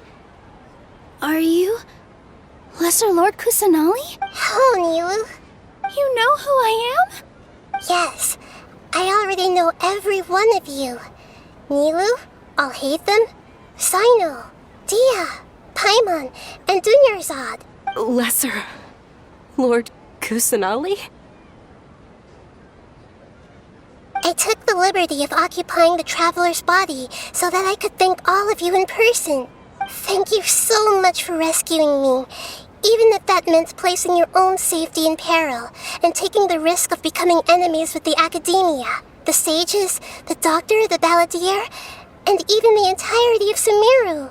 Without you, without any of you, I would have been in a much more difficult situation. Had you not helped me to resolve the crisis, not only I, but Sumeru and even the entirety of Teyvat would have suffered great misfortune. People refer to you as the heroes who managed to rescue a god. I'm quite fond of this name. It not only explains your identities, but also bears witness to your relationship with me. Please, allow me to present to you my most sincere gratitude. Lesser Lord Kusanali, you have done so much for Sumeru, and I didn't even have a chance to do anything for you. You don't... Dunyarzad, the suffering you endured during your illness is also proof of you being with me and praying for me. Thank you. You don't need to be so ceremonious. It's always been my duty to protect you. This is how the relationship between the Academia and Dendro Archon should be. We just did what was necessary and set things back on the right path. You're an Archon, but you act so humble. You really don't need to be so polite with us. I'm honored to have been able to take part in this plan. I hoped you liked the dance I dedicated to you. Thank you, all of you. Thank you so much.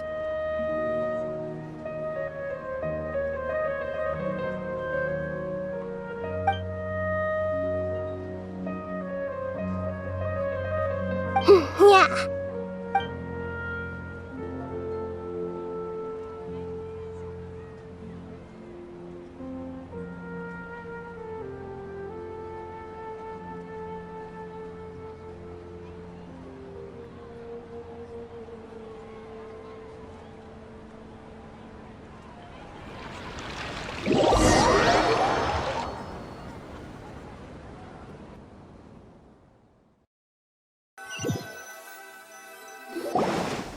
Are you awake?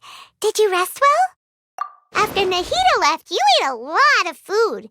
You've become a glutton. That just means you still have a lot to learn from Master Paimon, the Sage of Gluttony. All right, since you're awake now, should we go and have a chat with Nahida? She should be in the academia right about now. If you have any questions, now's your chance to ask.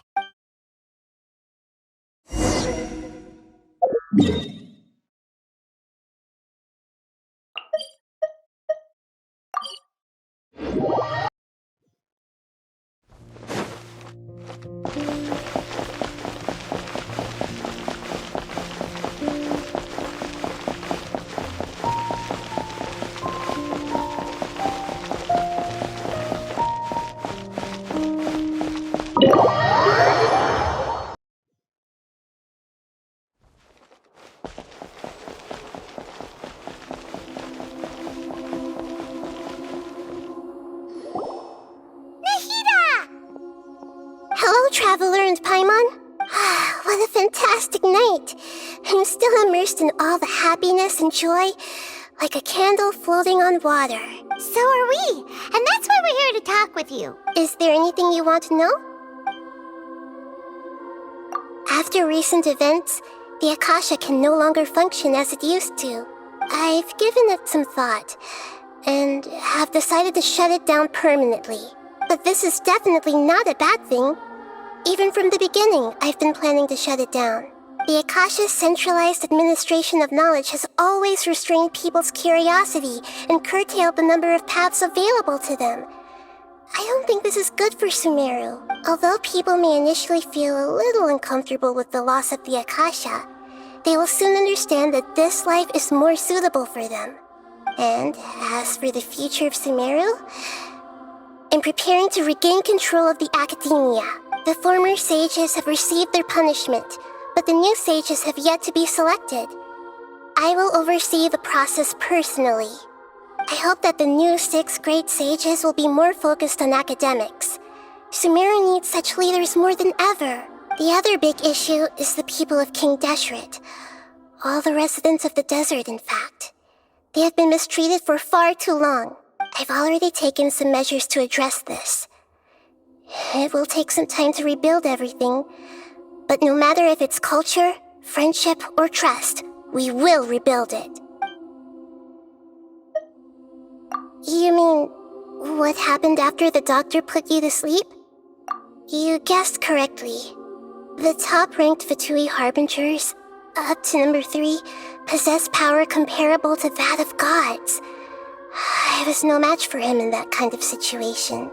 However, in spite of the bad situation, I still managed to make a fair deal with the doctor. I'm sure you remember the entity that changed your fate, the Heavenly Principles. In fact, the Heavenly Principles has been quiet since the Conria disaster 500 years ago. I used this point as leverage against the doctor.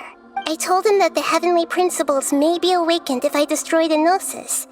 Although it's just a bluff, he still fell for it.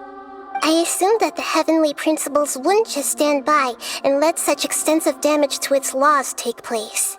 And as for what I exchanged for the Gnosis, the exchange served as both punishment for the doctor as well as a boon of new knowledge that I couldn't refuse as the God of Wisdom. He's still in a coma. I've hidden him like how one would hide a feather. I know you have many misgivings about him, but as someone who had become a god, he has retained a number of very useful features. Don't worry, I'll keep an eye on him and make sure he doesn't do any evil. In addition, there are still some mysteries left in him. Some things may be very clear from my perspective, but he is still yet to understand them himself. His future will be determined by fate. Is that where you're headed next? Fontaine, the Nation of Justice?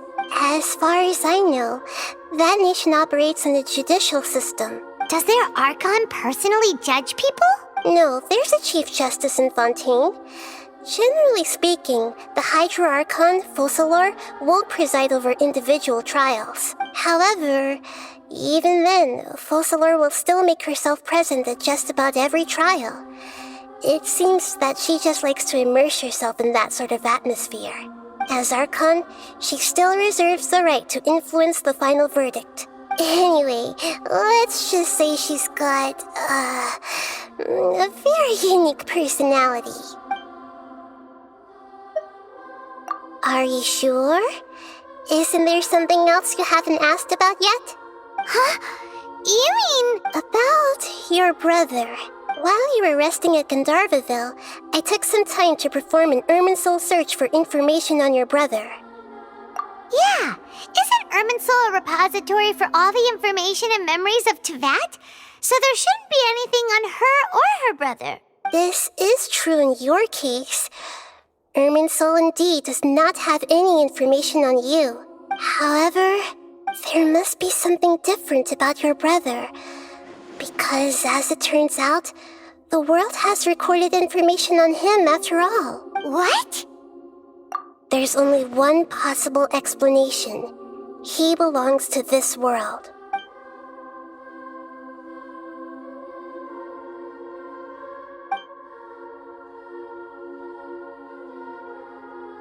But nothing about this makes any sense! Wasn't this your first trip to Teyvat? According to the records I was able to access, your sibling suddenly appeared in Conria. After the Conria disaster, he began his journey through the 7 nations of Teyvat. But just as his journey was about to reach its conclusion, the Irminsul records on him suddenly become fuzzy. What do you mean, fuzzy? Did something happen to him? All I know for sure is that somebody, for reasons only they can know, is deliberately obfuscating his fate. And whoever it is, if they can do that, who knows what else they're capable of. But even that wouldn't explain how he somehow comes from this world. Something else I noticed was that according to these records, the Fatui have not classified your sibling as one of the Descenders. What's a Descender? Paimon's never heard of it. Look, I'm sure you must be curious about the information I received from the Fatui in return for my gnosis, right? A very important part of the intel was about this world's Descenders. External beings, ones that don't belong to this world. Traveler, you are Teyvat's 4th Descender. Huh? So the Fatui count 3 other Descenders before the Traveler, and her brother isn't even one of them? That's right. My current hypothesis is that the first Descender was likely what we now call the Heavenly Principles. As for the other Descenders, I still need to verify their existence. It could take me some time. Paimon's head's about to burst from all this crazy new information. And yet, even knowing all this, I'm sure you must still have a lot of unanswered questions. I must say, I truly regret that I can't help you more as the God of Wisdom. There are many questions in my heart as well. I will need some time to go through each one of them. And soon, you'll also begin your journey anew and depart from SUMERU. I'm very interested in your future. It's a journey that can't be observed or recorded by this world. If fate is the ultimate knowledge, then your future will be the ultimate fate.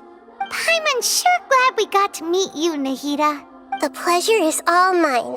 I can't thank you enough. Alright, that's enough talk for today. If you ever miss me, just close your eyes, and maybe I'll appear in your dreams.